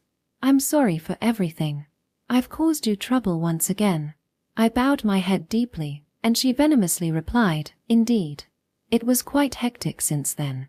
I couldn't connect to your cell phone anymore, and our cell phone got interference anyways. I'll tell you what teacher said. The results of the clairvoyance. She pulled out a thick memo pad from her bag and began reading. First, the result of the Shisushiki Betsuno Daiji. You said your middle finger trembled. The middle finger, as we mentioned over the phone, is either a high god or a demonic god, but afterwards you said your ring finger also moved, right? If you said that earlier we would have handled it differently. What do you mean? The ring finger means a living ghost. Ha! No, wait a minute. Living ghost? Like, when jealousy or hatred take a spiritual form? Yes, that living ghost. The person who fired it doesn't realize it either, a rather bothersome spiritual obstruction. Krishna-san explained it in a straightforward manner, but it didn't make sense to me. In other words, that's it, isn't it? I was going through all this, and the person who fired that off is just living happily every day, right? Well, yes. Instantly, the blood rushed to my head. I had been through the depths of fear and despair up to this point, and I was filled with an inexpressible rage. Who is it? I'm seriously going to beat the shit out of them, I said with gusto, and Krishna-san shrugged her shoulders and said, that's a tough one. Feel like going around punching every occult lover around the nation? Around the nation? Well, to be specific, most of them live around the Tokyo region. Because the rumors about the hospital that grants wishes spread quite oddly around the Tokyo locale. In other words, those who believe the urban legend that wishes come true at that hospital based on false information, and feel hope their wishes become living ghosts, which combine to form an incredibly large spirit that nestles in that hospital. Then, the man I saw wearing a kamishimo. Probably a ghost floating about in the area. For a clump of spiritual forms, the ones that have the most memories are the ones that gain superiority. I said ghosts float about when they've lost sight of their purpose, but basically, that means the true suspect behind this incident is that huge living spirit. The large, floating ghost and the living ghosts then further combined, gathered around the urban legend that wishes come true, and gained almost godlike spiritual bodies. I was aghast, and Krishna-san turned the next page and read. And there is one more thing. There's a device that amplifies living ghosts. Device. The internet. Krishna-san pushed her red-framed glasses up with her middle finger, and stared at me. Ah, it's pretty stupid, the fuss over that hospital on the internet. It's not like putting something randomly in the hospital in the proper position would be enough to grant a wish, and nobody's wish really came true. However, it is a place with that much focused emotion. I'm sure 1 or 2 ghosts existed. So they go there for a selfish wish, and then end up hurt. What do people do, then? Scum. Everything was coming together. Slowly, the feeling of hope would inflate. They would go there, braving fear. Yet, nothing happened. Wishes were never granted. I would feel ashamed for believing such a thing, but there are people who refuse to let themselves be the only ones fooled. Yes, such a pitiful, helpless gathering of malice in letter form. The twisted desires transform into malice, and those call for even more crueler thoughts. The urban legend of the hospital that grants wishes was born this way. Was that why Yoichi said it was pathetic? Didn't she say ghosts exist on the internet? I'd understood to that point, but I realized there was still a much more basic mystery standing in the way.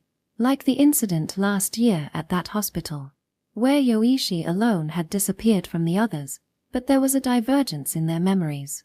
How could that be explained? I asked, and Krishna-san shot me a somewhat reproachful look. She was probably worried about my exhausted spirit, but I begged her to tell me. Please tell me. I mean, if I don't solve that mystery, I'm going to die of shock from the delusion that's growing inside me. Yes, well, maybe. You're quite delusional. She insulted me, and then explained. It's simple. Because everyone Yoichi was with was a living ghost.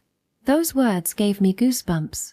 Within that endless darkness, I imagined Yoichi walking alongside living ghosts enjoying evil delusions. The members other than Yoichi had probably gone there to have a wish granted. In other words, when they saw the words on the wall, they wondered what was needed to grant their wish. They drew that wish strongly in their mind. I think that's what Yoichi saw. And then, with a very envious look on her face, Krishna-san looked at the sleeping Yoichi. This girl can probably see ghosts. Then Zippo-san's friend, only mumbling Yoichi. A living ghost is a clump of dirty ego that people don't want others to know about. Imagine having this girl whisper those things to you in that situation. I remembered Krishna-san's words some time ago. That Yoichi easily crosses the boundaries. Yoichi's words and deeds are filled with things humans must not know. That is why her words and deeds always sway us, who live on this side. Luckily, I was still standing on this side, but there was always the possibility that I would not make it back from the very edge of the boundary of this world. And Zippo-san's friend was not able to. Anyways, Krishna-san muttered, scratching her bobbed head. In this case, we have to admit fault, too. Compared to the horror stories of old, that took time to change and mature, today's urban legends spread rapidly via the internet and undergo a dramatic chemical change at a certain point in time. There's no root behind them. Someone's irresponsible posts creates a chain effect that creates a magnetic field. It ends up attracting the real thing. In a way it's inevitable, because the dark part, where there's no source whatsoever, is the real thrill of the occult, but it all started when a symbol appeared in a place where people were just gathering. That was the words on the note? I asked, and Krishna-san sadly nodded. That's how desperate his feelings must have been. Please fix my sickness. Those clumsy words reappeared in the back of my eyes. Wanting to play outside, wanting to leave the hospital, wanting to go to school, wanting to eat a lot, wanting to play games. At the very end, he returned all his desires to that place. Pure, yet powerful words, the Japanese people of old called them kotodama. Krishna-san concluded.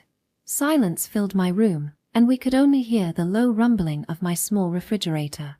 But still, Karasu-san, who had been listening to us in silence up to that point, opened her mouth. Does that, really, solve everything? That was it. To be honest, I'd been wondering that myself. Was it possible to exorcise a god-class spiritual form? Just what did Yoichi do on her cell phone back then?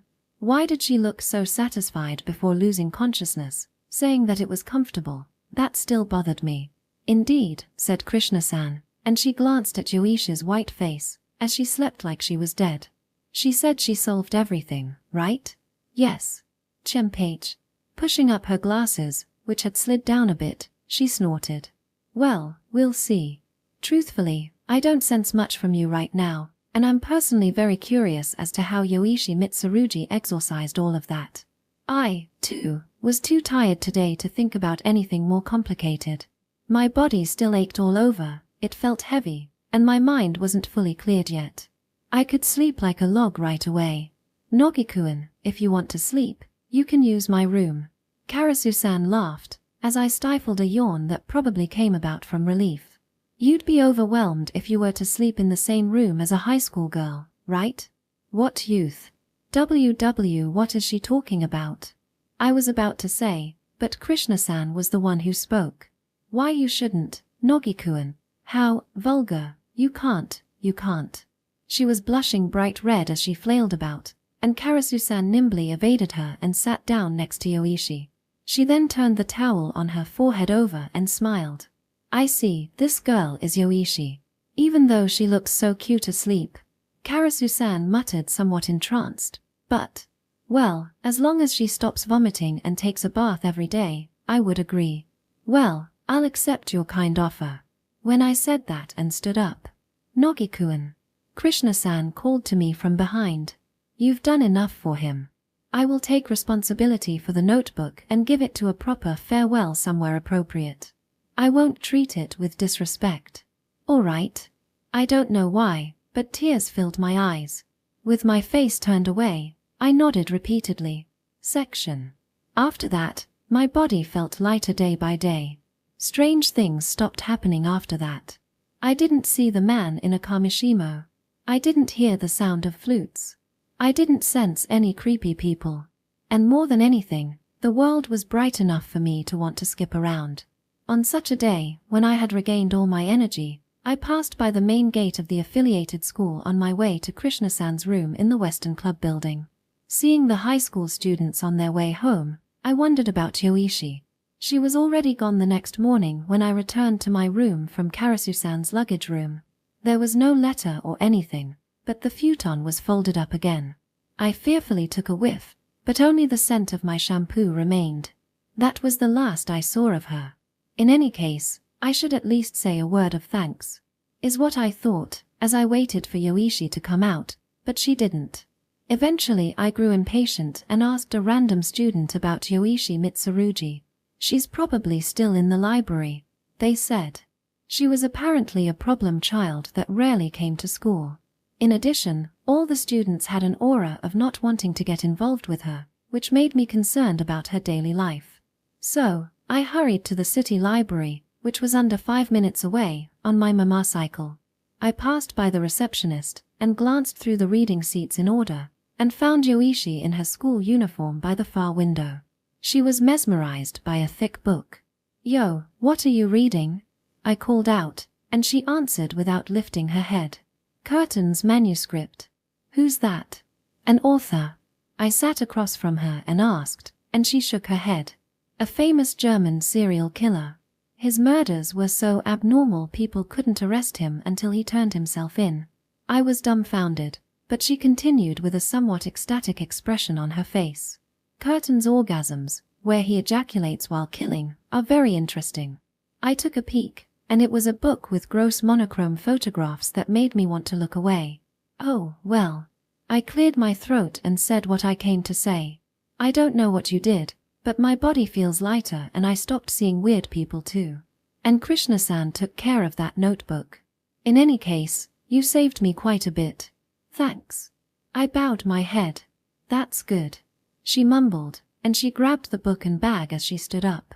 She carefully returned the book to the shelf and began walking to the entrance. "So, what the hell did you do?" I was almost about to ask, but this time I restrained myself. Krishna-san said I had no capacity to learn, but that wasn't true. Even I had room to grow. There are areas in this world where it was impossible for me to go to. I learned that the hard way this time, so I restrained myself and saw her off as she walked away. However, a few meters ahead of me, she seemed to remember something and turned around. She came back next to me, put her face close to mine and whispered softly in my ear, "You shouldn't look at websites related to that abandoned hospital for a while. Ha! Farewell." And with that, she just walked away. I stood there dumbfounded for a bit. But something bubbled forth, an immense level of curiosity. "No, wait, stop it. I'm the type that goes when I'm told not to go. It's an uncontrollable habit I've had since childhood. And of course, I could already imagine I would end up crying and wishing I hadn't done it in the first place. But before I'd realized, I'd already taken my cell phone from my pocket. Just a bit. Just let me take a quick peek, and if it's dangerous, I can just close it." That's what I told myself. I immediately accessed the internet and randomly did a search for Hachiuji Abandoned Hospital Wish.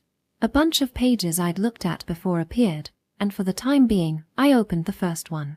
However, what the hell is this? I was surprised and checked other sites. It's the same.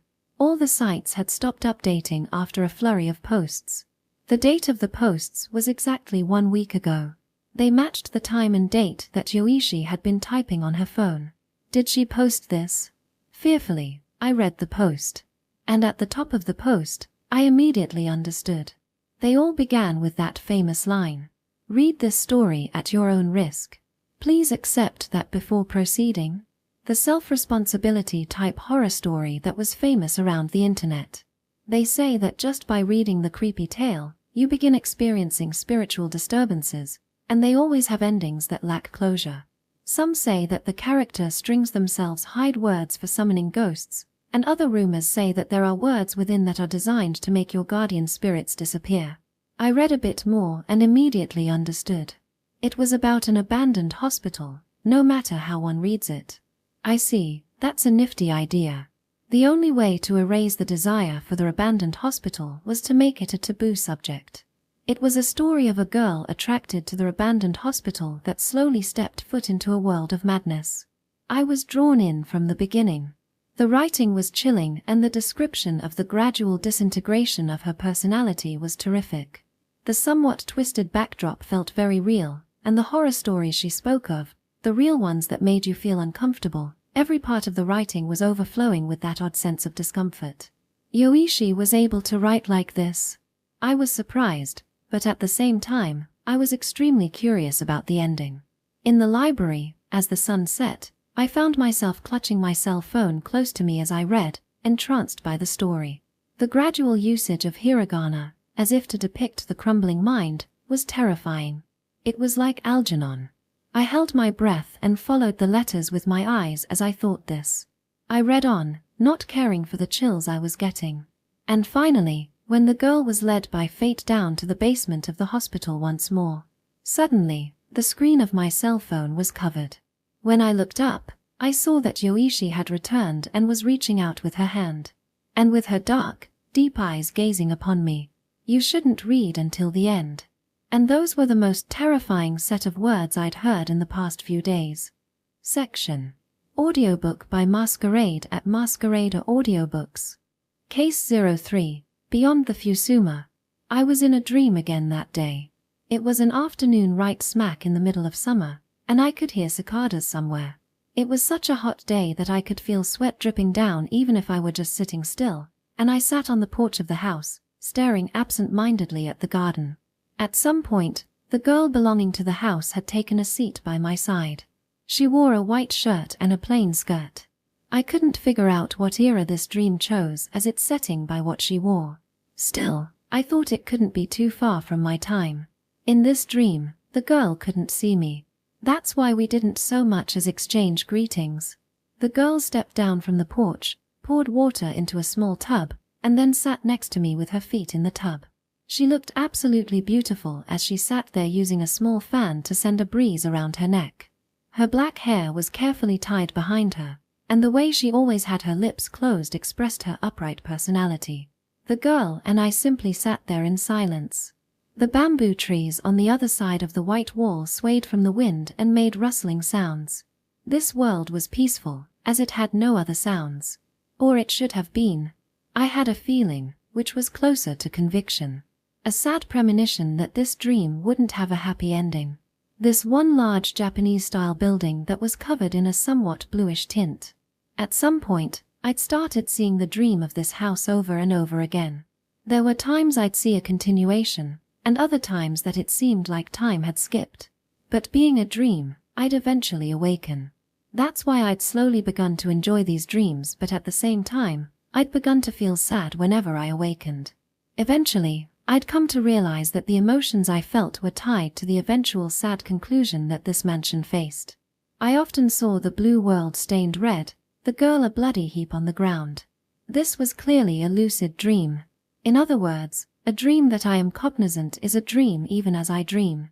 Normally, dreams have unique attributes that make them stand out. Lucid dreams in particular usually cause you to have an omnipotent feeling because you can cause anything to happen. However, this dream always gave me a nagging feeling of a lack of control. Why? Shouldn't I be finding out? And then I began investigating the nooks and crannies of this house. The house in the dream had, roughly speaking, a cast of 4. At the center was the girl, who smiled at everyone like a spring breeze, and there was also an old man of around 50, presumably the lord of this house and probably her father. Furthermore, there were 2 other men, who seemed to love the girl, and who also seemed to be her cousins. I also saw servants entering and leaving every so often, but we can probably put them aside. The house had a main hall around 81 sqm at its center, with the room of the master of the house next to it, and next to it was the girl's room, and then further than that were the rooms of her cousins. There was a kitchen, a parterre, a parlor, and a room for servants. I would answer yes if I were asked if it were large, but there were also plenty of houses around this size in the countryside from which I came. It didn't strike me as particularly uncommon, and I simply wandered about. Windows and sliding screen doors held no meaning to me, given that I was like a ghost in this world. I could enter anywhere I wanted to if I wished. However, the more I roamed the house, the more I had this bizarre and out-of-place feeling. There was something wrong with this house. I began to think that. And then I felt like I'd sensed this oddity before. And when I thought about it, I realized it was like that house. The house that grants wishes that I'd stayed in when I first came to Tokyo. A house for the house that had been built by a heartbroken architect. It was the same sense of misplacement that I felt then. That would mean that there should be a room that could not be entered via normal means. A space that had been deliberately sealed away. I felt some misgiving, but I decided to look for that room anyways.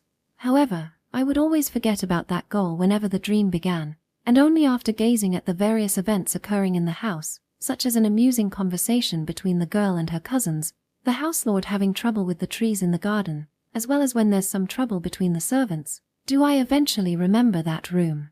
And then I would begin searching, but time would run out and I would awaken.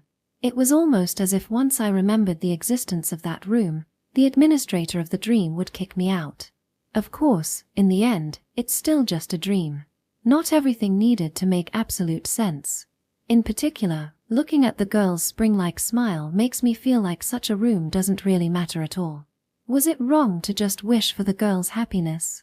Isn't it enough to just watch over the girl's beautiful mannerisms? There was always something nagging at me from the corner of my mind, but that's what I'd begun to think. But when I was rudely lying down on the porch and gazing at the girl pruning the trees in the garden, I heard a familiar voice from above. This house is quite interesting. I looked, and for some reason, Yoichi Mitsurugi was there.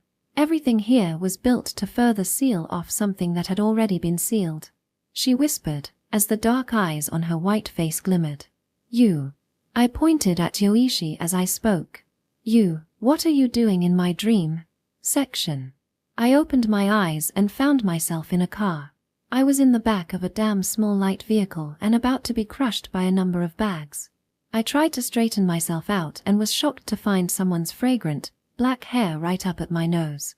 I hurriedly pushed out with my hands, and that person lazily slid back over to the other side, like a rotten corpse. It was your fault, I shouted, but Yoichi Mitsurugi kept sleeping as if she were dead. Shut up, Nogikuan, sounded the cold voice from the driver's seat. I looked up, and found Krishna-san glaring at me through her rearview mirror. You made me miss what the GPS was saying.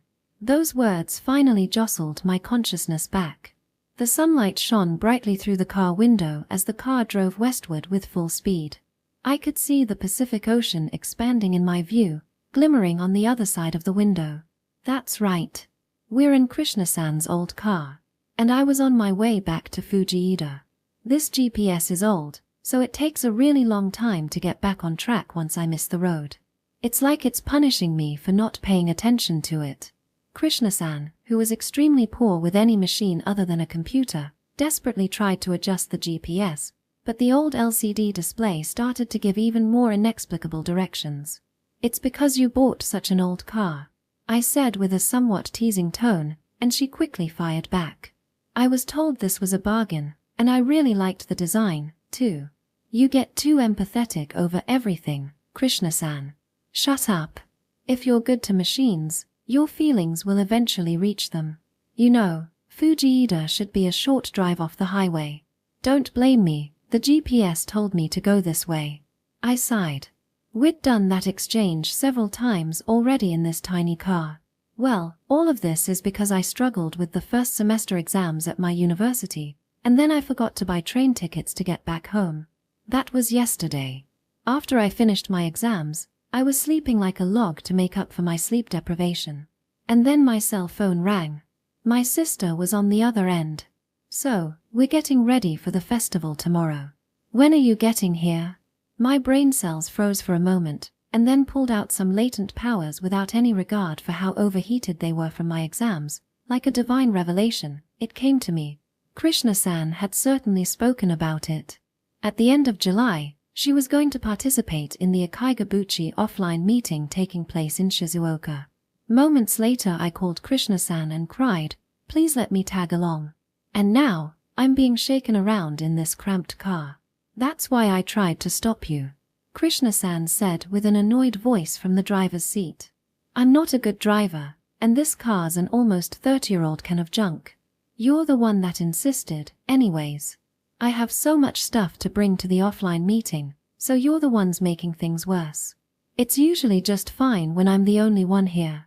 And then she looked back at us, at Yoichi, who slept between the luggage like a broken doll. "It's pretty insane to try to fit both of you in there, you know." "I agree, but you know, I'm not the one who dragged her in here." And then, Yoichi whispered, still in a crumpled posture, "You're the one that told me to come to Eboshi Mountain." Ha! That moment, the car took a bounce.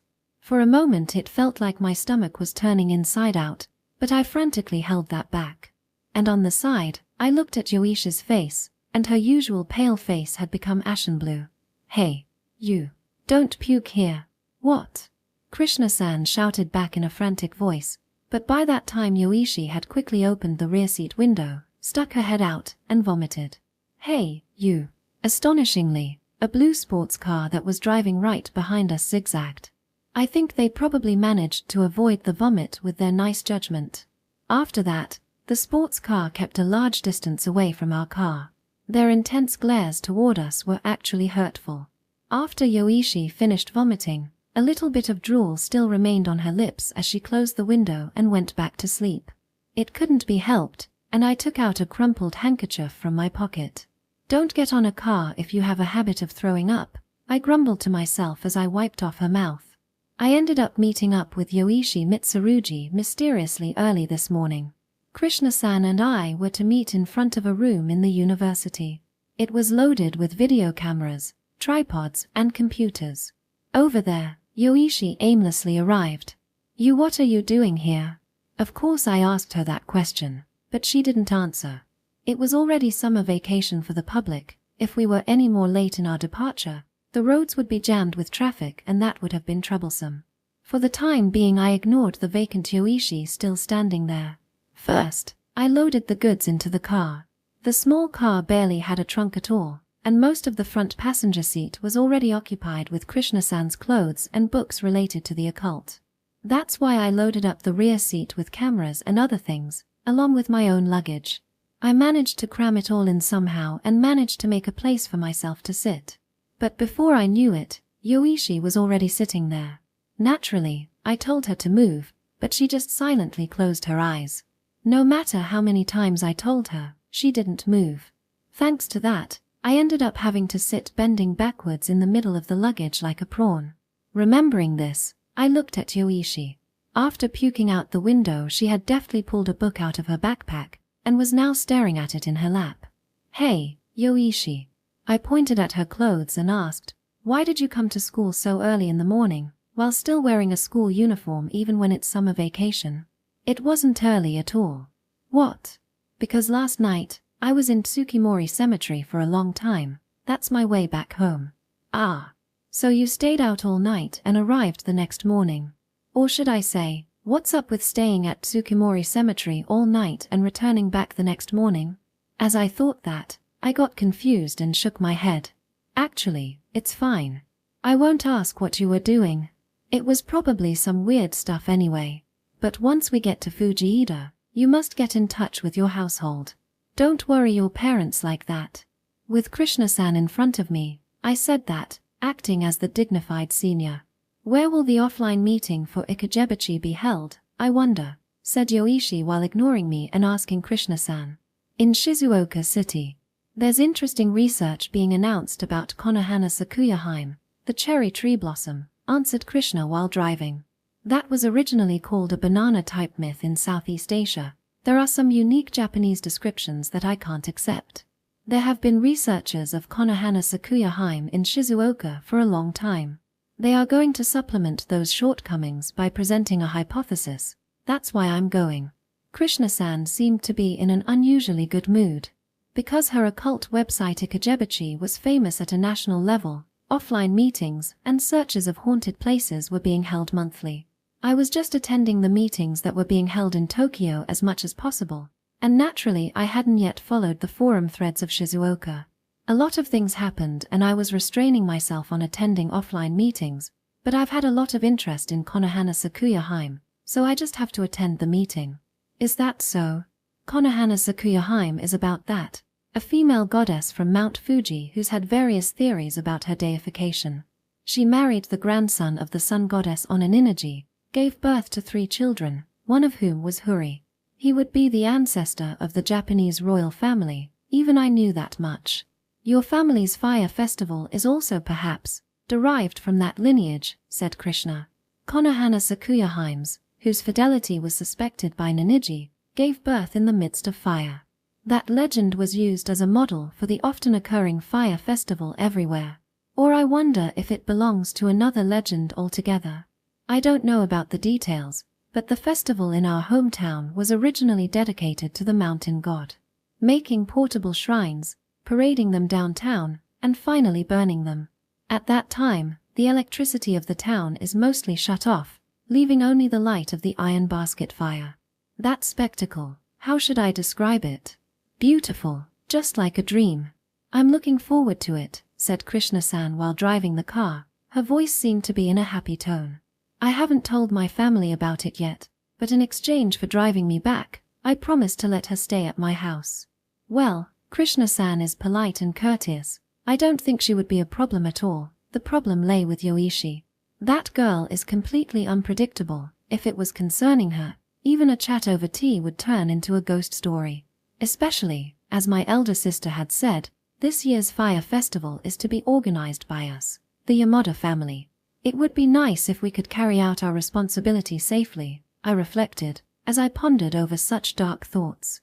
It's no good, said Krishna all of a sudden, slamming down on the car's GPS. I didn't say anything. At that moment, an unpleasant thud sound was heard from the engine. Before long the car gradually slowed to a halt. Even though we left with a full tank of gas, mumbled Krishna in a timid tone of voice as she glanced back at us.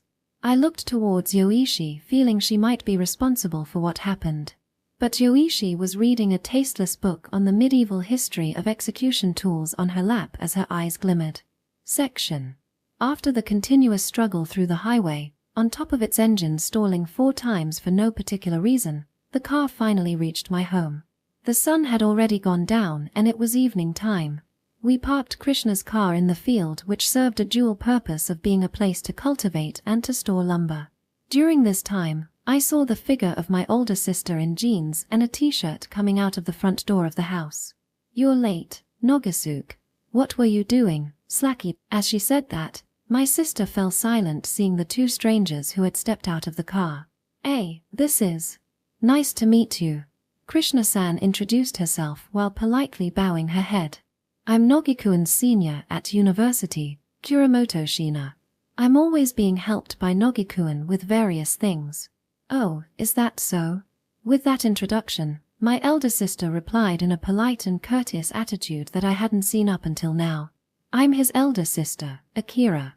It's a pleasure to meet you. Thank you for looking after my little brother.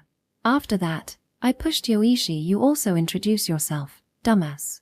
Yoichi just stood there staring silently. It couldn't be helped, I thought, as I introduced Yoichi. This is Yoichi, Yoichi Mitsurugi. Ah. What would be a good way to explain my relation to her? We belong to the same group with shared interests, right? With Krishna's impromptu commendation, my elder sister stared in amazement. You're still a high schooler, right? When asked that, Yoichi just silently raised one finger. A first-year high schooler? Yoichi nodded. Was that so? Even for me, this was my first time hearing about it. Even though you seem to be quiet, you sure are very beautiful. The candid line from my sister made Yoichi tilt her head slightly. I'm afraid any moment now, she'll say something like, does that have any meaning? Why? Yoichi-chan is a beauty, and Krishna-san is cute as well. Which one will be this guy's wife? Or how should I put it? It's not my place to decide, is it? What are you saying? This person. I stood dumbfounded, glaring at my sister whose long and bright hair was swaying. Krishna-san decisively took a deep breath of air and spoke. It's so scenic and beautiful around here, and the air is great to breathe. It's a really good place, isn't it? Only because it's the sticks, laughed my sister. Anyway, it's only my mother and father besides me living here, so we have a lot of rooms. Please feel free to relax. Saying that, she invited both Krishna-san and Yoichi inside. While I was undertaking the work of carrying the luggage, I squinted at the base of the mountain, which was dyed in sunshine. At the entrance of Iboshiyama, the path to the temple already had a wooden structure constructed. A few adults could be seen working around there. The cold wind blowing down from Fuji, and the hot wind rising up from the Pacific Ocean, entwined with the breath of the forest and blew a unique kind of wind in Fujiida. Being struck by the wind on my cheeks, I was hit with the realization. I was finally back, in my hometown, where the fire festival would soon begin. Section. Ah, Nagito. Welcome back, said my mother smiling fondly at me. Returned, have you? Remarked my father curtly while lying on his back. Well then, I should talk about both my parents here a little bit. After all, it was a story told to me by my dad who tended to boast about himself, but I want to tell 1/3 of the story. When my father was young, he was known to be an outrageous brat, if you were to put it in modern terms, a DQN, Yankee, or one of those delinquents who teams up with other delinquents and roams the streets. In short, he was a hooligan. I don't know what I didn't like about it when I thought about it now, but he rebelled against a lot of things. Fights won, 75, lost, 12. His influence reached as far away as Yaizu City. The name Kanto Yamada made those near and far tremble with fear. Those legendary tales still seems to be talked about at neighborhood association meetings. He had eliminated monstrous catfish living in the Kasuga Pond. He caused ill-mannered sailors who had strayed into Yaizu City from abroad to go back to their home countries with just one glare. Plenty of these kinds of iffy stories typical of the countryside. My father was that kind of man, who after graduating high school, had no intention of inheriting the family's lumber business. He spent his days lazily, drinking sake, gambling, getting into fights, womanizing, and acting violently. At last, it could be said that he finally drew the attention of the god from the shrine of Three God Mountain. From that day on, for causes unknown, he got a high fever and fell down. Hives developed on his face, a rash on his arm and warts sprouted on his legs. So my father, who was always overconfident in his looks, took a painful blow and prepared himself for a painful death. But, if he was going to die anyway, he would forcefully take down the incarnation of the mountain god with him. My father schemed up something completely ridiculous like that, like he was going to live shamelessly and shortly anyway. Uttering that line like a high schooler who had watched too many heroic movies, my father's younger self grabbed some gasoline and a lighter and headed off in the direction of the Three God Mountain shrine. However, the shrine maiden was sweeping the temple grounds at the time, my mother, Nogi Tomoko. What's more, my mother had only just enlisted as a part-time apprentice, but still, she eloquently managed to preach to my father. You can't have such a short temper and such. You are still young, behave yourself from now on, and such. However, the self-proclaimed #1 wild boy of Fujiida prostrated himself in front of my mother, the shrine maiden who was not even dressed stylishly. He'd come prepared for death, but instead ending up proposing to her at that place. This is what is known among us in the Yamada family as the ceremony of the angel Tomoko causing Kanto's submission. Or rather, no matter how dubious this overly long story might be, it seems to have been the start of the romance between my parents. I don't want to go into too much detail about why they called her an angel Tomoko, even though she is a shrine maiden. Anyway, it's been 24 years since then and they're living a happy conjugal life here in Fujiida. I mean, my father pretended to be the domineering husband, but he was just so deeply in love with my mother. Have you lost a little weight? My father and elder sister had went to the living room to make arrangements for the visitors who had come from far away. At that time my mother asked, stretching my cheeks with her hand. You've had it tough in Tokyo, haven't you? Well, a lot of things happened. I almost unintentionally blurted out everything that happened with me up until then, the fearful experiences I had gone through in Tokyo. I was on the verge of spilling it all, being chased by the countdown of death and the fear of not having any place to run away to, the spine-creaking fear I felt when we took down that unbelievable giant floating matter. Well, in the first place it stemmed from me being an occult maniac, but in this short time I've gone through consecutive perils which seem to have worn away my lifespan. I don't even know how many times all I wanted was return home to Fujiida. But I don't know if you heard from Sis, but first, the house I rented ended up still being occupied by the previous owner. Then because of some difficulties I had to go to the hospital. When I was there I ended up being examined by a completely incompetent quack. I was bad at lying, and made up some sloppy falsifications. In the first place, saying something about being possessed by ghosts would probably not be believable. In any case, it's not a problem now, everything is already over. Nevertheless, my mother still stared at me with a look of worry in her eyes. Sounds like you've had an awful time. No, well, it's not a big deal. After that I sat up straight and apologized once again. With that being said, I'm sorry Mom, I was in the middle of writing letters and messages to you, but various things happened, and I ended up unable to send them. I'm fine, and I'm now back home. When I said that, my mother gently narrowed her eyes and laughed. I got that. You also brought along some friends as well? Ah. Sorry, one of them is a person who helped me out, and the other is someone who ended up getting attached to me. Ha! Ignoring my mother who was staring in amazement once again, I took that out of the bag. The thing I had bought from the Western dress store closest to the station, a cardigan. I bought it quite a while ago, but it's already summer. Well, you can wear it when autumn starts and it gets cold. Even when you don't have any money. Is this all right? I bought it from the first month of my part-time job salary. Anyway, it was rather cheap. With that, my mother delightfully opened the parcel and took out the cardigan. It's a nice color, isn't it? I'll be sure to treasure it. I nodded, and at the same time, wild laughter echoed from the living room. My father and sister had probably used the pretext of entertaining guests to start pouring sake. Well, Nagito, shouldn't you also be there? Aren't you coming as well? I inquired. I haven't made dinner yet, and you need to eat a lot, don't you? Well, to be honest, I didn't eat a lot on the way here. I laughed while standing up. Then, we'll be waiting for you. Section. You're late, Nogikuan. When I opened the Fusama sliding door of the living room, I found the manager of the occult site standing atop a desk making an uproar. Her face completely red, she was wearing a Hayatoko mask slanted on her forehead. The mask was originally a decoration piece in the living room. What are you doing, Krishna-san? Drinking, of course. The sake here is amazing. It's my first time drinking pulpy sake which soaks into my stomach. That's great, Krishna-chan. Keep going like that. Oh, we still have plenty of sake. With Krishna-san like that, my elder sister and father vigorously poured more sake, overflowing the cup. The big table in the living room was lined grand with sushi catered from outside. Empty bottles of my father's treasured sake and my sister's favorite beer were already emptied on the floor. Hey, Yoisha-chan, was it? You also drink some more. Seeing my red-faced sister trying to influence Yoichi, I stepped in. That's unwise. She's still a high school student. Don't be so stuffy, Nogasuke. I was in middle school when I started, right? Right, because you are special. What, hey? Special, you say?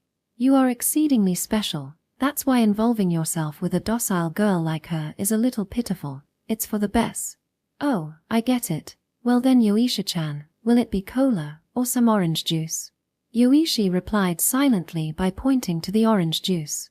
While merely taking a sip of the poured orange juice to get a taste, she merely looked around in silence at the ceiling and walls of the residence. Hey, Krishna-san has been poured quite a few drinks already, right? I quietly asked, sitting across from Yoichi. Probably, replied Yoichi quietly. Be careful and don't drink with them, okay? My father and sister aren't bad people, but they have a habit of drinking a little too much. My father, red in the face, shuffled towards us. In his hand was the famous local sake brew, Kurosui. Go ahead, Nagito. You have a drink as well. Don't be ridiculous, I'm still underage. I tried hard to push it away from me, but as expected from a man of the mountains, he was way more physically stronger than me. With his thick arms he forcefully grabbed my arm and didn't let go. No, aren't you around 20 years old by now? Hey, at least bother remembering the age of your own son. Being drowned in breath smelling of liquor, we continued talking when the front doorbell rang. Good evening. The door opened and a familiar voice echoed in the hallway. Oh, I recognized it by the voice. The bad company from my high school days had joined in. It's good those guys came. I somehow managed to get away from my father and headed to the front door to greet the guests. There, the nostalgic faces were all lined up. The eccentric square-faced guy with the family surname of Maru, which means round, Maruyang. Then there was Ranbashi. He'd lost some weight and gotten taller. He was actually pretty strong in fights but usually well-mannered. Finally there was the guy always trying to look cool and only chasing women, Hiramama, also known as Pei-chan. Oh, Nogi, is it?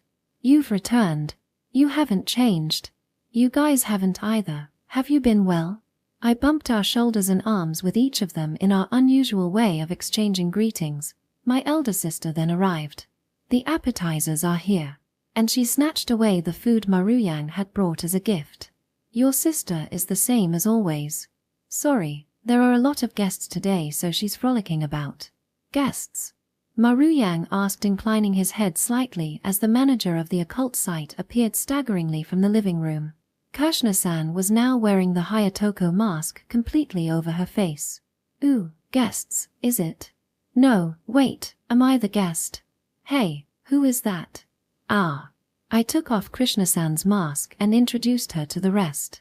She's my senpai from university, Kuramoto-san. Various things happened, and we drove here in her car. Is that so? Being slightly taken aback, the three bowed their heads and greeted. Nice to meet you. I'm Maru. I'm Hiramama. I'm Ranbashi. Ah, I'm Kuramoto. I'm Sheena. Before I knew it, I ended up being called a scary name like Krishna. Krishna-san replied while bowing unsteadily on her feet. After that she smiled again as she spoke to me. Hey Nogi-kun, I'm a little relieved. I thought you were a complete loner with no friends, but you do have some friends who have common courtesy after all. After that I beckoned the three in. Please come in. With that, Krishna-san, who was acting self-importantly, disappeared into the living room once again. It seems to be getting pretty exciting around here, said Maruyang happily while taking off his shoes. All I could do was shrug my shoulders. The first one to enter the living room, Ranbashi raised his voice in surprise.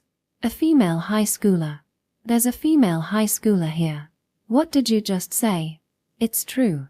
It really is a female high schooler. These three raising a ruckus all of a sudden, I asked exasperatedly. You guys have surely seen high school girls up until last year, right? You idiot, all men don't understand the preciousness of it at the time.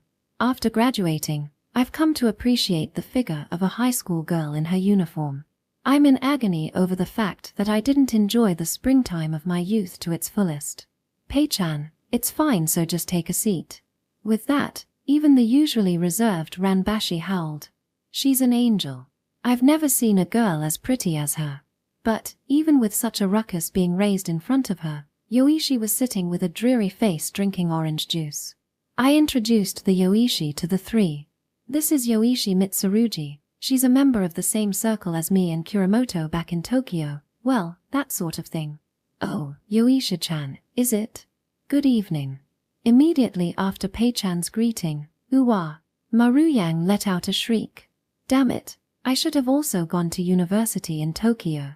Hey Nagito, can you meet beautiful girls like this in the city all over? Not really all over or anything like that, but you. With these two. Calm down, Maruyang. I'm saying they're just my senior and Junie. Square-faced and fair-spoken. You sure are cute. Krishna-san came staggering in and put her hands on my shoulder as she tried to join the conversation. Hear that, Nogi? That's how I'm usually treated. You're always making fun of my childish appearance, but I'm actually quite popular, alright? Yeah, you're famous and popular, alright. Among occult maniacs all over Japan, that is. That's just cruel. It's like you're trying to say I'm some kind of UMA, unidentified mysterious animal. I'm not trying to say that at all. Hey Nogasuke, how long are you gonna stand at the entrance? Sit down. Have a drink. My sister yelled and dragged me to a seat in the center. Everyone, here's to Nogi's homecoming. Oh, welcome back. Cheers. Ha ha ha. They all leisurely raised their drinks up in the air. Thank you, I'm back. I also raised my glass. The party became a mess immediately after that. My father began dancing. My sister started singing. In the corner, Krishna-san started telling an impromptu ghost story. Pei-chan, who hated scary stories, tried to escape, but Ranbashi, wearing a straight face, kept him tied down. My mother kept focusing on the dinner intently and tried to make sure we didn't run out of drinks. I didn't even drink a drop of sake, but after a long time I got drunk on the atmosphere of my home.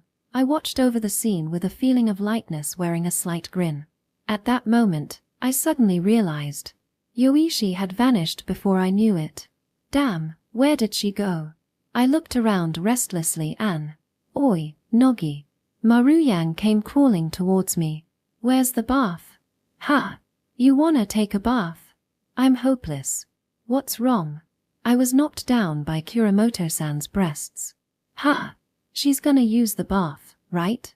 I'm gonna confirm the location of the bathroom beforehand for that. There has to be a window somewhere. Maruyang spoke with a sleepy look in his eyes. You were forced to drink some alcohol, weren't you? I drank. No, I didn't drink. Which one is it? I don't know, but I haven't had such a fun night in a long time. Maybe I'm drunk on the night. No, I'm drunk on Kuramoto-san's breasts and Yoichi-chan's beauty. Where did that Yoichi go? I asked, diverting from the topic. Maruyang pointed unsteadily towards the outside. She just left. Is it the bathroom? Is it? No way. I don't think she would go take a bath voluntarily like that. Pushing away the clinging Maruyang from me, I opened the sliding door and went out to the corridor. I followed the path of the veranda out into the garden to find Yoichi standing out there alone. Yo, what are you doing in a place like this? I called out to her back, but she continued staring at the base of the mountain. I put on sandals heading out in the garden and stood next to Yoichi. It's because it's the sticks, that's why there's so many stars. But Yoichi, without answering, pointed straight ahead. It was the way to the Three Gods Mountain Shrine. What is that light? That's the iron basket fire for the festival. They're going to try and keep it lit until the day of the festival. It's moving. Ha! I too strained my eyes around halfway up Iboshiyama at the glimmering light.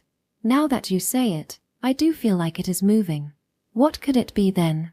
Could they be switching the iron basket fire?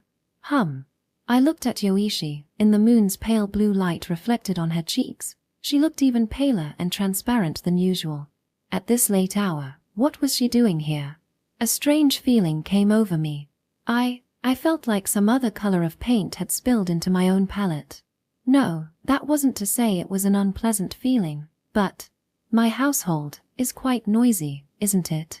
That's right, she replied without hesitation while continuing to look up at the base of the mountain, then quietly whispered, "But this is where your precious roots lie." Section. That night, I was in that blue world again. In that old and large Japanese-style house, roaming about in that dream. However, for some reason Yoichi was with me from the start. It apparently seemed to be a continuation of the dream I had recently. "Well, why are you here again?" I asked, and Yoichi replied with a shine in her eyes. "To find the entrance to the closed room." Like that, she began arbitrarily walking briskly towards the back of the residence. Wait, damn it. It can't be helped, I chased after her. Midway through, I ran into the daughter of the house and her clingy cousins who were following her around. They walked alongside the daughter, as if keeping each other in check while talking to her. Even someone like me, who was ignorant about love affairs, knew a passionate battle was unfolding between the cousins around the daughter. Nevertheless, it seemed that they still couldn't see us. The daughter passed through without exchanging glances with me. The two cousins continued to gaze at the daughter as they left. Yoichi didn't try avoiding the daughter and the cousins as they passed right through her. As expected, it seemed Yoichi too was an invisible spirit in this world. Why am I thinking such carefree thoughts? Wait a minute. I was originally searching this residence for a happy ending to this dream. Instead, I had ended up searching for the true face of the lurking omen that was present. And when I'm with her, doesn't this ominous premonition accelerate even faster? My wild imagination was spurring me towards eerie events unfolding. And then wouldn't Yoichi's eyes glitter, and I would end up in tears like always? It's not funny. Panicking, I put my hand on the shoulders of the advancing Yoichi. "Hey, wait. You go back, this is my dream." Don't just barge in here with your shining eyes like you own the place. But Yoichi replied without stopping. My appearance in your dream, it's not my fault. OOF. This is no more than a dream you willingly dreamed, with me in it. It was a fair argument to make, it was hopeless to try and refute that.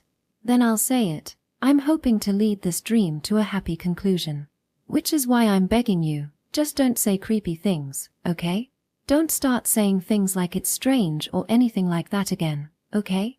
However, even within a dream, Yoichi was still Yoichi.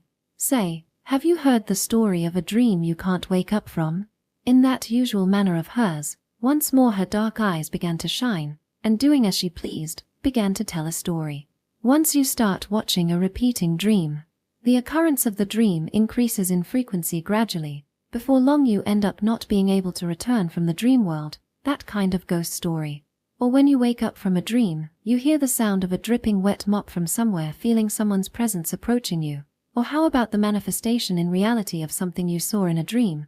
There are various patterns, but in the end, the dream encroaches on reality, resulting in death is the common thread. Hey, don't mess with me. Are you saying this dream is that? I don't know, but there's one thing I'm curious about. With that lowered whisper, a detestable premonition set in and I put myself on guard. In this mansion, there is no outside. Ha! Now that she said it, I haven't been outside this mansion before. The story always concludes inside the mansion. No, wait a minute, that's because I always wake up at that time. If I walked there, I could easily go out, right?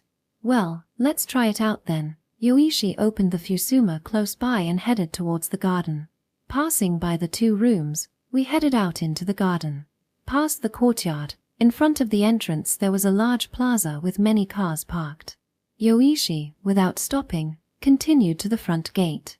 Before long, we arrive at a large wooden gate standing sturdily in place, bolted with the wood of the hinoki. I was unsure if I could shift it with my power alone. But right alongside it, we found there was a smaller side entrance, so I pushed it. But it didn't budge in the slightest. Feeling befuddled at that moment, it soon struck me, as an existence akin to that of a ghost in this world, a door didn't actually mean anything. I could just as easily pass through it. Thinking that, I pushed my body against the door itself, but for some reason my body was repelled. Something made me feel that a strong will that I hadn't felt before was there. No way. I took a few steps back, and dashed toward the door, crashing into it with my full force. But with a violent thud, I was repelled back and fell down. I had been drifting in this place for so long, and yet, I realized that the laws of physics applied to that door alone. You can't leave this residence. Right? Whispered Yoichi questioningly while I was still lying down on the ground. Why is that? Ordinarily, a lucid dream is said to be one established by the ego. That dream world should be actively controlled and freely manipulated by the dreamer. But in this dream, there are 2 things you can't control freely. Yoichi's dark eyes suddenly began to be filled with life. I put myself on guard. That is, the closed room and yourself. I was half expecting that. Yoichi spoke with an entranced expression. This dream probably has a hidden meaning. Section. In the afternoon, the temperature had already reached 35 degrees. The sunlight was hitting like a hammer today. It was scorching enough that it felt like my hair would burst into flames at any point. On a day like this, I thought, it was insanity to construct the pedestal to be used in the festival. But when I put on a towel around my head and joined, everyone was lively. I also got caught up in it and ended up joining them in the hectic work. My town, Nango Town, was one of the smaller ones of Fujieda City. But nevertheless, whenever this festival draws near, people gush out from nowhere, and before you know it, the front of 3 Mountain God Shrine ends up being overflowed with people. The job of constructing the festival's pedestal is always given to the young men of the city, but like my sister said, it was said to be our family's responsibility this year. But still, in actuality it was being done by all the guys from downtown who were free at the time. Today too, the front of the mountain shrine was crowded. In that crowd, I could see many nostalgic faces. At that time I would stop working, greet and have a deep talk with them. Everyone was wearing a smile on their faces. The old lady from the neighborhood who brought refreshments was also pleasant. Being in this kind of atmosphere, It really made me realize that the festival was near. Yo, Nogi. Being greeted from behind, I turned around to see Maru's square-shaped face. Seems like the pedestal has begun construction. It really feels like the festival is getting pretty close, right? That's right, wiping off my sweat with a towel. I inquired. What about Ranbashi and Pei-chan? They've got work in the afternoon. They may come in the evening. Is that so? Come to think of it, among the lot that I used to hang out with in our high school days, only me and Maruyang went on to higher studies. I went to a university in Tokyo, Maruyang to a local technical school. His family owns a small restaurant. He too liked to cook, so he decided to become a chef. While recollecting such things, Maruyang abruptly began to examine my expression. Are you sleeping properly? You've got dark circles under your eyes. Ah. To be honest, I felt like I wasn't getting enough sleep recently. I had pulled consecutive all-nighters during my exams. After that, I was seeing the dream with the mansion every night. Furthermore, searching with Yoichi in the dream day after day. By itself, the dream is a place where I can drift around comfortably, but she just wanders here and there going it's strange or how unusual, saying creepy things like that and bringing me to tears even within a dream. Originally, my sleep time meant for me to rest, but my brain had naturally become exhausting because of this. However, Maru came to his own conclusions, and, smirking, commented, looking somewhere off in the distance. Yeah, well, if I lived under the same roof with two hotties like that, I wouldn't be able to quit fantasizing either. What? As I followed his gaze, I saw two girls vying for the title of Japan's most obsessed lover of the occult. Krishna-san, dressed in a pink t-shirt with a piglet on it, was helping out with catering preparations. Yoichi, on the other hand, was loafing about as usual, tight white blouse and black tie of her school uniform standing out against the picturesque countryside. Are they staying for the festival? I think so, since they didn't leave after the offline meeting. So there's one more reason to look forward to it, Maru grinned. Say, is it all right if I visit you again today? Sure, but why? For Yoichi and Krishna, of course. Pei-chan wanted to come too, and it seems that Ranbashi is also interested in Yoichi. Listen, Maruyang, I said, sighing and putting down the lumber I was carrying. Give it up. You don't want to mess with them, especially Yoichi. Why? She's not normal. How should I put it? When you listen to her speaking, you'll end up shaking and crying, or like the feeling of your soul leaving your body. When I spoke of her like that, I remembered. Yoichi is not a living human. Anyone who comes in contact with Yoichi will die in 7 days.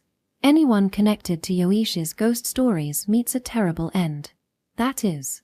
Just like those rumors spread on the internet about Yoichi in the past, they were just made-up exaggerations. Those words I had refuted in the past were not much different from what I had just said. I shook my head and corrected myself. No, in short, she just has taste in slightly different hobbies from the norm. Well, that's fine. City girls are like that, and I wanted to get to know someone who's a little eccentric. It's like this guy doesn't get it all. Well, I wasn't much different back then. I didn't believe the rumors on the net either, up until I prowled around a haunted place with her. You'll get cursed just by talking to her. If you meet her, you die. Those kinds of rumors were spread because her speech had a strange pull. Like Kirshner-san had said, her words contain things people shouldn't know. But I didn't know how to explain that to Maruyang, who had no interest in the occult. Oh, Maruyang with long hair tied up like a pineapple, my elder sister appeared. Square-faced as always. Oh, thanks for the meal yesterday. It's fine, I had fun as well. Saying that, with a whomp, my sister suddenly punched me in the gut. I buckled over, instantly grasping for air. Say, Nogi. I've taken a liking. To what? Krishna-chan, she'll make a good wife, don't you think? She boasted while using the broom in her hand as a cane. She's only 22, still a bachelorette, yet she acts like an old village hag matchmaker, nodding to herself. That's right. I've got to try, don't you think? Said Maruyang earnestly, as if embarking on a new venture. You idiot, a wife for Nogi here. Why is that? This guy doesn't seem to think like that. Oh, is that so? Are you in the Yoichi faction then? Staring in amazement, I waved my hands as if to say no. It's really not like that with those two. Don't be shy now. I mean, for a wife, it's better for you to choose Krishna-chan. Someone like you who's always in a daze. An older wife would be just fine. She was asking about the three-mountain god to the head of the neighborhood association just now, and he was also buzzing in admiration about her that she was so young and so knowledgeable. That's obvious. She is the manager of a huge occult website that earns tens of thousands of hits a day. According to Karasu-san, she is a person who has applied for collaborative research with professors of folklore at various universities. Compare that with Yoisha-chan, who's rather eccentric. With those words, I looked towards Yoishi. She was sitting near the shrine archway, and I was dumbfounded at what I saw. For some reason, Yoishi was digging up the base of the archway of the three-mountain god shrine, with a seemingly smiling expression. Yeah, definitely a little weird, muttered Maruyang as I rushed over to Yoishi in a hurry. Her expression of ecstasy had been brought forth by digging out something she wasn't supposed to. Oi, don't do stuff that'll get you cursed. I rapped Yoishi's head as she poked around the base of the torii with a sharp stone picked up from somewhere nearby. Oh, that hurt. Sure it did. Now what were you doing there? This place is interesting. Yoishi looked up towards me. Her eyes were shining brightly. I quickly regained my composure. That's fine, I don't want to hear it. But Yoishi continued speaking without a care. I wonder if everyone is aware. The torii is in this direction. That's enough. Stop it already. I screamed. Was it because I had been out in the sun for too long? Or maybe because of a lack of sleep, or perhaps because of the hidden meaning in her words. I felt unsteady of my feet, as if gastric juice was welling up inside me. Don't say any more unnecessary things, is what I wanted to say. Menacing me in my dreams, and scaring me in reality as well. Where was I supposed to run to? Why? It's an important thing. Yoishi kept crouching down, looking up at me with her dark eyes. I stood there taking a deep breath, staring at Yoishi. Her school uniform had become crumpled already. The same white blouse had become wrinkled after being worn for a few days. Her hands were dirty from messing around in the dirt. She hadn't taken a shower, so her naturally long and beautiful hair was dirty again. As everyone was merrily going about their work with a smile preparing for the ceremony, she was looking up to me with an ominous gaze as if she were a lone, corrupted entity in all of this. Why are you like this? I asked, feeling dizzied under the strong sunlight. Why do you always say things like that? Isn't everyone having fun with the festival preparations? This festival only happens once every 3 years. It's a small town, but everyone adjusts their schedule for this day. So I'm begging you, just read the atmosphere. I'm not asking you to help or anything, just don't get in the way. Don't try and ruin things at least. Oh, I think I may have overreacted. I don't know why I suddenly snapped at this girl who was younger than me. I should have stopped, but due to the lack of sleep, her tendency to do strange things that made people around her look askance, and the fact that I wanted to improve her situation just a little bit, I couldn't help myself. I had already crossed the line. It was too late to retreat. Why can't you live like a normal person? You have to go to school and learn to talk to people normally. Otherwise you'll have a very hard time later in life. Yoishi looked down in silence. What do you mean by normal? Ha!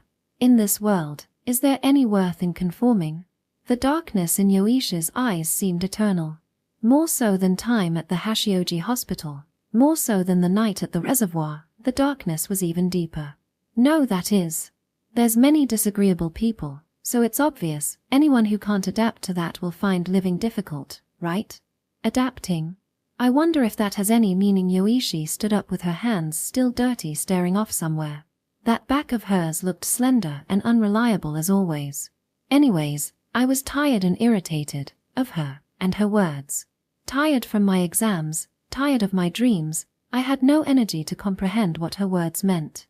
Anyway, just don't get in the way of the festival, I said over my shoulder as I left Yoishi and returned to the preparations for the festival.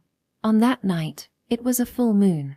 I was looking happily at the beautiful full moon's perfect circle, holding the bat tightly in my hands. The location was the garden at the back of the house.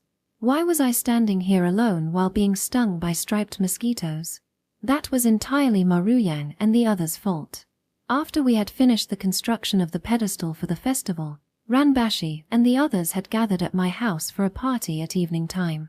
While helping out my mother, I was keeping an eye out for Krishna-san, who had an extremely anti-alcoholic constitution, as well as the underage Yoichi to make sure that my father and the others would not make them drink any alcohol. However, Krishna-san would get intoxicated just by the smell of alcohol alone, and after about 30 minutes, was once again dancing around wearing the Tengu mask. The problem occurred after that. My mother announced that the bath was ready and urged Krishna-san and Yoichi to take a bath first. That moment, I witnessed Maruyang and Pei-chan's suspicious behavior. After a while, they fled to the hallway. I had a bad feeling and chased them outside, catching them in the front door. "Where are you two off to?" "Nowhere, just to observe the moon for a little bit." "Liar, you're going to peep in the bath, right?" When pointed out so bluntly, "Please look the other way," Nagito Pei-chan exaggeratedly begged while putting his hands together and raising them over his head in supplication. "Not a chance. Are you animals? Have you lost your senses? Peeping is a man's romance, a deed that humanity must carry." Maruyang came up with such absurd reasoning. I firmly shook my head. "It's no good. I'm going to stand guard until those two step out of the bath." "Well, we're going home then," Maruyang quickly replied. "How's that? You can't stop us from leaving." "Are you really going home? If we stay here, it would be agonizing, so it's better to say goodbye and leave here, right, Pei-chan?" "Oh, that's right. Let's go back." They both exchanged looks in a strange way, and the way they were nodding to each other in unison was pretty suspicious. "Oh, you're leaving already?" replied my sister as the two bid their farewells and left. Seeing the two off in silence, I looked into the tatami room. Ranbashi was trapped alone with my father as he narrated his tales of heroism from his younger days. I could trust Ranbashi based on his personality, but those two wouldn't possibly go home so obediently like that, I thought. With that, I returned to my room for the time being, and grabbed the wooden bat from my elementary school days. After that I thrust a flashlight in my pocket and went outside. I took up position in the rear garden on the north side of the house, and stood guard outside the window of the bathroom.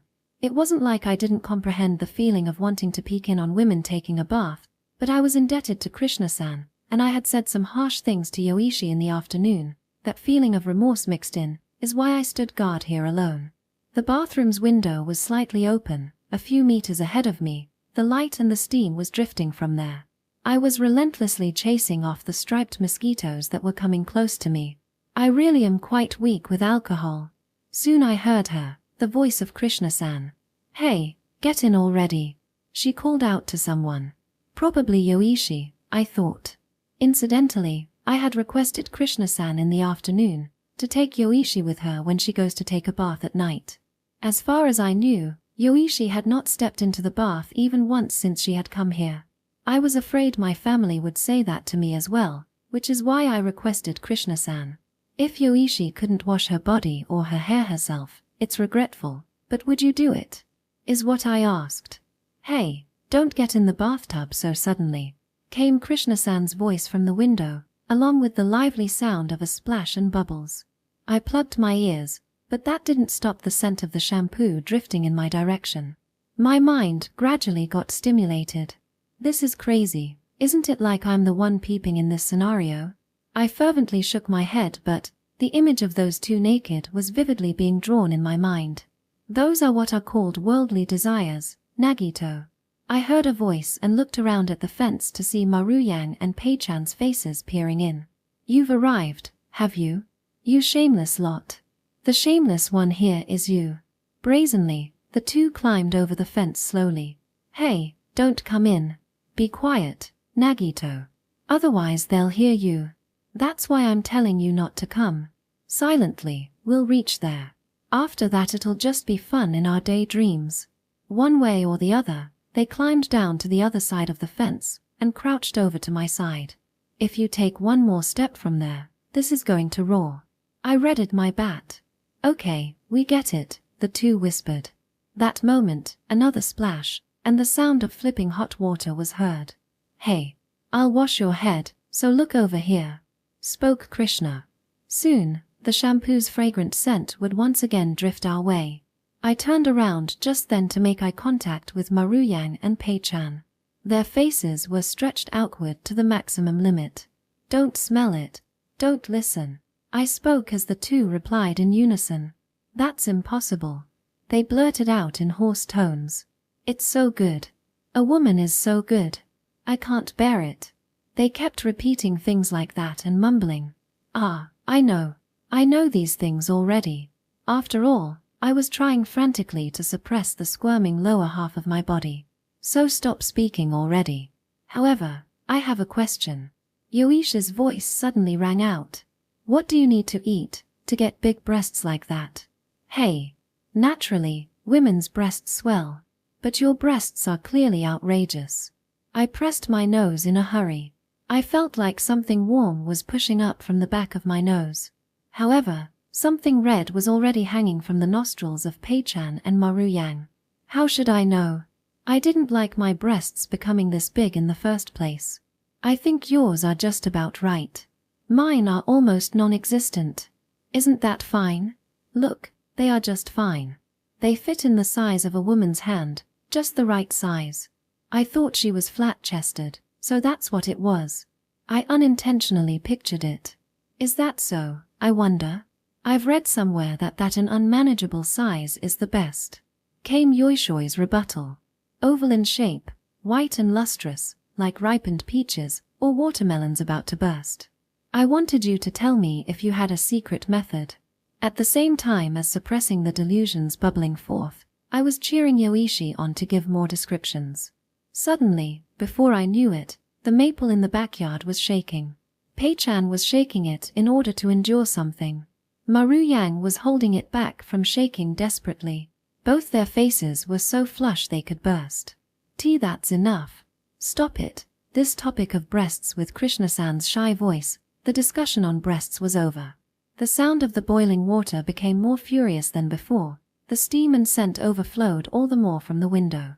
By the way, why are you clinging to Nogikuan? Krishna-san's inquiry brought about a temporary silence in the bath. That's right, I recalled as I finally regained control of myself. Certainly, that is a problem. I did say I would show her Eboshi Mountain, but at that time it was just a figure of speech. In the first place, mountains of this height were plenty in Tokyo. What? Is it inconvenient for you?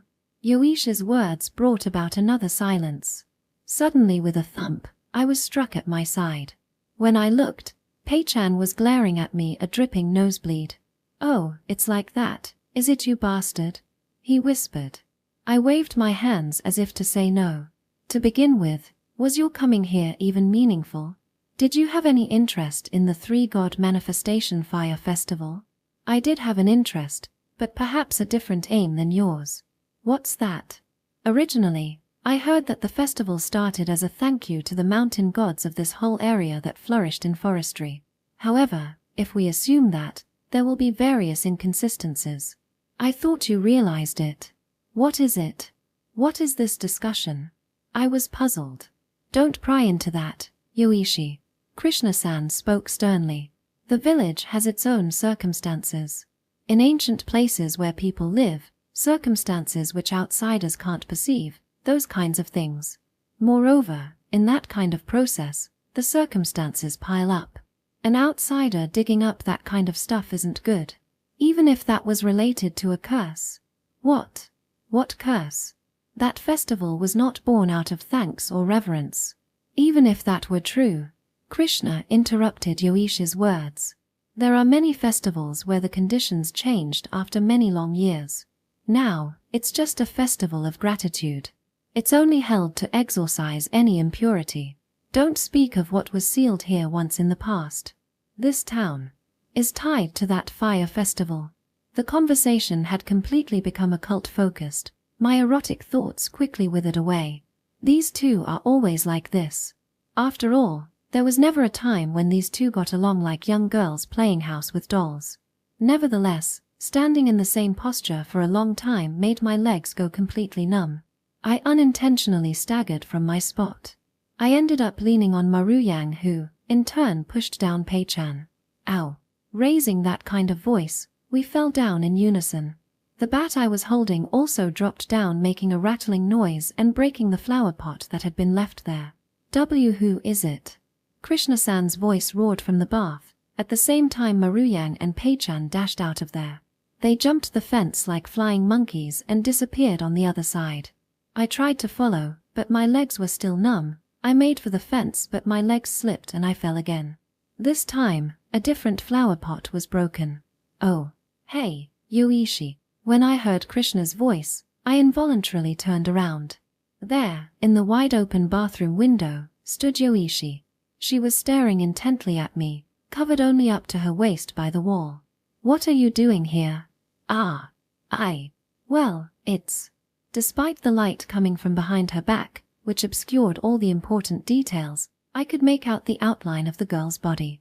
Her pure white skin and the flawless curves of her figure were capable of depriving me of sleep for years to come. Don't forget that if you peek, she said, looking at me coldly. Something warm dripped from my nose. Someone might peek back. Section. That night, I couldn't sleep as Yoishi's naked body kept flickering in my mind. Before I knew it, I was once again drifting in that blue dream world after falling asleep. Looking around me, now I could confidently say this place had become a second home for me, the old Japanese-style mansion. As always, I began to wander lazily around the mansion. Yoichi was by my side on this day as well. Before we wake up, let's find the entrance of that room. Her dark eyes shined. With her usual black and white school uniform, she spoke with enthusiasm.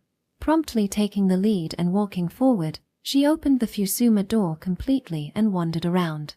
Hold on. Still confused between reality and dream, I spoke out to her. I wasn't trying to peep in the bath. I was trying to stop the peeping toms from going there. I don't care, said Yoichi without looking back. Why does this mansion have a room you can't get into? Why can't you go out of this mansion? I want to find that out today. That's right. This girl didn't even have a general reaction of being embarrassed when seen naked. She only cares about paranormal events. Going on a trip without bringing a change of clothes, not taking a bath, vomiting everywhere, not helping out at the festival, digging around at the torii of the Three-God Mountain Shrine, that's the kind of girl she was. I had completely forgotten because of that juvenile peeping scene at the bath. Breathing a sigh, I followed her. The dark, chilly, heavily worn floorboards gleamed in the dim light filling the room. Without knowing why, I thought it was early in the morning just before the sun was about to rise. The air felt tense, as if prickling my skin. It was the first time it was nighttime in this dream. It wasn't like the filter of a bluish 8mm film I was used to. It felt as if I were drifting at the bottom of the pale blue sea. The air felt traced with stickiness. I rubbed my body to get rid of that feeling. Without a care, Yoichi continued exploring the mansion, opening the Fusama doors. I was looking into the rooms after her when suddenly, in one of those rooms, I saw the girl of the mansion sleeping there and became flustered. Hey, Yoichi, everyone is sleeping. Leaving the doors open like that is rude. Yoichi suddenly stopped and looked back at me and stared at my face intently. Did you just say something? What I'm saying is that we shouldn't leave the doors open for people who are asleep. Where was someone sleeping? What? I took one step back and stood in front of the room the girl was sleeping in and pointed there. Isn't she sleeping there?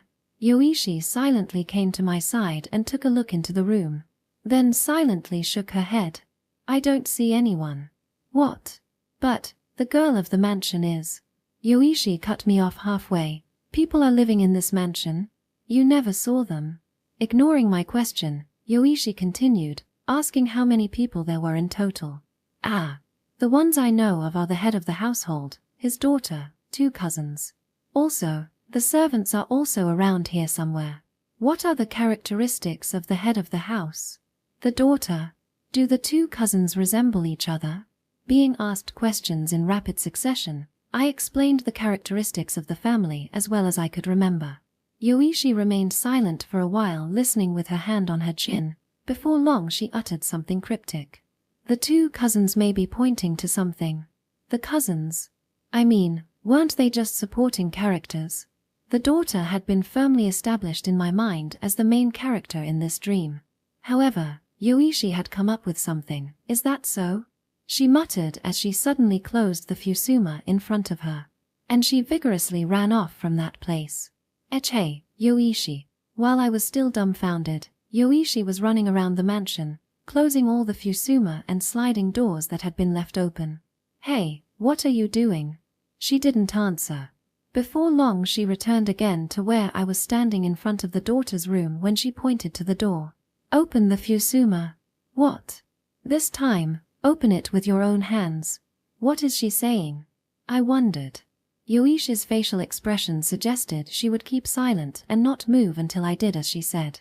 It couldn't be helped, as I turned to face the Fusama door. Is this what they call a Kaiu pattern? The blooming flower was thinly drawn on the Fusama with streamlined brushwork. Finally, I put my hand on the Fusama, but did not manage to grab it. My fingers slipped as they passed through. Ah, that's right. When I think about it, I hadn't opened a Fusama door in this dream before. I thought I would try to open it, but each time my fingers didn't work and the sliding doors just moved subtly, so it became troublesome and I passed through as it was. It was a dream after all. I didn't think it was strange or anything. I was a spirit in this dream after all. Isn't this hard? I asked Yoichi, who silently opened the Fusama door again and closed it again. It's simple. Is that so? Once again, I tried to put my fingers on the Fusama. Like before, my fingertips did feel something, but they just ended up passing through and I couldn't open the door properly. Without knowing why, a chill crawled up from under my feet. Yoichi could easily do something I couldn't. She also couldn't see the people in the mansion. Did she perceive the dream differently from me? No. Thinking about it rationally, Yoichi was a part of my dream, and it would be correct to assume that the Yoichi in my subconscious was saying something weird again. That's enough. Yoichi nodded slightly. I shook my head. Wait. A little bit more. It's fine.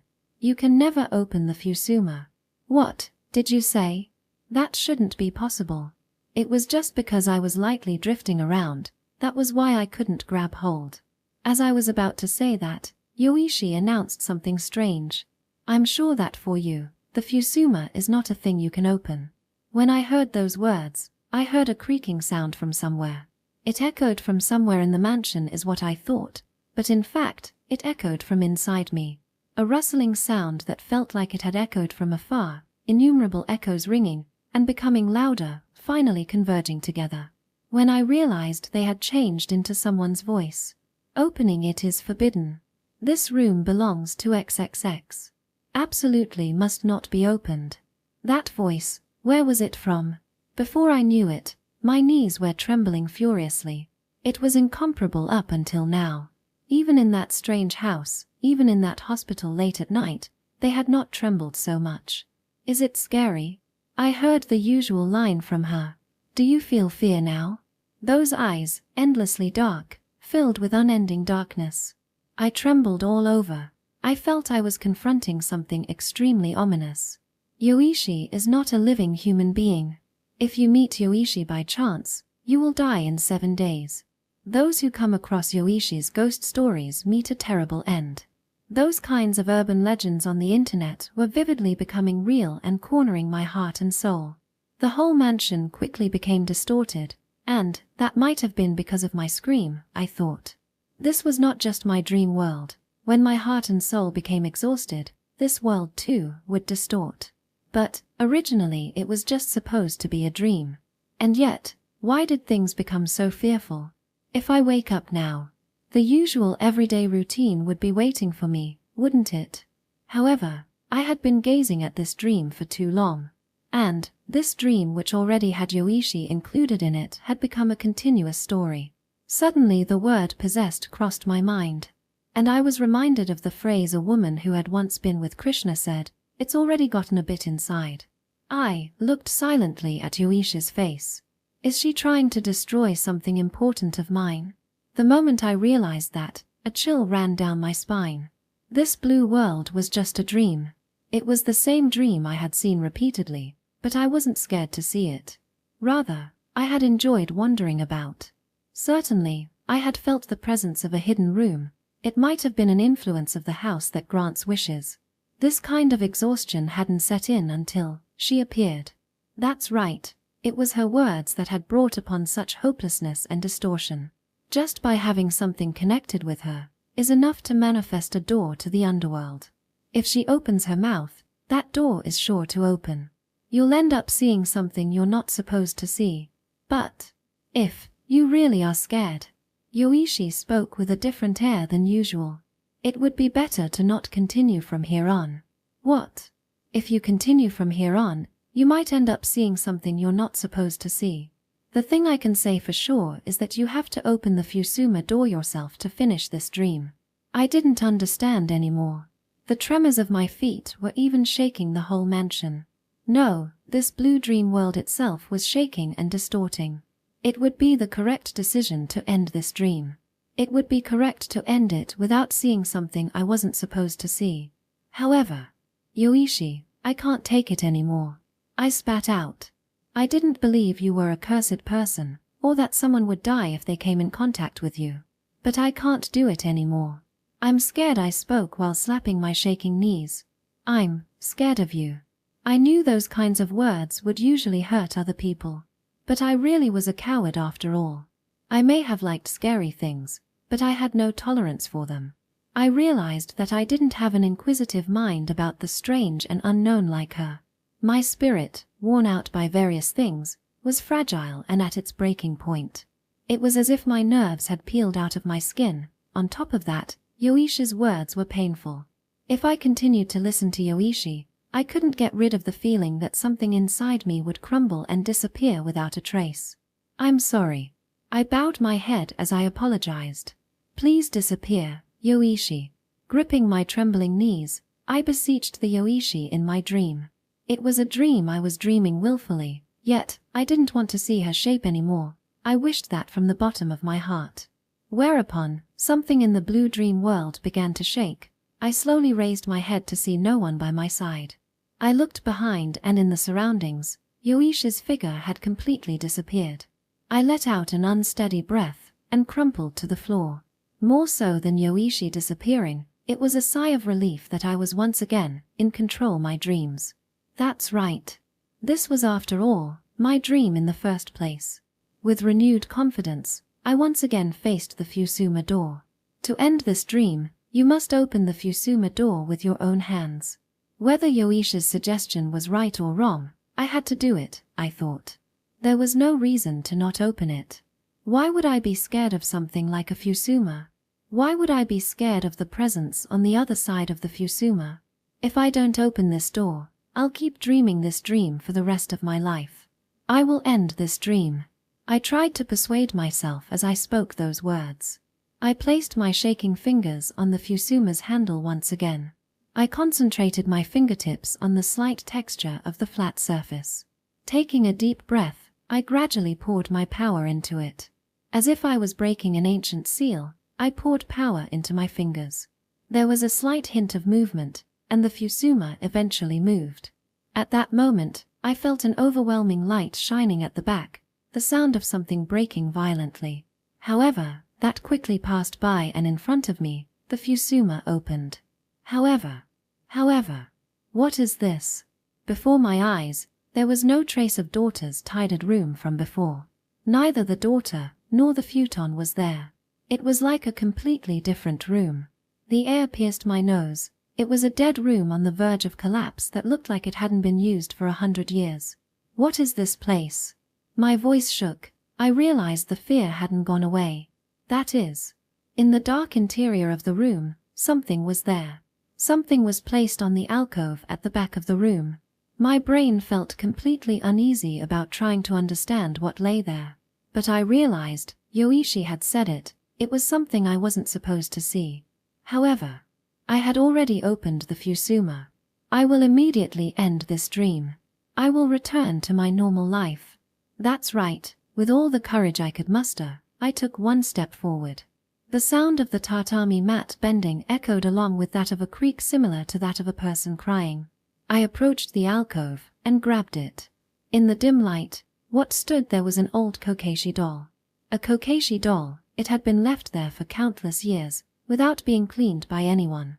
The brush strokes depicting the soft corner of the eyes. I was about to recall something, when the Kokeshi spoke. Even after I told you not to open it. Section. Nogikuan. I heard a voice. Get a hold of yourself, Nogikuan. It made me feel somewhat better. The moment I realized who it was, I finally woke up. Are you alright? In the darkly lit room, the one shaking me was Krishna-san. You were making a lot of noise like you were having a nightmare. Sorry I entered your room because of that. Saying that, she opened the curtain. The moon's light seeped in. Krishna-san's figure in her fancy sleepwear became apparent. Did you have a bad dream? She said, as she sat down on the bed, slightly putting her hand on my knee. I became flustered and pulled back my knee. When I think about it, both Krishna-san and Yoichi were supposed to be asleep in the guest rooms in the first floor. My voice echoed from the room in the second floor. How much did I yell to reach that far? Don't worry, Krishna-san said with a smile, as if reading my mind. Yoichi and I were in the same room. I woke up because she was grumbling in her sleep. It was my first time seeing Krishna-san without glasses. On top of that, she was too cute in those strawberry pajamas. She was reflected in the moonlight with her smooth bobbed hair slightly disheveled. My heart started beating fast. To hide that, I took repeated deep breaths. Is there anything troubling you? Krishna-san asked me. That straight gaze was fixed on the inside of my eyes, as if she could see right through me. I nodded, and began to open up bit by bit about everything that had happened until now. I started talking about seeing the same dream recently, about it being a lucid dream, about the large Japanese-style mansion as the setting and it being a continuous story, about the family living there, about there being an unreachable room. Yoishi's recent appearance in the dream rapidly becoming creepier due to her. However, while in the middle of my talk, I became sour. I know from experience, people's nightmares are not scary to hear. Rather, the more desperately we try to convey that fear, the more the listener will be disillusioned. Well, it's that sort of thing, but it's not scary, is it? Hearing me say that, Krishna-san crossed her legs and looked at me with a serious face. No, that is not really a good tendency. Hearing that unexpectedly serious tone, I unconsciously sat up straight. A dream is a chaotic piece of memory randomly constructed from your unconscious mind.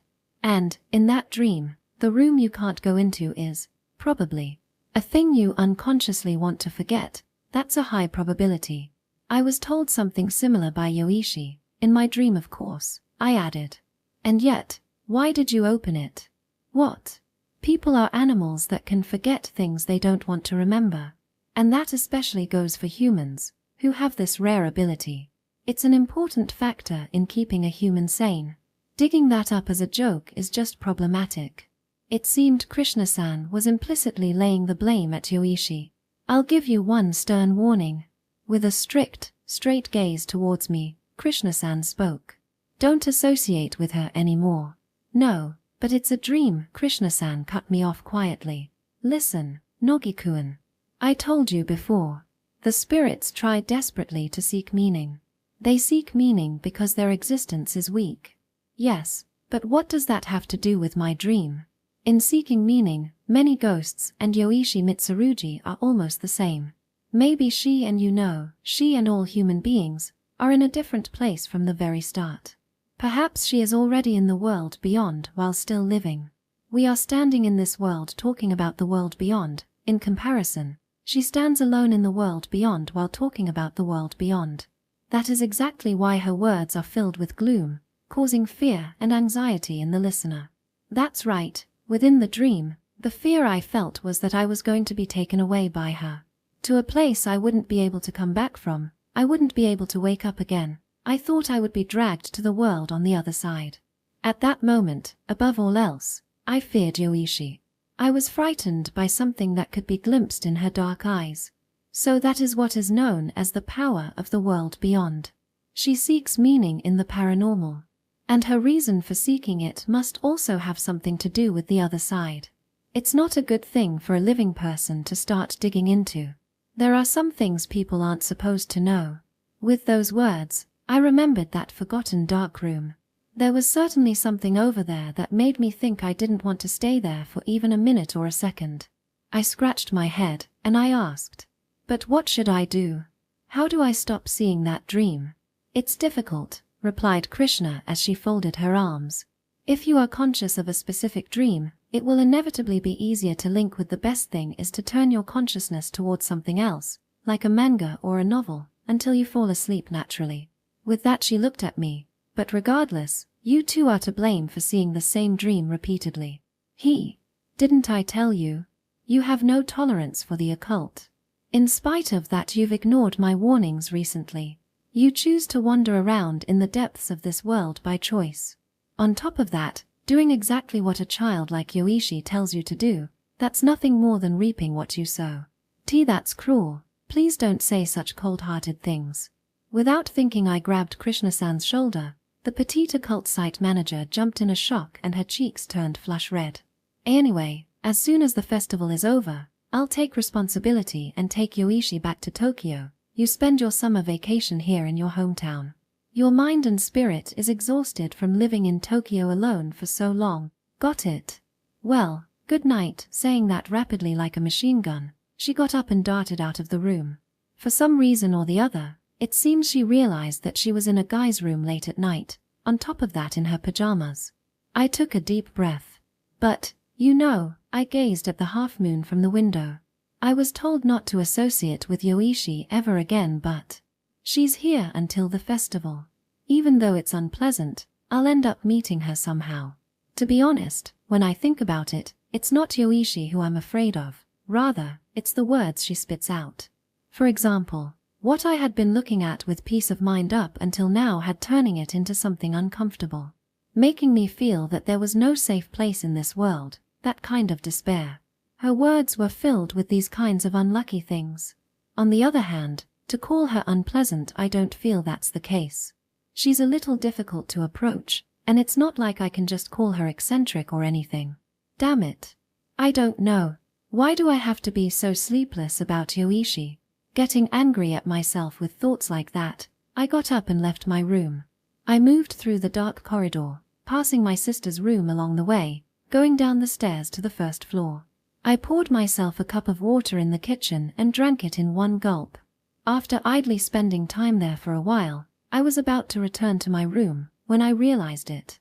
The second floor, which was added around the time my sister started going to junior high school, had a Western-style structure. The first floor had my parents' room, the tatami room and the guest room. Everything was a chain of Japanese-style rooms. I think they had been made in such a way to accommodate a large number of guests. However, all of the partitions were Fusama doors. You can never open the Fusama. I recalled the words Yoichi had said in my dream. It can't be.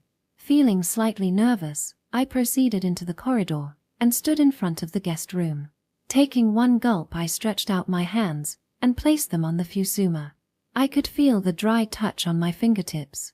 With that, my heart became stronger, and I put all my strength into them. The Fusama opened abruptly. The living room where the party was held the other day spread before my eyes. On the tatami mats, there was a large table, and in the corner, a Buddhist altar. On it, my grandmother and grandfather were smiling peacefully. It was the living room I had been used to since childhood. That's right, didn't it always open like this? Muttering that, I once again moved in the direction of the stairs, once more standing in front of my parents' room. Taking a gulp, I put my fingers on the Fusama, quietly opening it. It opens. It was just a dream after all. How ridiculous. As I muttered that triumphantly, in that moment, I realized it. In that dark room, there was no futon. It was the dead of night, but neither my mother nor father were present. The moonlight shining in from the window was clear and blue. This is, just like the mansion in the dream, dyed in pale blue everywhere. In that room with no one else, the sound of my heartbeat had started reverberating loudly. There's no way, I muttered. At that moment, as if being guided by something, my eyes were drawn to the inner part of the room. I noticed a closet was there, and the pattern that was drawn on that Fusama came into view. It was the Caillou pattern. You must not open it. This room belongs to XXX, that's why you must absolutely not open it. Remembering the voice I had heard in the dream, I staggered into the room. I recalled the story Yoichi had spoken of in the dream, about a dream you couldn't wake up from. Things that happen in the dream begin to manifest themselves in reality, is what she said. No, it's the other way around, I said, as if trying to convince myself. I had unconsciously seen this pattern here, that's why it appeared in my dream. I said that, standing in front of the design that was exactly the same as the one in the dream. That's right, I'm sure of it. That's why I should be able to open this one as well. Up until now I had opened 2 Fusama doors. Just like those 2, it would be fine to try and open this one as well. But my hands were shaking. My legs were as well. I couldn't take one more step. Without knowing it, I was sweating. I couldn't get close to the Fusama, which was just a few meters ahead of me. It'll be fine if I do it tomorrow, I thought. That's right. I shouldn't push myself. It'll be fine if I open it tomorrow when it's daytime. But the moment I tried to escape placing my foot at the entrance, I heard a scraping sound behind me. Something cold ran down my back. My legs became petrified. What is that sound? I want to know. But I don't want to look. I'm not supposed to look. My heart began to throb violently, but my neck was slowly turning back. I didn't want to know the true identity of that sound, but as if it was being manipulated, my head turned back. In the dark interior of the room, the Fusama was slightly open. It was just a few centimeters. A gap appeared, from which the jet black darkness could be seen. From the other side of the darkness, something was peeking at me. While listening to my screams from somewhere, my consciousness disappeared. Section. The sound of bursting fireworks reverberated from the other side of the window. The bright sunlight shone in through the curtains and illuminated the room. I opened my eyes. I was on my bed, about to fall over at any moment because of my bad sleeping posture. I simply looked up at the ceiling in a daze. Is this reality? I couldn't make sense of what was real and what wasn't anymore. Firstly, I'll try to pinch my cheeks. It hurts. I couldn't be convinced with just that. I repeatedly slapped my head. It hurts to a ridiculous extent. Scratching my hair, I finally let out a deep breath. Standing up, I shifted the window curtains aside and peeked outside. Along the road, I could see many parents and children walking while wearing traditional happy coats, a traditional tube-sleeved Japanese coat. I drew the curtains open fully and opened the window. The summer breeze blew in. That dense hot air quickly woke me up. From afar, I could hear the sound of laughter and the traditional music. The sunlight was already strong. I heard the sound of a flute drifting in through the wind from somewhere. It's the festival. The day of the Fujiida Three Mountain Gods Fire Festival had clear weather. But the emotional uplift of the festival I was intimate with since childhood had been completely spoiled recently because of the dream I'd been having. How much of a dream was it? I had no idea. If the dream kept itself contained to that residence, then that's well and good. I'm certain of that much. But afterwards, waking up in the middle of the night and speaking to Krishna-san, was that part of the dream as well? And after that, wanting to drink a glass of water and opening my parents' room, what about that? And finally, I recalled the thing that was peeking from the Fusama. My body shivered. Unconsciously, I hugged myself with both my arms and fell to the ground for a minute. Something awful is going to happen to me sooner or later, isn't it? Or rather, am I going to end up devoured by the dream if this continues? The moment I began to worry. Nogasuke, how long are you gonna sleep for? Suddenly, my sister's voice resounded in from the lower floor, jolting my consciousness to attention. Surprised, I took a glance at the clock at my bedside. It was already past the agreed assembly time of 10 o'clock. Damn it. Sloppily combing my disheveled bed hair, I left my room in a rush. Galloping down the corridor, I thundered down the stairs, where I looked into my elder sister's bold eyes on the first floor. My heart suddenly loosened. Ah, sis. My spirit, exhausted to its limit because of the nightmares of every day, needed a resting place. There had been a lot of creepy things happening in rapid succession, and I wanted to tell someone about it. I could have told my mother, but I didn't want to worry her. My father wouldn't take me seriously. But when I think about it, I think there is only one reliable relative here. Sis, Please listen to me." Uttering those words, in the spur of the moment, I extended my arms to try and hug her. Instead, I received a perfect punch to my stomach. "Ugh. You're slow, Noggy. How long did you sleep for?" "Ooh. It's painful. I can't breathe. I mean, it really went in there quite deep. Everyone is already heading there, you hear? You're supposed to carry the portable shrine too, aren't you? Stop dilly-dallying and hurry up then." Rattling on and on like that, my sister Akira was already dressed in an indigo-dyed hanten, a short winter coat. A thin, narrow towel was bound tightly to her forehead, and black trousers going down to her slender legs. Looking at that figure, even a relative like me is fascinated and filled with vigor. "No, it's beautiful, sis," I said while holding back the pain in my stomach. "It really suits you." "Ha!" I had intended to praise her, but for some reason, she raised her sharp eyebrows and glared at me. "Why are you saying that at this point? Men have been swarming around me since forever." "What? Aren't they your henchmen?" Slap. Without a moment's delay, I was struck with the towel she was holding. "You moron. Don't call them my henchmen. They're my followers. They're good-for-nothings whose souls have been robbed by my charm." "Good-for-nothings, isn't that rating them rather poorly?" As I continued to be befuddled. "So, you feel like carrying the portable shrine in that get-up?" My elder sister's eyes shined with anger. "No, of course not. Where is my hanten?" "It's in the drawing room. Hurry up and get changed." As I moved towards the living room, I remembered something and looked back. "Sis, where are those two?" "They already left for the mountain temple."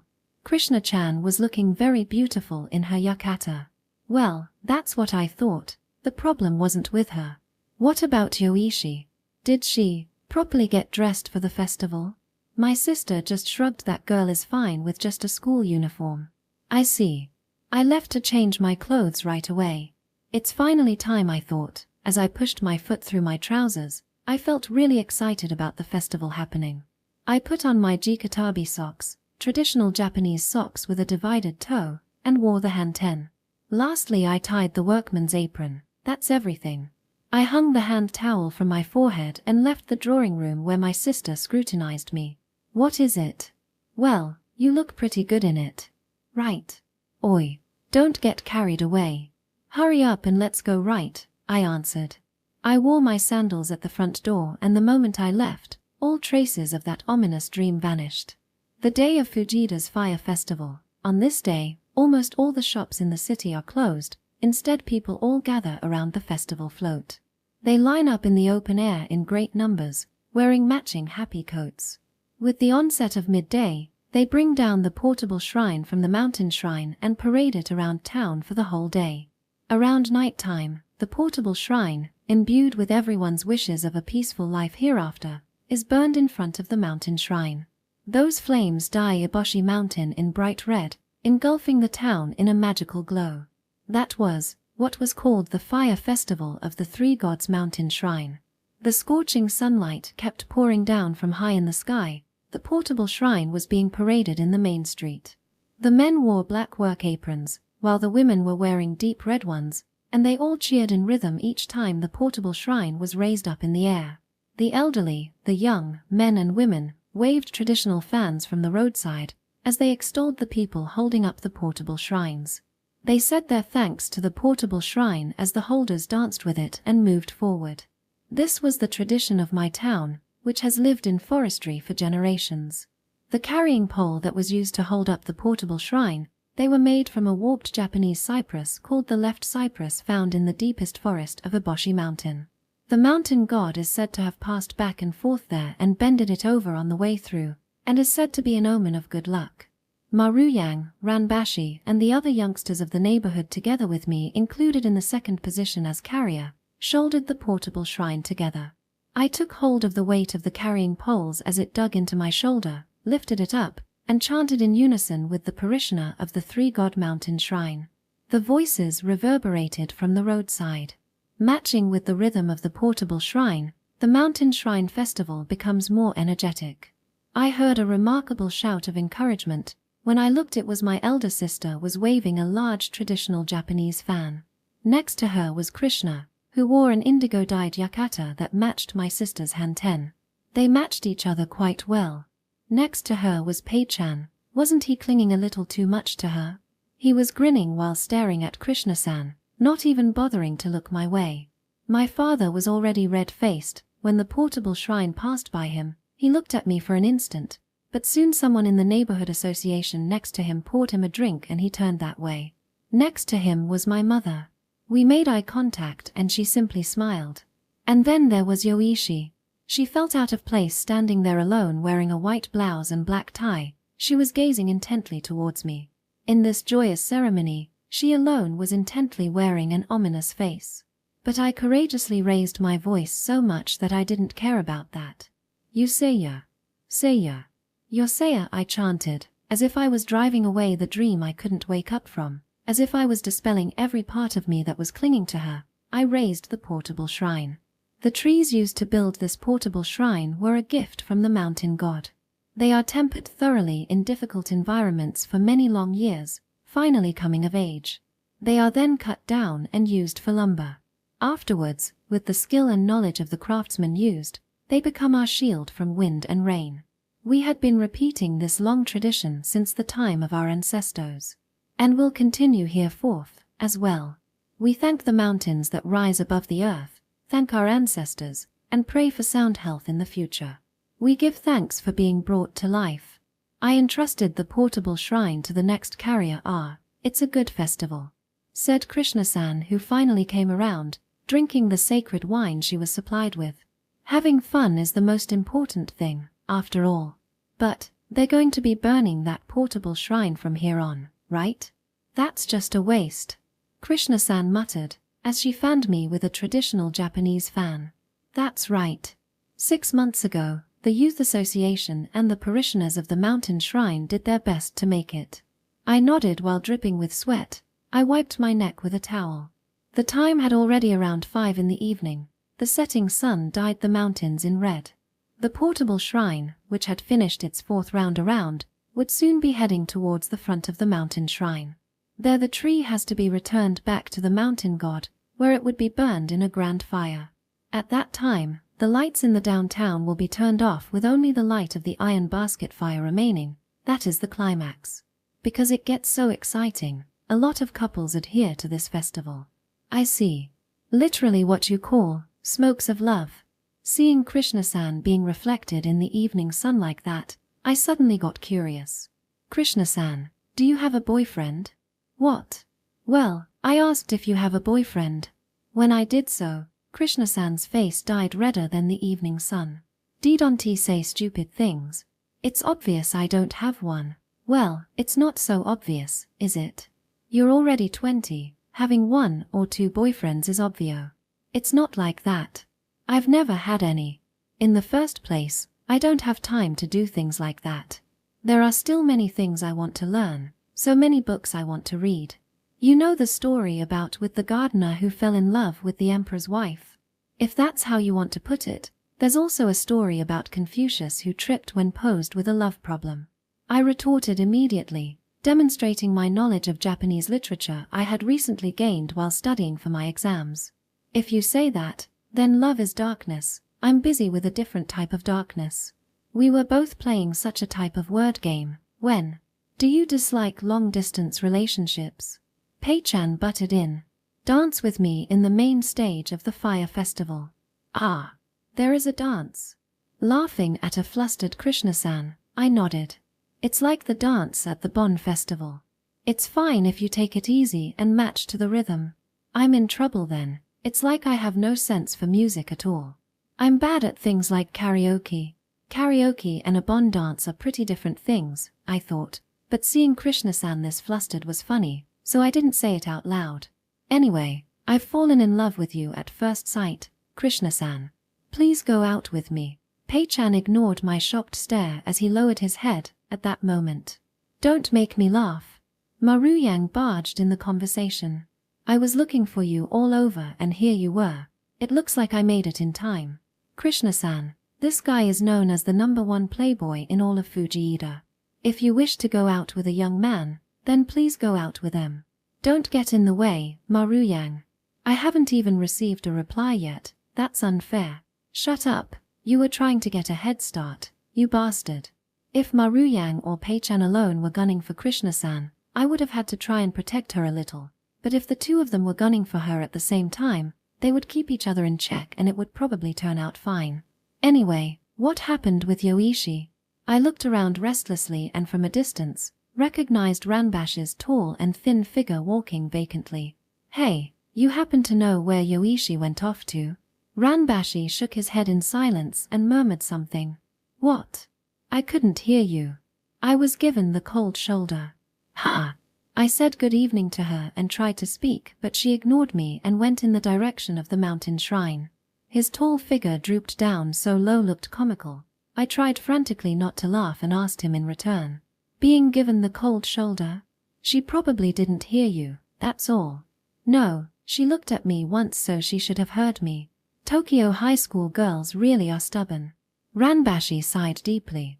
I ran off immediately to look for Yoichi at the mountain shrine. The crowd was overflowing in comparison with the afternoon. I couldn't run any more around the area of the Torii Gate. Yellow peach-like lights were hung as if to guide people towards the mountain shrine. Stalls lined up on both sides drew the attention of the people dressed in yukatas. Trying to weave in between them and moving ahead, I looked for Yoichi. But even when I managed to arrive at the mountain shrine, Yoichi was nowhere to be seen. After that, I went up the road approaching the shrine and was around the main shrine when I heard a long and loud cheer behind me. It seems as if the portable shrine had arrived. The sounds of the cheers were echoing from a distance. I was pushed along with the flow of the crowd heading in that direction. Including the people from the neighborhood town, a large number of tourists might have been mixed in together. Out of all the times I had experienced this festival, this was the biggest crowd I had seen.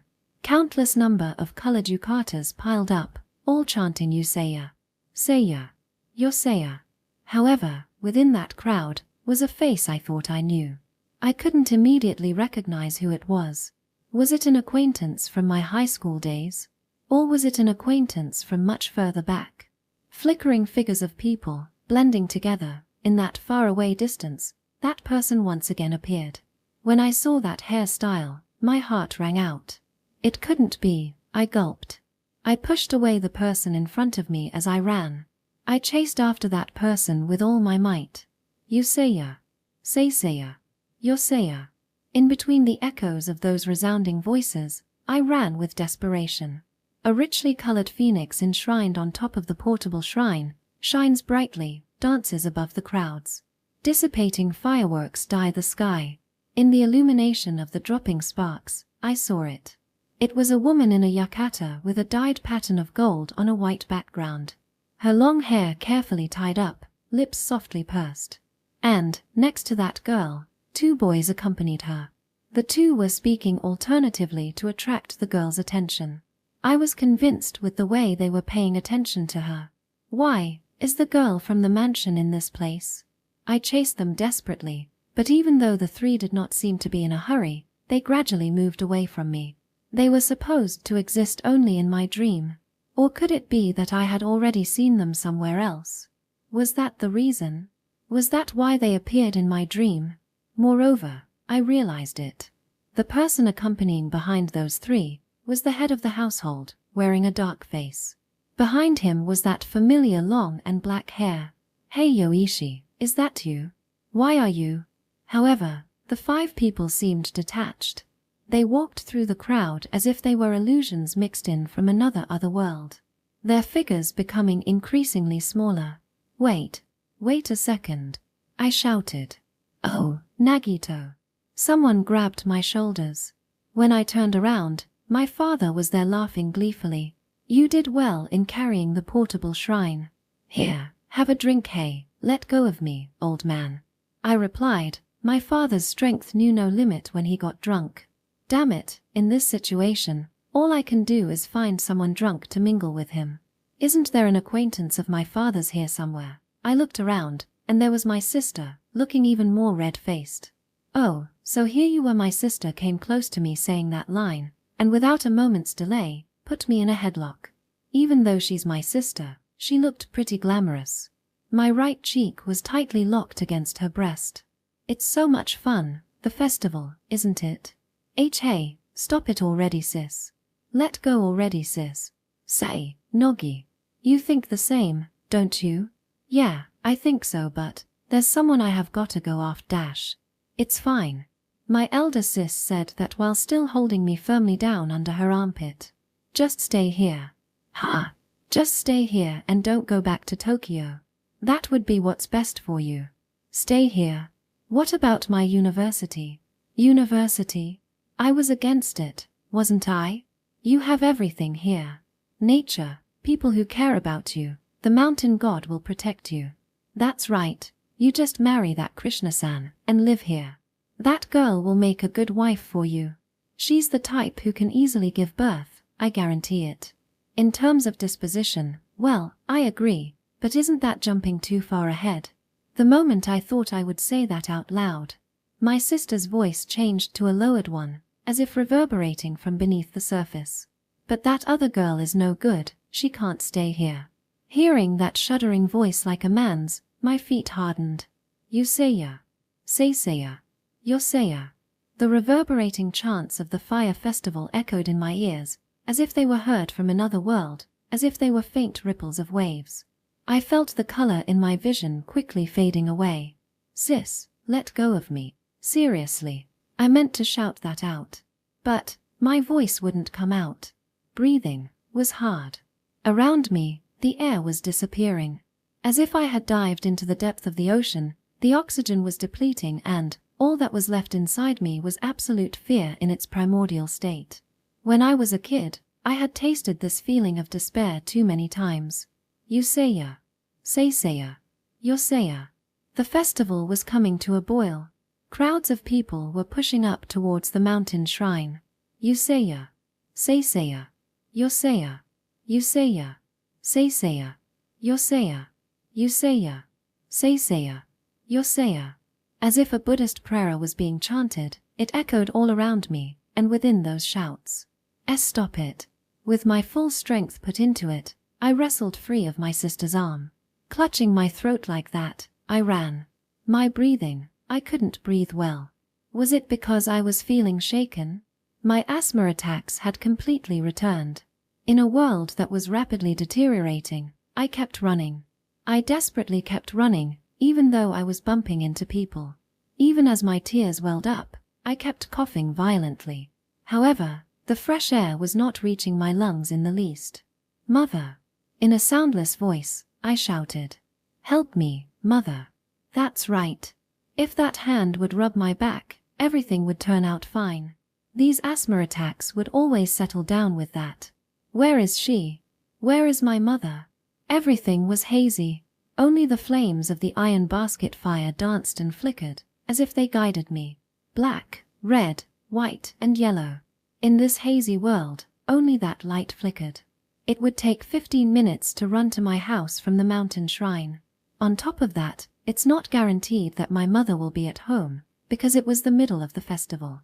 Moreover, when I can't see the landscape in this situation, how am I supposed to find my way to her? Nagito. In that instant, I thought I heard my mother's voice. I shouted back in response. However, that voice too was drowned out in the hustle and bustle of the festival. Yuseiya. Nagito. Nagyuseiya. Seiseya. Yoseiya. 2. Nagito. Yuseiya. Seiseya. Yuseiya. Seiseya. Yoseiya. 2. Nag Yuseiya. Seiseya. Yoseiya. Nagito. Yuseiya. Seiseya. Yuseiya. Seiseya. Yoseiya. Mother, mother, mother. Within those repeated chants, I shouted in reply. I ran. I kept running. Damn it, move. Please get out of the way. I can't breathe anymore. I'm going to end up dead. My legs got tangled. I was about to lose my balance and fall into the crowd when I tumbled into the place that abruptly opened. It was subdued in darkness. No. In that place, there was no surface, just a floating piece of ground that continued to disappear. In that murky, unending darkness, I was swallowed whole. Section. There was a quiet sound of the Fusama opening. Someone drew near, as if to hug my head. They embraced me. I rested my head on that person's lap, and I felt a warm hand touching my back, as if stroking it, as if massaging it. That warm hand kept going back and forth across. Before I knew it, I could breathe once again. I continued breathing with comfort. As I kept breathing, my heart calmed down. I slowly raised my head. With soft, narrowed eyes, my mother was looking at me. Unawares, I had managed to make it back home. I was in my mother's familiar room, and found myself lying on my mother's lap, using it as a pillow. "Did your cough settle down?" Being spoken to in such a kind voice. It was a pretty pathetic thing for an 18-year-old, but my tears almost spilled over. "Mother, Yes. I was always into strange and mysterious stories. I also had an interest in scary stories. I was frequenting an occult site. I really loved that creepy feeling and that world where common sense didn't apply. And I only planned on enjoying that world from the outside. But before I realized, I had crossed a line. If you take a peek, you end up being seen from the other side as well. I thought I knew that. But before I knew it, my feet had already stepped into a kaigabuchi. I had crossed a distinct line that separates the dead and the living. "Hey, Mother," I thought. I've been a weirdo for a long time. At last, I spat out those words. I was, in Tokyo, the first house I lived in. I realized I was not in control of myself. I was possessed by something. I later realized that as if it was someone else's problem. Nevertheless, even after I was told not to go, I went to an abandoned hospital. I suffered through much more eerie things when I was there. Even if I talked about them, you wouldn't believe the dreadful things I suffered through. However, thanks to the help of various people, I was able to survive. I was safely able to return back. But I'm, once again, being drawn to somewhere. Towards that darkness, towards something present in that darkness. I don't know what that thing is. In that terrible dream I was dreaming for so long, I'm being drawn to something inside that Fusama. I can't stop myself. I can hear the voice in my head telling me to stop. But I think I want to try and sink in. I want to try and entrust my body to it. When I try and tell myself not to go, I still end up going. Why is that? I don't know. In the middle of the conversation, my knees began to tremble. I stuttered between words. But my mother, without rushing me, just listened silently. Sometimes, my breathing became difficult, but I felt like I couldn't escape this suffering unless I spat it out, so I fervently continued speaking.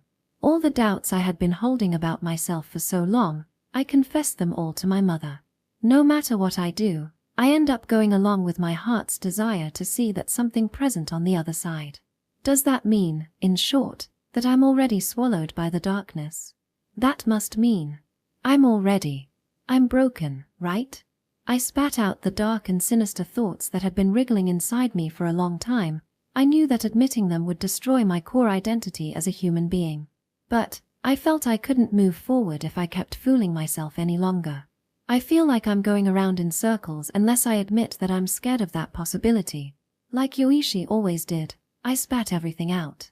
After the long conversation was over, every part of my body was so weak that nothing even mattered anymore. Only the dim light provided comfort, and my back continued to be massaged. I wanted to sink into the darkness, I thought. I thought it was about time. Suddenly, my mother spoke in a whisper. I knew that someday, a time would come where you would choose to walk your own path. Not knowing the meaning, my startled body rose up. For who knows how long, sitting next to me, was Yoichi Mitsurugi. Dark eyes, filled with a seemingly sad light, fixedly stared at me. "Why are you?" The embarrassment of being seen with tearful eyes as I made feeble complaints to my mother, quickly changed to anger. This is my place. It's the only place where I can recover as myself. I moved my body, as if to signal her to get out, at that moment. That young lady is not a bad girl.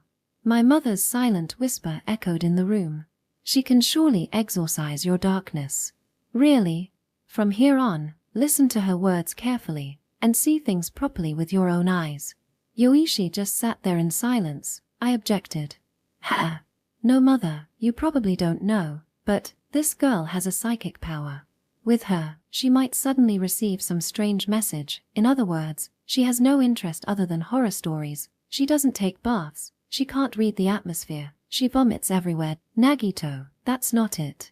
My mother shook her head and whispered once more. That's not it. Only those who know the darkness know the value of the light. With those words, my mother disappeared from sight.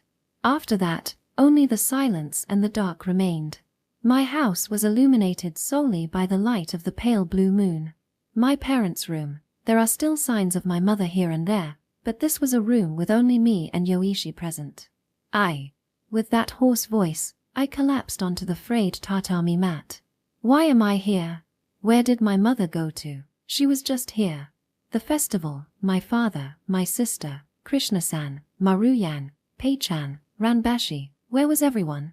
I didn't understand anything anymore. I couldn't grasp hold of the situation. I didn't know where I was standing. What is a dream? What is reality? I didn't know anymore. Information was all mixed up in a jumble inside my head. No. Lying in the corner of my head, I found that cold answer. If I were to explain everything with a simple answer, I had already found it. I'm broken. For a long time, I had already been broken, from the start. Otherwise, there was no way to explain the phenomenon that had occurred so far. The act of giving meaning to the thoughts of the dead in the reality in front of you is what is called a curse. Yoichi spoke under the moonlight. In other words, a phenomenon in which you can think and move in only a single direction. That is to say, a very strong and firm curse has been placed upon you. A curse. But, given that there is no malice there, I don't know what to do. Malice? A curse? Ridiculous. She is trying to confuse me again. It shook the roots of my heart. Just hearing her words is enough to cause anxiety. She is trying to drag me down again somewhere. Listen to her words carefully from here on, and see things properly from now on with your own eyes. But, my mother's words from a few moments ago were still ringing in my ears. What should I do? I asked in a shivering voice. Yoichi, what should I do? To put it simply, open it. The place Yoichi was pointing to, it was the Kaiju patterned Fusama. That Fusama, when it's opened by your own hand, everything will be over. But that moment, I heard the sound of footsteps from the hall. Nogasuke. The voice rang out. When I turned around, there was my sister, wearing her hanten dress. Behind her was Krishna-san, who was out of breath, my father and Maruyan. Pei-chan and Ranbashi rushed in soon after. Everyone. As I rose to my feet, my sister at the head shouted, "You idiot, where did you go in the middle of the festival?" No, Didn't I tell you not to associate with Yoichi wearing a yukata? Krishna-san's cheeks were swelled up. At the same time, everyone started speaking to me all at once. I had been possessed by the evil mountain god, according to my father.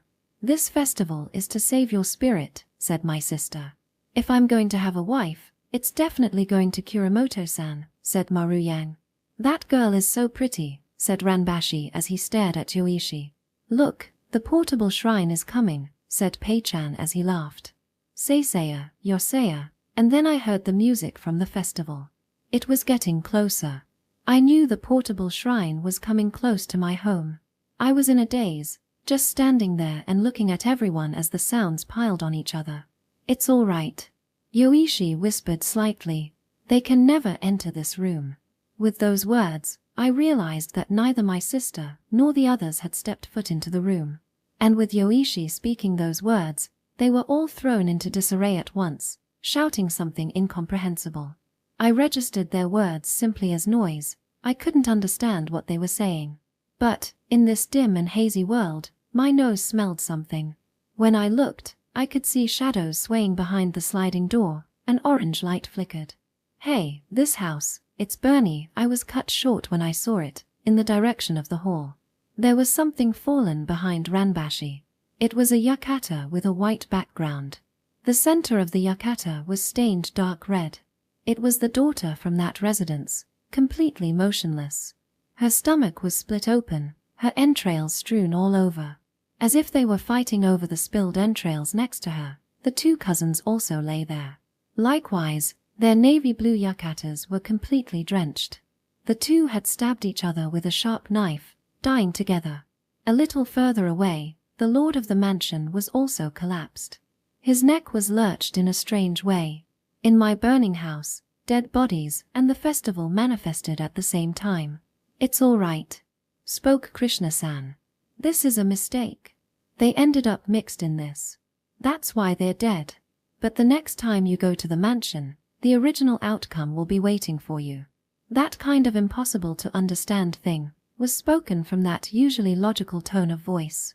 "The amalgamation has already begun," Yoichi spoke. "It is no longer consistent." I dumbfoundedly looked over to Yoichi, who muttered while kneeling down. If this were the real mountain festival, the torii should have been turned in the direction of southeast in order to return what you received. "What are you talking about? The iron basket fire should not have moved. That night, I told you that the iron basket fire of the mountain god's shrine had moved. What does that mean? The fine details of the dream come from the limits of the dreamer's memory. If someone from outside the dream influences it, it will change. If you pull it, it will come towards you. If you push it, it will pull you. If you shake it, it will shake. In short, what is it? What do you wanna say?" I only wanted to try and press the point you were not confident about. "That's why the iron basket fire moved. Like I said already, that is."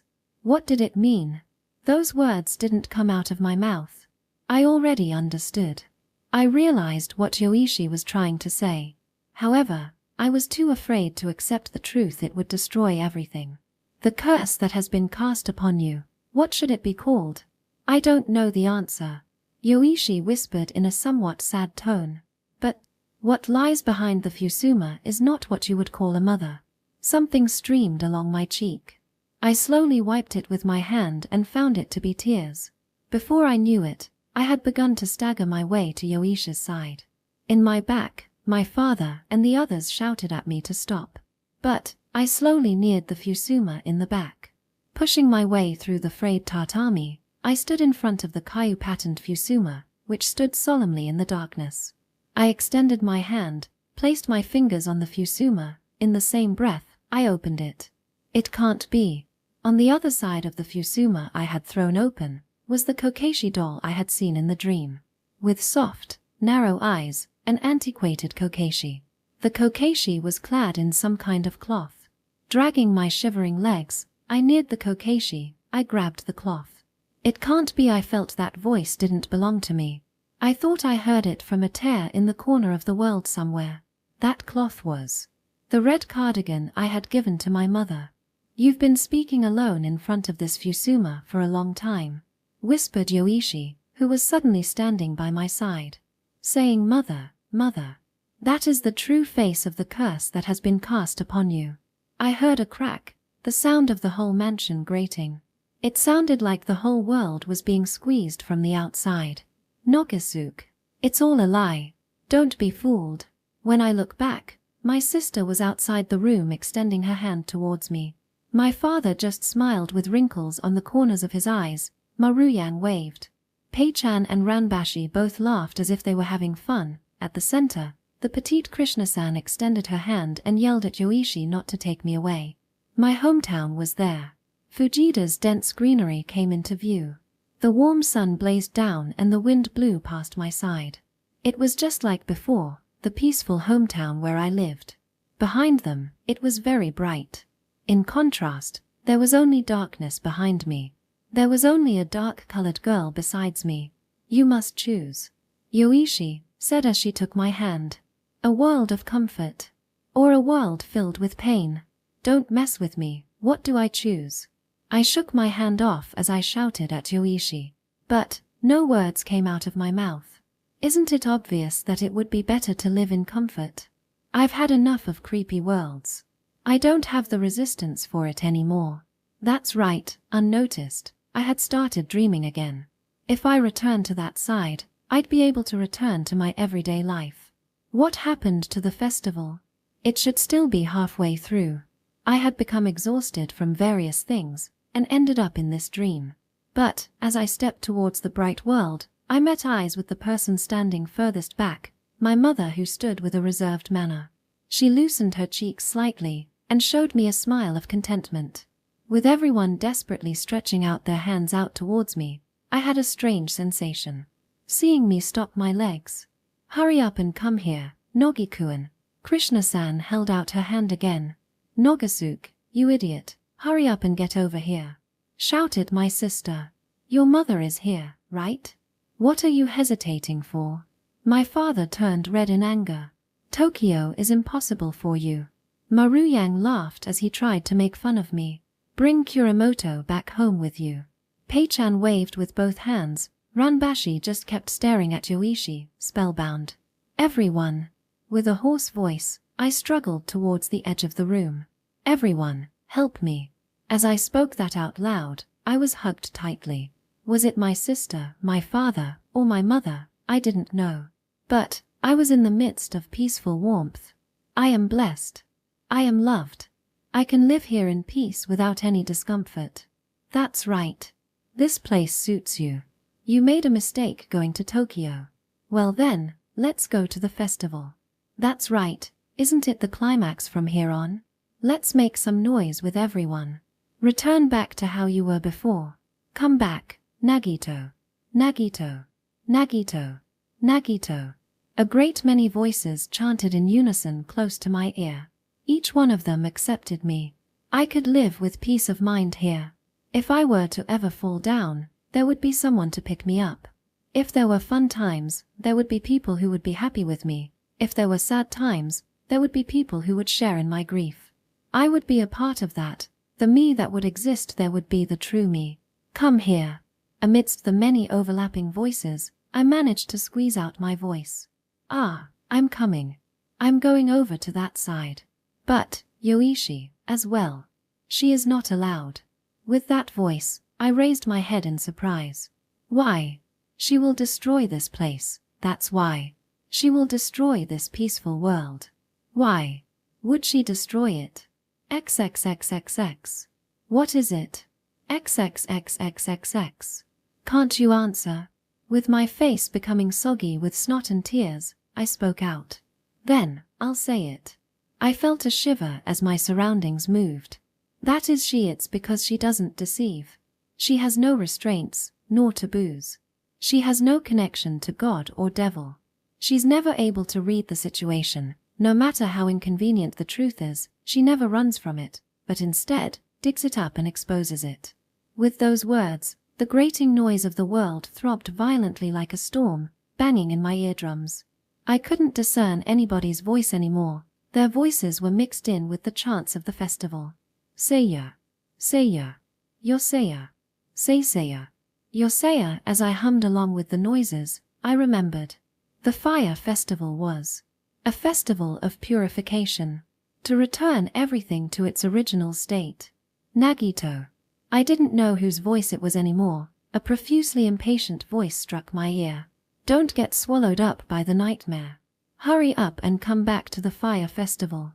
With those words, I replied, "No," and walked away from there. Everything was in reverse. Without wiping away the tears, I spat it out. "You guys are just a dream." Section. An innumerable bundle of light kept rotating. It became a spiral, then scattered, winding round and round as it made up the world. Finally, the light slowly came to a stop, forming the brand new wallpaper on the ceiling. As I regained consciousness, I realized it was the apartment I was paying 50,000 yen in rent for, in Musashino. The blurred world gradually regained its features, and it was Krishna-san who first caught my sight. "Are you awake, Nogikuan?" I took a long, deep sigh of relief. I knew I had survived an unfathomable abyss. "You've been asleep for 3 whole days." With those words, I realized there was someone standing next to Krishna-san. "You idiot," it was my sister Akira, sobbing. "I was contacted by Kuramoto-san. How dare you make me waste my paid vacation?" She blasted at me with her eyes filled with tears. Behind Krishna-san and my sister was Karasu-san. Next to her was the Buddhist priest I knew from before and a stranger dressed in a kimono with a hakana. In my faint consciousness, I wondered if my apartment was over capacity. "Everything is thanks to her," Be grateful. Krishna-san pointed at Yoichi Mitsurugi, but she was right next to me with her eyes closed as if she were dead. Her pale, transparent skin had no trace of blood. She really looked like she was dead. She was the one who told us you wouldn't wake up. According to her, Yoichi had once again come to my house around midnight. Why she did so, voluntarily, is because she realized that something abnormal had happened to me. She quickly contacted Krishna-san, came up with something, and was found sleeping next to my side ever since. If a catalyst with a strong disposition like hers didn't intervene in your dream, you likely would never have waken up. I began to understand my situation with Krishna-san's words. I had been dreaming. I had been seeing a dream within that dream, and I was struggling desperately to wake up from that dream, and in order to end that dream, I was almost engulfed by the dream. However, I still wasn't convinced. Is this really reality? The petite occult site manager slowly shook her head. I can't guarantee that. Dreams are scary. They are tied deeply to human consciousness. In short, when you dive into the world of the deep subconscious, it's basically impossible to conclude if it's a dream or not. That's why lucid dreams are so rare. I reeled in the threads of my hazy consciousness and looked towards my sister. Sis. Yeah. Mother is. What about mother? I killed her. As I spoke those words, the broken fragments of that dream became whole again. That's not true. But that's not true. That's not what happened, Nogi. My sister spoke as she took hold of my lying figure. You were convinced about that for a long time. Always blaming yourself. That's why this happened. My sister told me everything. When I was 8 years old, my asthma wasn't just infantile asthma, but antitrypsin deficiency, a disease that requires an early healthy lung transplant. For that sake, my mother, who was the same blood type, was recommended to transplant part of her lung. But my mother, who already had thin blood vessels around her heart, couldn't withstand the operation. The transplant was a success, but my mother didn't return. After the operation, you cried and cried, asking where mother went. I ended up saying it to you. Mother is inside the Fusama. From here onwards, she will stay inside the Fusama, but she's always by your side. Ah. If you hear it from someone, you would probably laugh it off as a silly story. But, at this moment, I began to recall the scene I had forgotten up until this point. That is, one evening, our living room was dyed in orange. I was in primary school, crying alone in my mother's room. My sister came and hugged me tight. You can't open this Fusama. My sister surely said that. If you open it, mother will die. That lie, spoken in desperation by my 12-year-old sister, saved the balance of my heart from collapsing. And the rupture in my heart was stopped in a distorted way. My mother wasn't dead. She just couldn't come out from the Fusama. That kind of warped understanding quickly took root in me and hardened. When I returned from school, I would stand in front of the Fusama and say my greetings. I spoke about what happened with me throughout the day to the Fusama. If anything troubled me, I would discuss it with the Fusama. And I would be looked at in a sad way by my father and sister. But that sad gaze, I interpreted it as it being my fault that my mother would not emerge from the Fusama. Eventually, I stopped caring about that gaze and continued to talk together with the Fusama. Freely and openly, we lived that kind of warped daily life, and now is the first time I feel how messed up it all was. Nogiku and Krishna-san peered into my eyes as she spoke. That's what a person's death is. It takes time to comprehend it. It took you 10 years, but there are still people who can't accept it throughout their whole lives. And that is a form of ghosts. Ghosts. I was drawn to them, I chased them, and I involved myself with them, the weak existence called ghosts. It had all been a waste. That had already been present inside me since long ago. Nestled close to my broken heart, it helped me. That's right. Krishna-san nodded kindly. Even thought it might be called a curse from its start. It never had any malice. Tears spilled down from my sister's big eyes as Krishna-san said that. There was never any malice. Those words seemed to sink into my brain when I suddenly remembered. I quickly got up. What about Yoichi? When is she gonna wake up? I asked that as Krishna-san quietly looked towards the man in the back. An effeminate man dressed in a blue-dyed kinagashi, casual kimono. He shrugged his shoulders in a nonchalant way. That detached manner made me remember. This guy. Isn't this bastard the one who Krishna-san called her master? He chanted out to me that one time I was in agony. Hey, don't mess with me. Are you trying to save face like that as Krishna-san's master?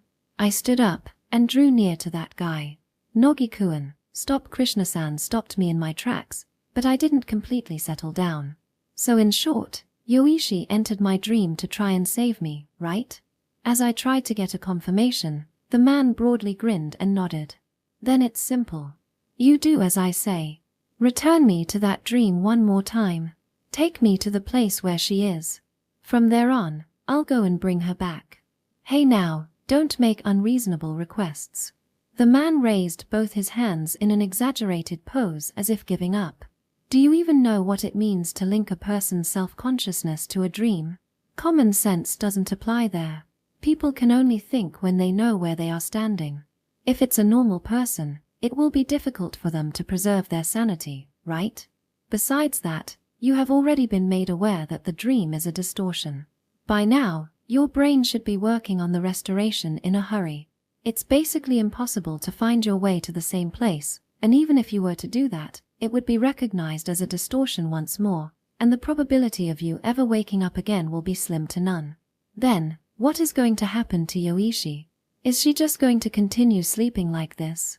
I yelled as my saliva went flying. Krishna-san took over. Listen to me, Nogi-kun. No matter how strong a catalyst is, it's usually impossible to establish your ego when linking to a person's dream. But she was able to do it. Due to the fact that she was able to do it, albeit with some luck, I was able to confirm to some extent about the essence of the girl named Yoichi Mitsurugi. Confirm? What do you mean? Perhaps we and she, the places we stand, are distinctly different. Those words made me feel déjà vu. Right, I had heard those words used somewhere before. What did Yoichi Mitsurugi lose? What was the cause that made her that way? I don't know the reason. But she already stands in the world beyond.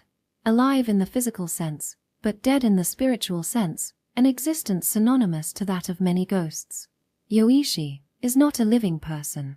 The absurd rumors that were circulating on the internet, I recalled them.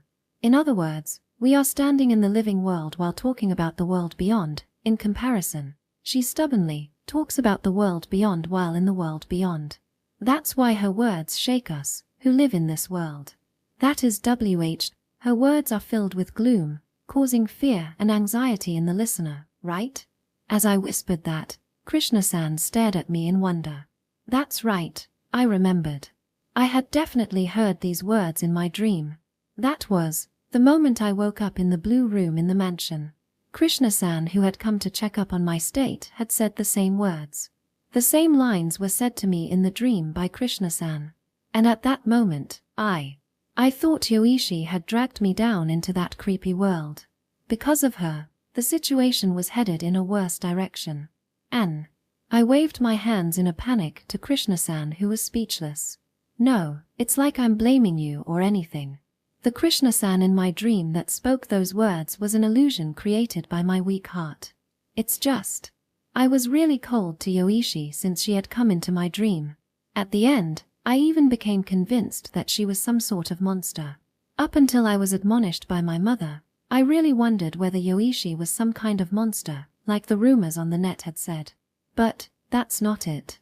If what that kinagashi-wearing bastard said is true, she took an absurd risk when she arrived in my subconscious. Without knowing if she could make it back in safety, she walked with me together in my twisted world. Why was that? Why did she do that for me? I have to find out why that was. Why did she do such a dangerous thing for me? I need to ask her directly. I spoke that with utmost seriousness. But you don't know why? With a sharp glare, Krishna-san clicked her tongue. Young men really are hopeless, insensitive creatures. I've had enough then. I'll say it in place of her. Why did Yoichi Mitsurugi save you? It's because you didn't throw away that notebook until the very end. Ha! You are essentially worthless, a foolish, unprincipled, weak-willed, hopeless idiot. And yet, for some reason you still continue to thrust yourself into the paranormal, even sympathizing with the suffering of the dead. After sympathizing, you tried to walk together with it. You absolute moron. But that's not something just anyone can do. A fool you may be, however, as a human that is a valuable quality, like that of a jewel. And a girl is extremely weak for that sort of thing. That girl, she helped you with superlogical methods so many times. Without even being a specialist on the occult, she spread those dangerous self-responsibility type ghost stories in this world to try and save you. Why does she, who is extremely detached with life, take such actions only for you? Understand that much, you fool. Now, wait a second. I wasn't that kind of outstanding human. I was just an indecisive, illogical, warped asshole. In the past, I suffered to the point I thought I was gonna die. That's why I ended up having sympathy for that boy from the notebook. I just knew that the pain would be lessened tens of thousands of times just by having someone by my side. I understand that, but as a human being, your respect-worthy nature is a double-edged sword. If you continue doing things like this, you'll only have a few more years left to live. What? I once told you that you were not suitable for having an interest in the occult, but I said that out of utmost concern for your nature. As long as you have that nature, you will continue to be involved in the affairs of the other side. And no matter how much you try to stay in this world, you will be dragged to the other side, whether you want to or not. That's why I kept telling you not to get involved with Yoichi. That's what it means to confront a girl standing in the world beyond. At long last Krishna-san stopped to catch her breath, and took a big gulp of tea from the plastic bottle next to her, draining it, and turned around to face me once again. But are you still resolved to get involved with her? To save a girl like her, a half-hearted resolve won't do. If you do things half-heartedly, both of you will end up destroyed. You must step forward and confront her with the determination of putting your whole life to it. If you do that, a miracle might happen. Wait a minute, Kuramoto-san. Behind Krishna-san, the Kinagashi-wearing man shrugged his shoulders. Shouldn't you be stopping him? I know it already. But I'm sorry, it's useless. It's like I'm not even here. Since I've met him, Nogikuan has never listened to what I said. Stop, it's painful to be talked about like that by such a tearful face. But, as I continued to be heaped upon by Krishna-san's passionate criticism, I kept thinking about only one thing in the back of my head. That is, the words I yelled just before I woke up from the dream. Yoichi doesn't run from reality. I was able to get out of there by saying those words to some strange thing that tried to confine me in a dream world. In the first place, it's harsh to think that she doesn't want to return to this world, the Kinazashi man whispered as if he were humming a song. As usual, he was acting as if it was someone else's problem. But his words struck some part of me like a bolt of lightning. That's right, her not coming back. Wouldn't it be a betrayal of the conclusion I drew? Those words I uttered about Yoichi in those last moments of conflict. If she didn't come back, wouldn't that mean she ran away? And at that moment, I finally saw what it was that I should do. Why did she go through all the trouble of descending to the depths of my dream? I understood the real reason. Only those who know the darkness know the value of the light, right? What did you just say? Krishna-san tilted her head. I replied, no, and shook my head. After that, I lay down once more. I rested both my hands on my stomach, deliberately wearing a smile, and forcefully said, I'll be back, and I'll definitely bring her with me. Section. The blue world was filled with white smoke. Sounds of crackling fires bursting here and there, the smoke rose up in the air. However, because it was a dream, it wasn't hot at all. It couldn't be helped that my vision was bad. For the time being I tried my best to remember the layout of the mansion while moving towards the interior. That closed room, I ran as fast as possible to the daughter's room. Fallen down all around were smoldering pillars and Fusama doors. I kicked them away as I continued forward. Before long I could see the white blouse in the back. Yoishi's slender figure was visible. What was she doing, playing around with that kokeshi, while everything continued to burn around her? Hey, Yoichi. Let's go back.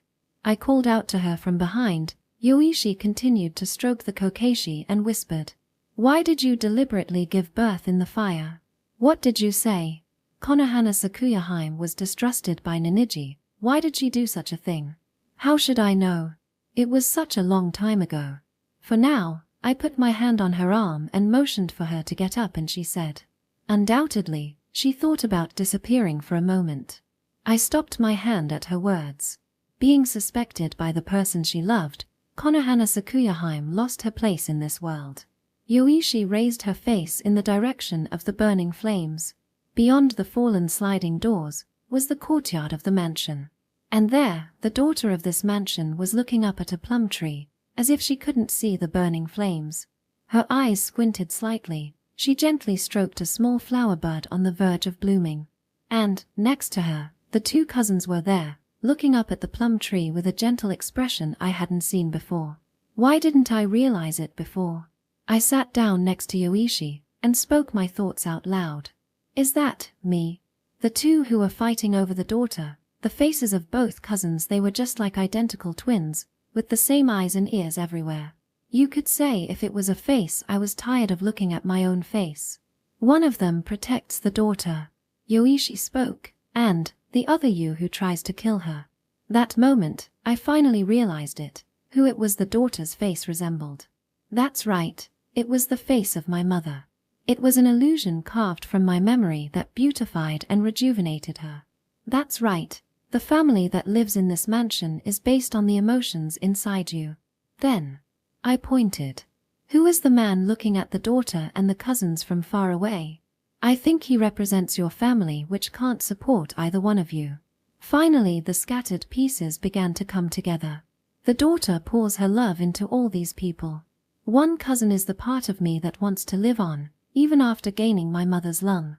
The other cousin is the part of me that won't accept that.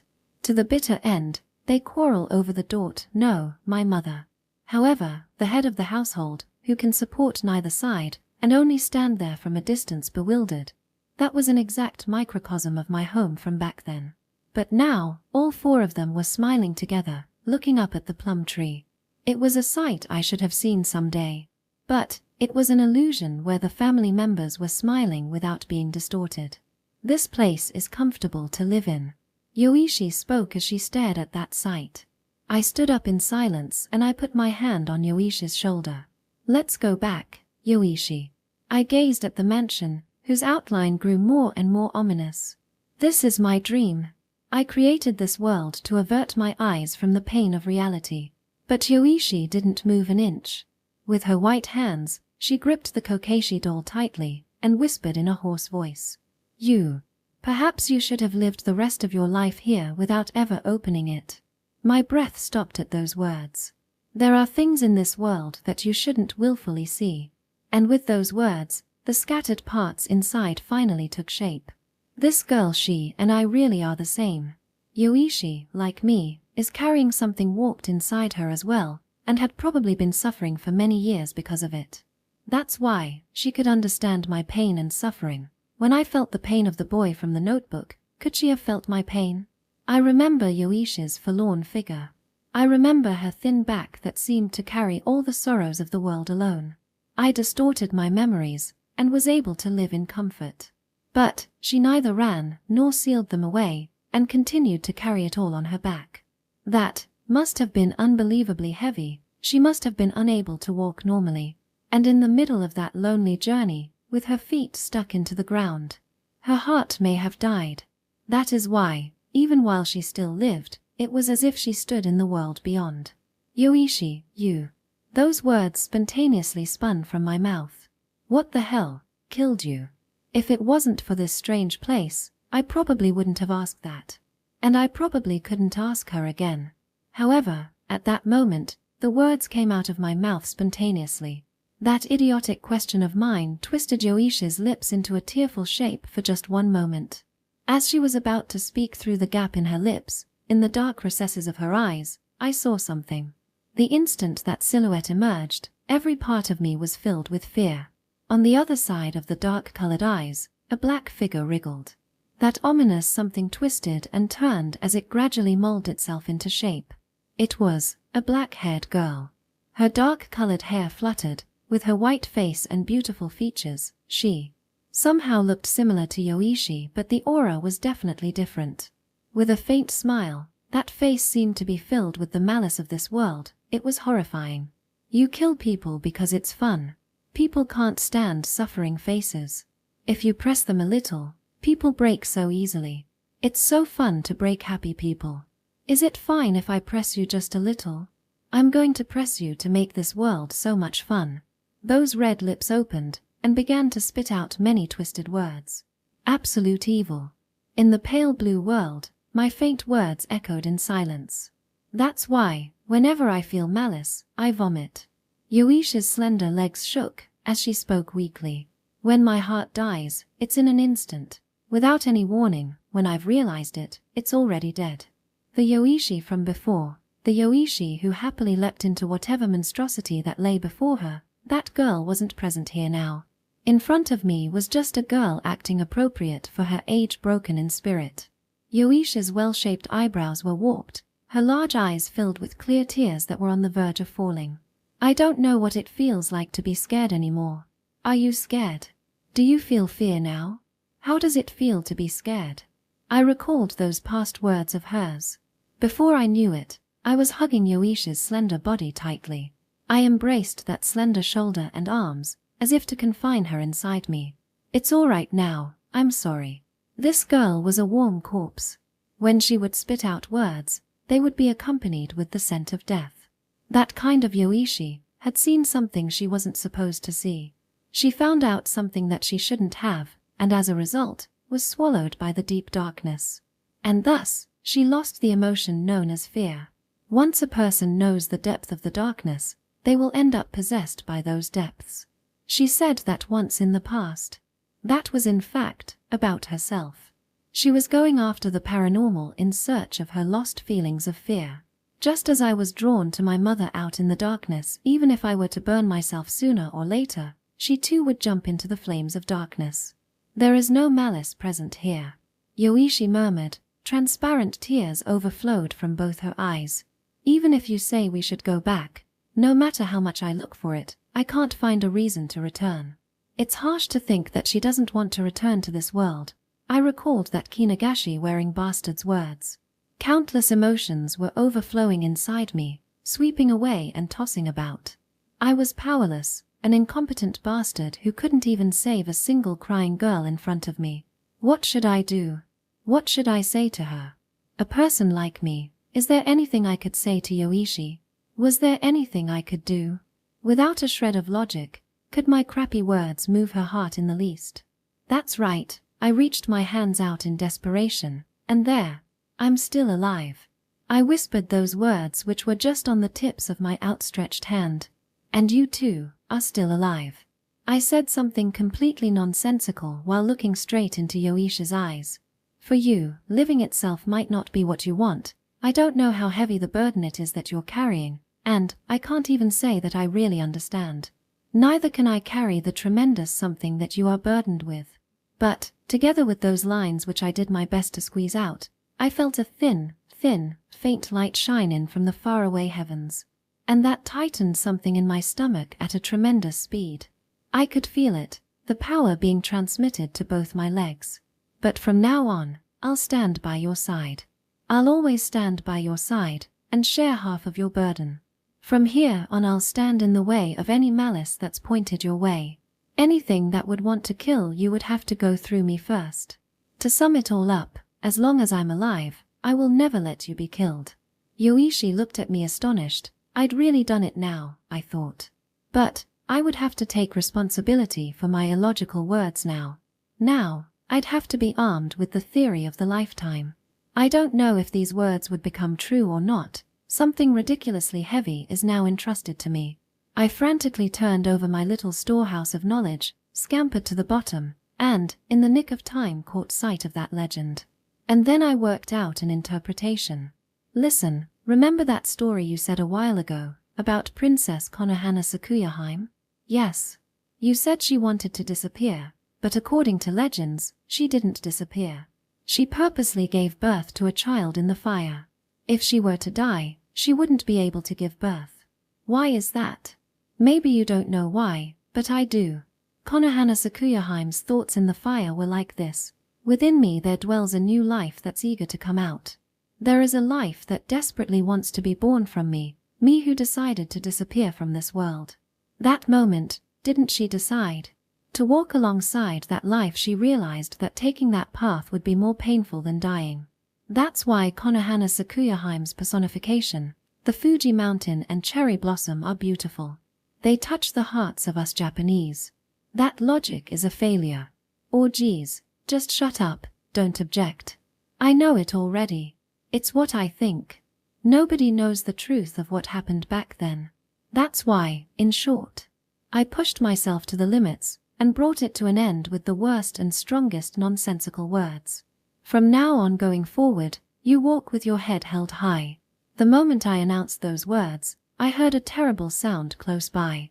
I narrowly pulled Yoichi towards my side as the wall together with the beam behind her collapsed. As I held Yoichi's head in my arms, I also had a sniff of her hair. She's like that in my dream as well, isn't that a little strange? What is strange? Yoichi inquired, but I just shook my head, as if to say no.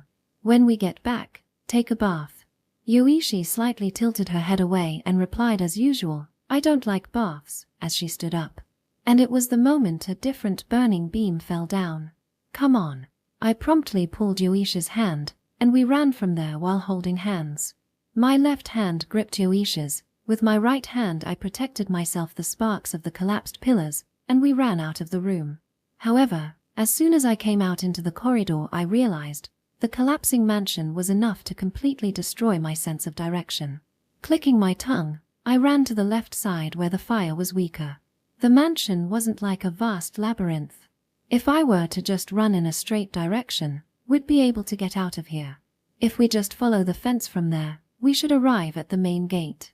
However, perhaps it was because the mystery of my heart had been solved and the mansion had served its purpose. The structure of the mansion became so chaotic that the directions of top, bottom, right and left were vague. The stairs were connected with the kitchen. In front of the toilet was the storage room. The tatami mats continued for eternity. The corridor was winded into a spiral shape. Damn it, which way? On top of that, the sparks were falling rapidly from overhead, burning my skin. They weren't hot, but they were inflicting a dull pain and seemingly erasing my existence. Damn it, it's impossible. A voice inside me said that, and I shouted back. It's not impossible. This is my dream. Like hell am I gonna end up killed in my own dream? Like hell am I gonna stand being killed by anyone? I yelled that as I clasped Yoishi's hand as tightly as I could and kept running. The white darkness spreads before me. I was quickly covered in smoke and couldn't even see my fingers. The probability of you ever waking up again will be slim to none. I faintly remembered the words of that Kinagashi-wearing bastard, but I shook my head and cleared away any such thoughts. I'll definitely get back. Back to that apartment, back to Tokyo, and back to Fujiida. This time for sure, I'll take back reality. I'll rebuild my distorted and trampled memories. I'll take back the everyday life the way it was supposed to be. But I still couldn't see the exit anywhere. Wherever I looked, the rubble from the mansion blocked our path. The pillars of fire rose relentlessly. It might really be useless, after all. It was that moment when I raised my head in weakness. From the white darkness, someone's hand held out towards me. It was a small hand. Because of the smoke, I couldn't see whose face it was. But for some reason, I eagerly gripped that hand without any hesitation. Under the guidance of that hand, I ran out of that flaming corridor with Yoichi. The walls were crumbling, beams were falling down. Even if it was regrettable, this mansion was close to its demise. Yet despite that, I didn't know how much further we would have to go. However, strangely enough, the hope in my heart which had begun to disappear just before was still there. Without hesitation, it guided us, this small hand. I didn't know why, but it was trustworthy. Even though I had suffered through many creepy experiences up until now, yet I still concluded that. Why was that? Running with all their might, I caught glimpse of the feet of the child right in front of me, and because of that, I realized it. At this child's feet was a white sneaker tied with blue shoelaces. The moment I realized who that child was, my vision suddenly blurred. Over there, the place ahead Yoichi pointed at, was the collapsed gate burning down. It was the exit. I felt I'd be able to manage somehow or another when I reached there. But the moment I thought that, the tiny hand grasping my left hand disappeared. Becoming flustered, I looked back. He was there, enshrouded in smoke, gently waving his hand in my direction, and faintly smiled. I waved my hand in response with as much power as I could muster. At the same time, the mansion collapsed with the sound of an iceberg breaking. We ran. The main gate was already open. The thick latch was lying on the ground, broken. I let Yoichi pass through there, and looked back. That moment, at the entrance of the crumbled mansion, I realized someone was gazing my way. Dimmed with the white fog, my feelings burst forth seeing the beloved figure. Mother. The world was crumbling, shrinking rapidly.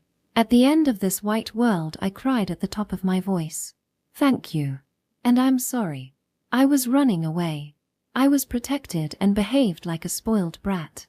Even as my voice grew dim, I continued to yell. But I think I'll carry everything by myself now. The things father and sis were carrying for me. I'm gonna live my reality. That's why. No matter what I did, my tears continued to fall, and I couldn't utter those words. I felt the soft power of Yoishi's fingertips being poured into my left hand. With a flood of emotions, I cried my heart out. Goodbye, Mother. The first thing I perceived was the warm sunlight from the window. I was in my apartment. I was in my futon, and I recognized the smiles of Krishna-san and the others, being hugged by the petite site manager, Karasu-san, and the others all at once. I knew I had returned alive. By the way, this didn't include that Kinagashi-wearing bastard, of course. I was dumbfounded as the Buddhist priest hugged me with a scary smile. Anyway, Krishna-san's master, which was supposed to be that smug bastard, after he performed hypnosis on me, seemed to have left at once.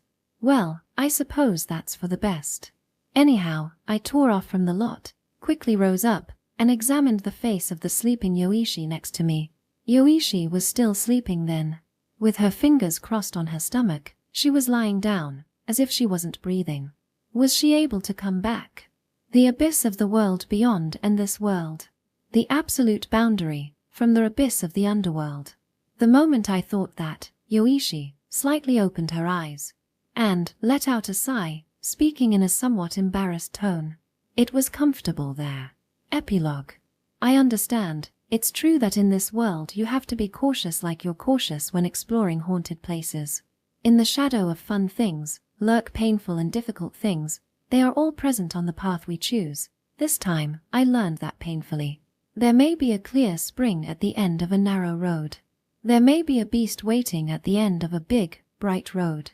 It's up to you to choose where to go on that crossroad, since nobody knows what lies ahead. Even if you keep your ears and eyes open, and try your best to think, you may make mistakes. But it's wrong to blame yourself or the people around you when that happens. Rather, it would be better to enjoy it. I'm sure that way life will be.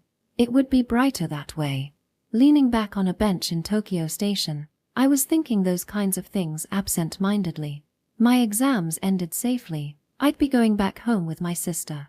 I'd return to Fujiida, press the reset button on my life. It seemed the main gist of the events had been discussed by my sister and father.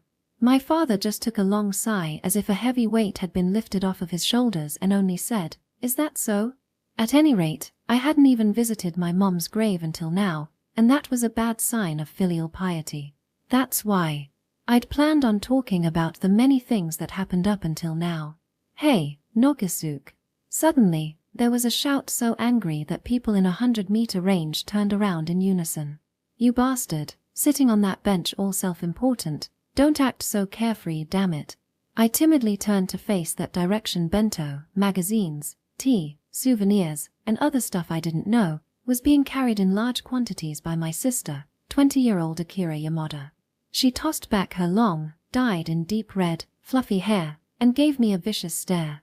Making a lady carry heavy things like this, while you recline back on that bench, what are you thinking, ya bastard? I am sorry. It's almost a conditional reflex now. I stumbled forward, and rushed towards my sister's side. Listen, I even ended up paying for your substitute train ticket. I'll add that to the moving expenses from the other day, so you pay me back in full, all right? Yes. I hoped she would at least be a little nice to me after all that had happened, but that was actually a naive view. In any case, there was still 1 week left to return home, so it was fine, she said. And without considering the fact that it had only been her 2nd year in her company, she excitedly applied for a paid vacation and decided to stay in my apartment until the day we returned. She took care of the food and laundry, but she took over the loft area where I slept. My right to choose the TV programs disappeared, and took away my right to the freshly drawn bath. I was only able to finish this trial because I was working in the family restaurants that open late at night. As expected of the leader of the ladies, Akira of the Dawn, who was famous in Fujieda in the past. Come on, guys, grab all these. You owe me money for lunch and tea, right? Get a part-time job and pay me back, okay?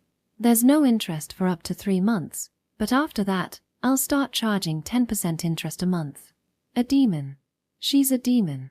Does she realize that I'm a struggling university student with no allowance? After shoving a total of 6 bags on me, my sister asked. So, you still haven't realized it? What? I asked in return, and she clicked her tongue a little and ruffled her curly, bright hair. That's why you're called a fool. Mind your surroundings a bit more. I look around and I see someone plodding around on a bench near the stairs, playing with their feet. In that familiar uniform of white blouse and black tie was Yoichi Mitsurugi. It's her. Why is sure? Hurry up and go. Just remember, you have about 2 minutes until the train leaves. Keep it short.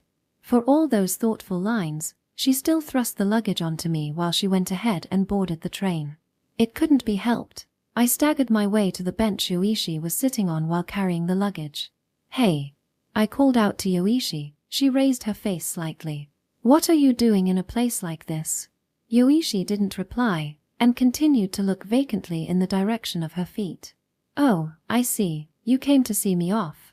Maybe you were worried we might not meet again. I took a seat next to the silent Yoichi. I intentionally put on a smile and said, Don't worry, I'll definitely be back. I'll definitely return to my house and open the Fusama, without fail. No matter what's on the other side, I'll accept it and come back. I felt a pang in my chest at the end, but I spoke that much in one breath to hide it. But, really it's all just like a dream. I whispered that and Yoichi turned my way. I'm talking about it being a dream in a figurative sense. There's still so many things that I can't piece together. When I get back home, my mother won't be there. I still haven't accepted that completely. I was supposed to say things as smoothly as possible, but how pathetic. I ended up saying something unexpected to Yoichi. If it's about your mother, she's here. What? Yoichi slowly took out something wrapped in white cloth from her bag. She gently unwrapped that with both her hands and it was an old Kokeshi doll. At that moment, an unspeakable chill spread down my spine. That is. It's a trophy. Yoichi Mitsurugi's tucked the Kokeshi back into her bag again. Her dark eyes shined with happiness. Show it to me once again. There's no way that. I refuse. This is something I brought out, after all. No, there's no way it could have been that. She's probably just trying to scare me with a similar Kokeshi doll she found at a thrift store or something. That has to be it. I try to think like that, but it's Yoichi after all. I couldn't think about the possibility of such a creepy thing happening calmly, so I stopped myself from pursuing it. After all, I was in a period of mental rehabilitation. I couldn't afford to be shaken mentally right now. So, did you come all the way to Tokyo Station just to show that me? Yoichi sank back into silence in response. I was at a loss for words, too, because I didn't know how much I could ask in such a short amount of time. We just wasted the rest of our time there, as if we were playing the role of a new couple who were going to say farewell soon. Before long, the announcement of the train departing echoed on the platform. Well, I'm going. I stood up, and Yoichi followed in silence. As I walked to the entrance of the train and was about to push the bulky bundle of paper bags into the doorway, I heard a voice from behind me. Komei School, first-year high schooler, Class A, Yoichi Mitsurugi, 16 years old. Surprised, I turned back. Yoichi was standing still in a posture with her hands clasped behind her back. The train bell rang. I panicked and got on the train. Next time, if we meet again, Yoichi spoke. But that moment, the door closed, but she continued to speak. I tried hard to read the movement of her lips. I never studied lip reading in the first place. But, miraculously, her words reached me. "I'll become your friend," Yoichi said with a somewhat nervous expression. "You're kidding me." I laughed. I frantically waved to her as I looked out of the window of the moving train. I don't know if that was enough to convey it to her. In that case, I'll come back as soon as possible. She was wearing a forlorn look on her face as she came to see me off. So I'm going to convey this to her. We're not friends, we're war comrades. Afterward, there is a famous saying, knowing you know nothing, but after studying this much, I'm sure I've already figured out about 80% of the mysteries that make up the world, right, is what an ordinary person would begin to think. As I learn, I wonder if we've even arrived at the entrance to the mysteries of the world. Is what a wise person would think. That was my interpretation so far. But in fact, I recently realized that there is no difference in the quality of being an ordinary person or a wise person. There is just a difference in the imagination of the world itself. Depending on whether you see the world as the world itself or a part of the world, your perception of it changes drastically, and I, as an ordinary person, have finally come to think that the latter is somehow more exciting to live in. I wonder if that's why it's important to broaden our horizons. I still don't know which one is right. Do ghosts exist or not? Do aliens exist or not? But I think they are still faint beings that are behind a wall of knowledge. They are white and hazy, so that's why I think they stand out. Since ancient times, they have been a constant source of fear and at other times, a source of fascination for many people. I published this book here today with a keen awareness of the difficulty of capturing that faintness. To the writer, the reader is still a faint existence, who may or not exist. It's always scary facing people through my work, but despite this, while reflecting on the wonderfulness of being able to have a chance meeting like this, I'd like to express my deepest thanks to you. June 2012. Ninome Hajime. End of Volume 1.